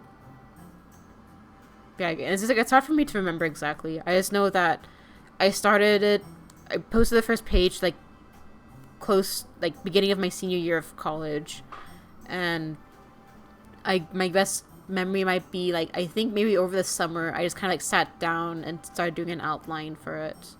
The original nuggets of idea were like there since like middle school, but like junior year of college was when I sat down and went like, okay, let's outline this. Let's figure it out, how I want to like structure this. Let's actually make this. And then started senior year of college and got the comics uploaded. So basically sat with the basic idea for a long time, then later in life just started kind of like pruning things, like fixing it up, and then college finally posted it, which I'm sure I was just an anxious mess making the whole thing. The whole time I was, a lot of like early posting this comic was just me kind of like cringing, going like, everyone's gonna know this is like the PMD fanfic and it's not gonna be professional and they're gonna like hate it. Well, not hate it, but like, it's not like they hate it, but it's just more like, oh, this is unprofessional. You need to become something original. You should be doing something brand new from scratch. This is like copying the game. Everyone's gonna notice it. You can't make any money off of this. That was like going through me a lot, and just me trying to like push through that too much agony. So yeah, it took me a while to even kind of promote the comic. It was always like a struggle for me to like promote it, because it's like, it's basically a fanfic that I'm repurposing and so obvious and keeping so close to the original like story and stuff. So a lot of my art projects really is just me wincing and trying to like go through the jello of anxiety until I get out to the end. And when I'm out there, I'm like still recovering, so I'm like, I can't really like show it off full-heartedly. I'm just like, here you go. I need to go take a shower. So working on the comic and getting further along definitely did help my confidence a little. Like, got me more comfortable with like doing, here's a page upload, and like tagging all that stuff. Talking with peers about it definitely was helped. Definitely having friends who are passionate about it definitely helped.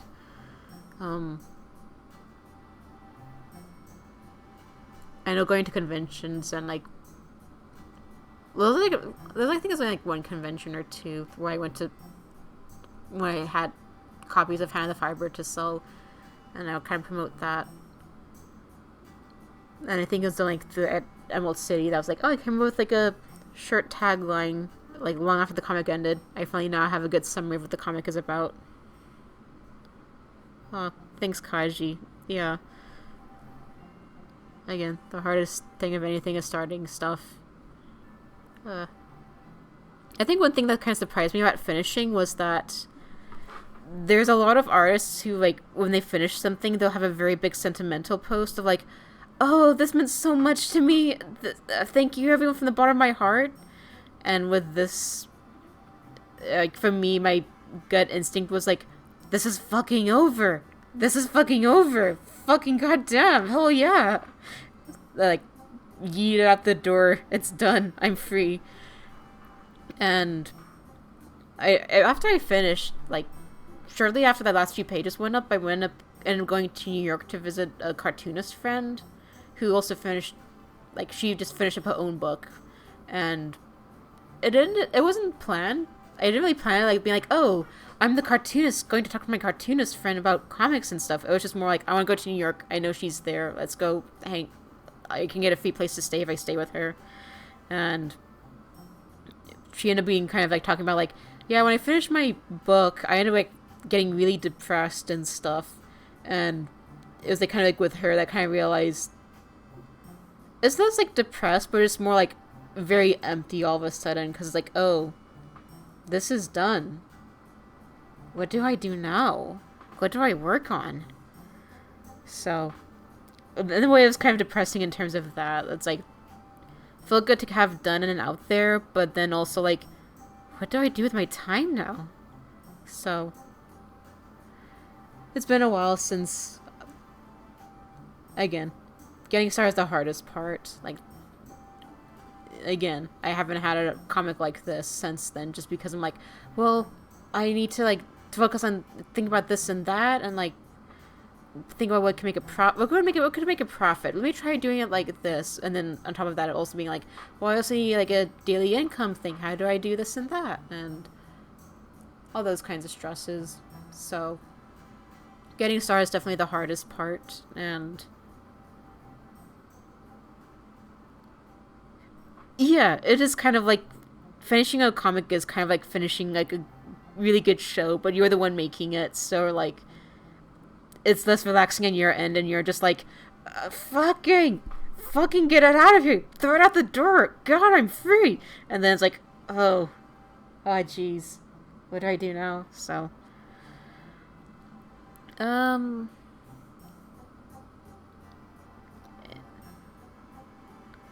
what lessons did I learn making this? The main ones: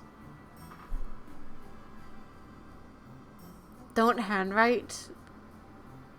Don't, like, if you have a lot of text, don't handwrite it. If you can avoid it, just, you have the computer, like, use technology more often. Like, again, there's a lot more things available nowadays, but at the time there wasn't that much. But when I found something that worked for me digitally, it made the process so much faster.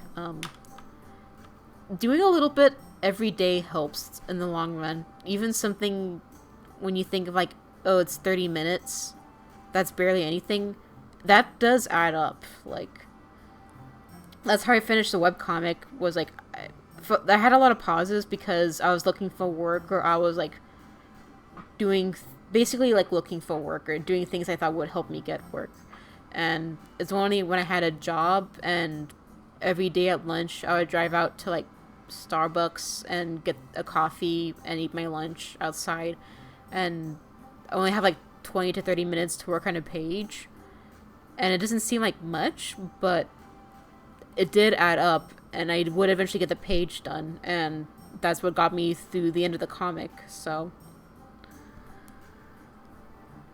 trying to think of any other lessons of note. At some point it is really just, I think one thing that kind of inspired me to, one thing that did legitimately kind of push me to get this comic going was that meme of, do it! Just do it! Yesterday said it was gonna be today! Like, that whole meme. Like, that was like something that did help me to kind of have in my head of like, just do it! And it won't be perfect when you start. Like, it definitely won't. But there is value to figuring things out along the way. So, I think in my case, I think I get hung up a lot because it does feel like you need to get this right perfectly the first time, and it needs to be profitable, it needs to like prove its worth, and there'll be a lot of times when you start something and it takes a while for it to like show itself or prove itself, but it's still worthwhile to put in that effort to figuring out what all that is. So, oh. Yeah, you share that Shia LaBeouf meme a lot. It's been a while since I've looked it up, but that was something that did encourage me a lot back in the day. Yeah, good luck with Kaji. Again, sometimes the best thing to do is just to get started, which, again, I could take my own advice because I kind of feel like I haven't done some more Ghost Girl just because I kind of felt that same kind of like trepidation of like, oh, I don't know, it needs to be the perfect start, or it needs to be structured like this and that, when I think it could just would have been better if I just kind of like hopped into it more. So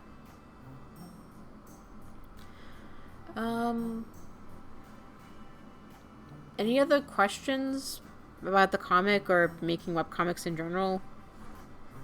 Even though it's been like 3 years since this one ended, and it was never that popular to begin with. Like, well, I guess my other piece of advice is the downside of using Tumblr as a webcomic interface is that it's very hard to tell, it's hard to tell metrics from others if the people don't have an account and aren't following it on Tumblr.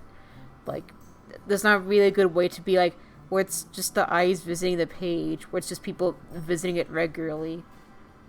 Like, the only metrics get on Tumblr is like who on Tumblr is following this blog and liking the posts or reblogging stuff, which I never got that much of. So I know people have left nice comments about it on Twitter when I was doing regular updates, but again, just hard to tell. Yeah, again, I think webcomics can be quite lonely, so kind of find people to talk about it with, which whether in person or online. Though I think in person's always nice if you're able to do it. What would I use to display my comic if I was to upload a comic nowadays? It's so different now. Again, like, Webtoons is the hot new thing, and I have actually tried re-uploading Hana and the Firebird up there, though, like, and it's up there now, but it's not really, like, again, I don't think anyone's really paid attention to it, but whatever. It's just more, again, it's hard for me to tell. Like, the thing about Webtoons is that it's very much formatted for, like, a scrolling phone, and the audience for there seems very invested in, like, romance and stuff. So, like, you can post it there, and at least it'll be a place to host your comic, but again, it's not necessarily going to find the same kind of crowds as, like, the more popular titles might. I'm old school, so I do still like the old-fashioned, you go to a website and you press the next page and you see the page like that, but I feel like nowadays phones are such a big thing that you do need to kind of take that to account more often. I guess long story short is I have no idea. I do like using itch.io, which is just, I just upload a PDF up there and people download it, which isn't exactly a good way to, like, present your work, even if it's free, and you make it free on there, because they'll go through the effort of, like, oh, I need to download it to read it. Oh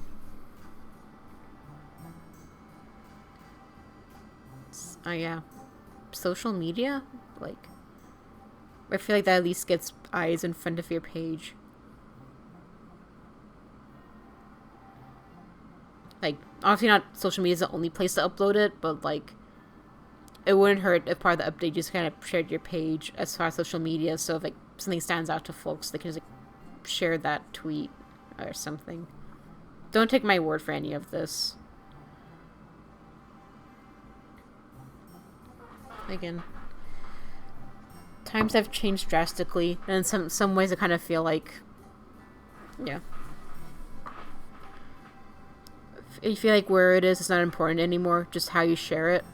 I think it is helpful to at least have a main site, like a central base, where ideally you can see the metrics for your own site, where you can be like, there's this many eyes on here, there's, like, people, if you want to have comments, you can have comments, though, again, Tumblr doesn't really have the option to even leave comments directly, so it's hard for me to tell if I would have anyone commenting or not, but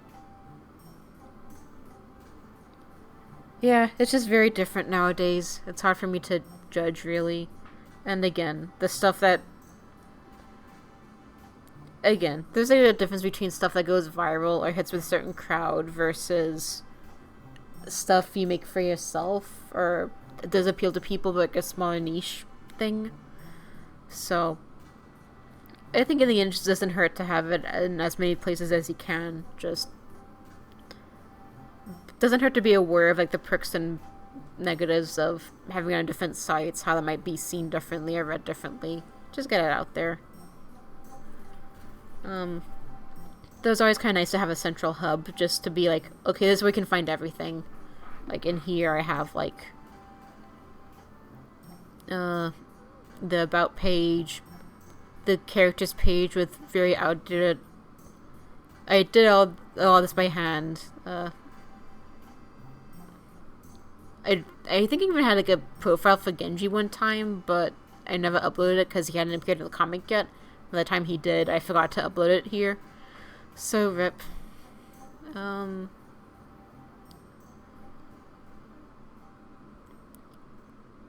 Yeah, I had, like, links to kind of being like, oh yeah, here's where you can find me at. A page where I have a link to all the guest art. The bonus art page where, since I went on hiatus a bunch of times, I would kind of leave updates for people, and I like to have a little artwork for it just to make it more fun.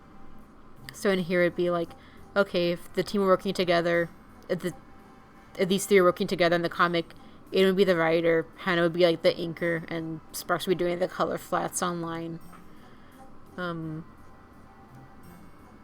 Here's a little short Christmas comic of like, oh, so what are you doing for Christmas? And they don't know, like, Christmas doesn't exist in this world, so they don't know what Christmas is about. Theory, he shouldn't remember either, but whatever. Like, Santa, presents, big dinners. If you want to come to Narmazines for dinner, you can just ask, can I come for dinner? And just having a holiday dinner with Team Act visiting. When I went on hiatus to work on my thesis for college, I kind of had them talking about Super Ghost Girl. The internet doesn't exist, but they are so very big fans of Ghost Girl.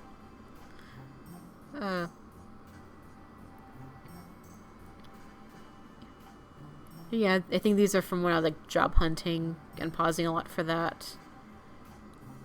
This was from when I went to like a coding camp after graduation to improve my job prospects, and I couldn't update pages because I was still drawing traditionally then, so I couldn't draw pages at the time.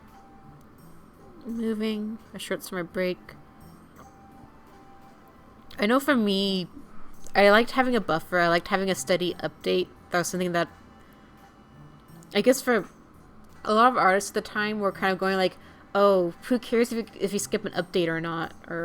And everyone's approaches are different. Like, everyone has their own different approach. But for me, something that I always remember about webcomics was kind of like, if they update it steadily on a regular time, then for me, it was kind of like a source of like, oh, this week sucks, but wait, there's an update happening this week. So I always kind of felt important to kind of have that going.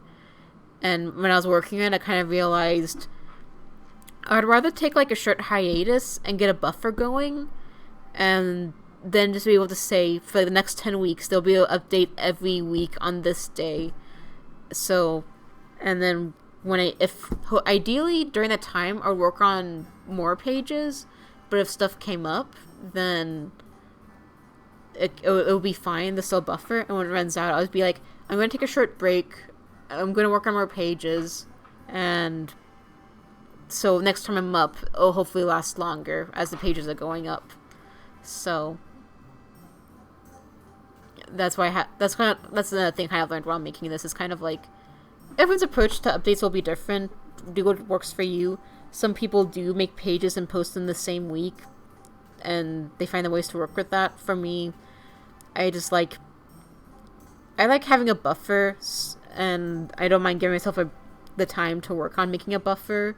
So I will just pause the comic. Once there's no more buffer pages, I'll say, okay, there's no more pages, I'm working on more, hold on.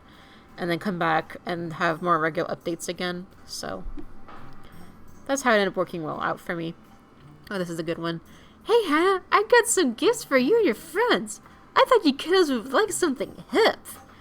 And it's like based on things I saw at the time, like a dabbing Santa bag, elfie sweater, squad goals, and just dabbing Santa and reindeer, all wearing their Christmas fleek hats.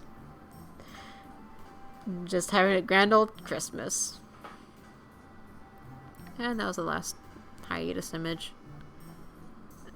Yeah, so the perks of having a central site is it makes it easier to like have a central hub for this kind of stuff and links. So regardless of how you share it, I would recommend at least having one site. Ideally, that's all your own. Like, what you used to make, it doesn't matter. Just something that's just, like, you get insight into, like, analytics. And, yeah. Just basically a central hub where it makes it easy for people to revisit your work and find other links and such. So. Anyway, 4 hours and 45 minutes, oof.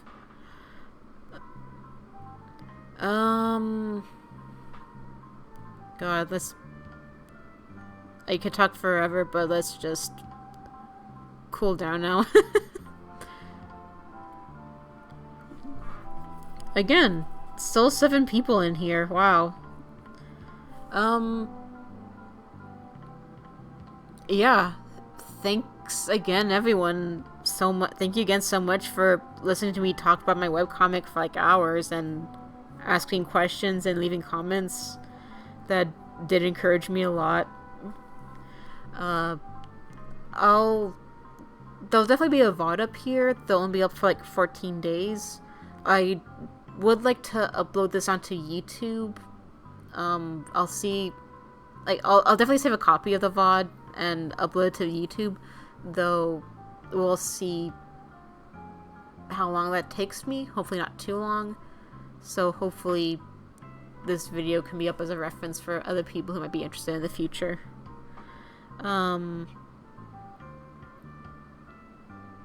Yeah, thank you again so much for joining the stream. Thank you for listening to me read my webcomic. If you read my webcomic and enjoyed it, thank you so much. That does genuinely mean that is like wild to me for me to hear. So thank you so much. And happy 6 years to Hana the Firebird. I learned a lot from making it. So thank you to that comic and thank you for reading. And have a good night. Take care. Enjoy the weather wherever you are. And best of luck to you and your own projects. Good night.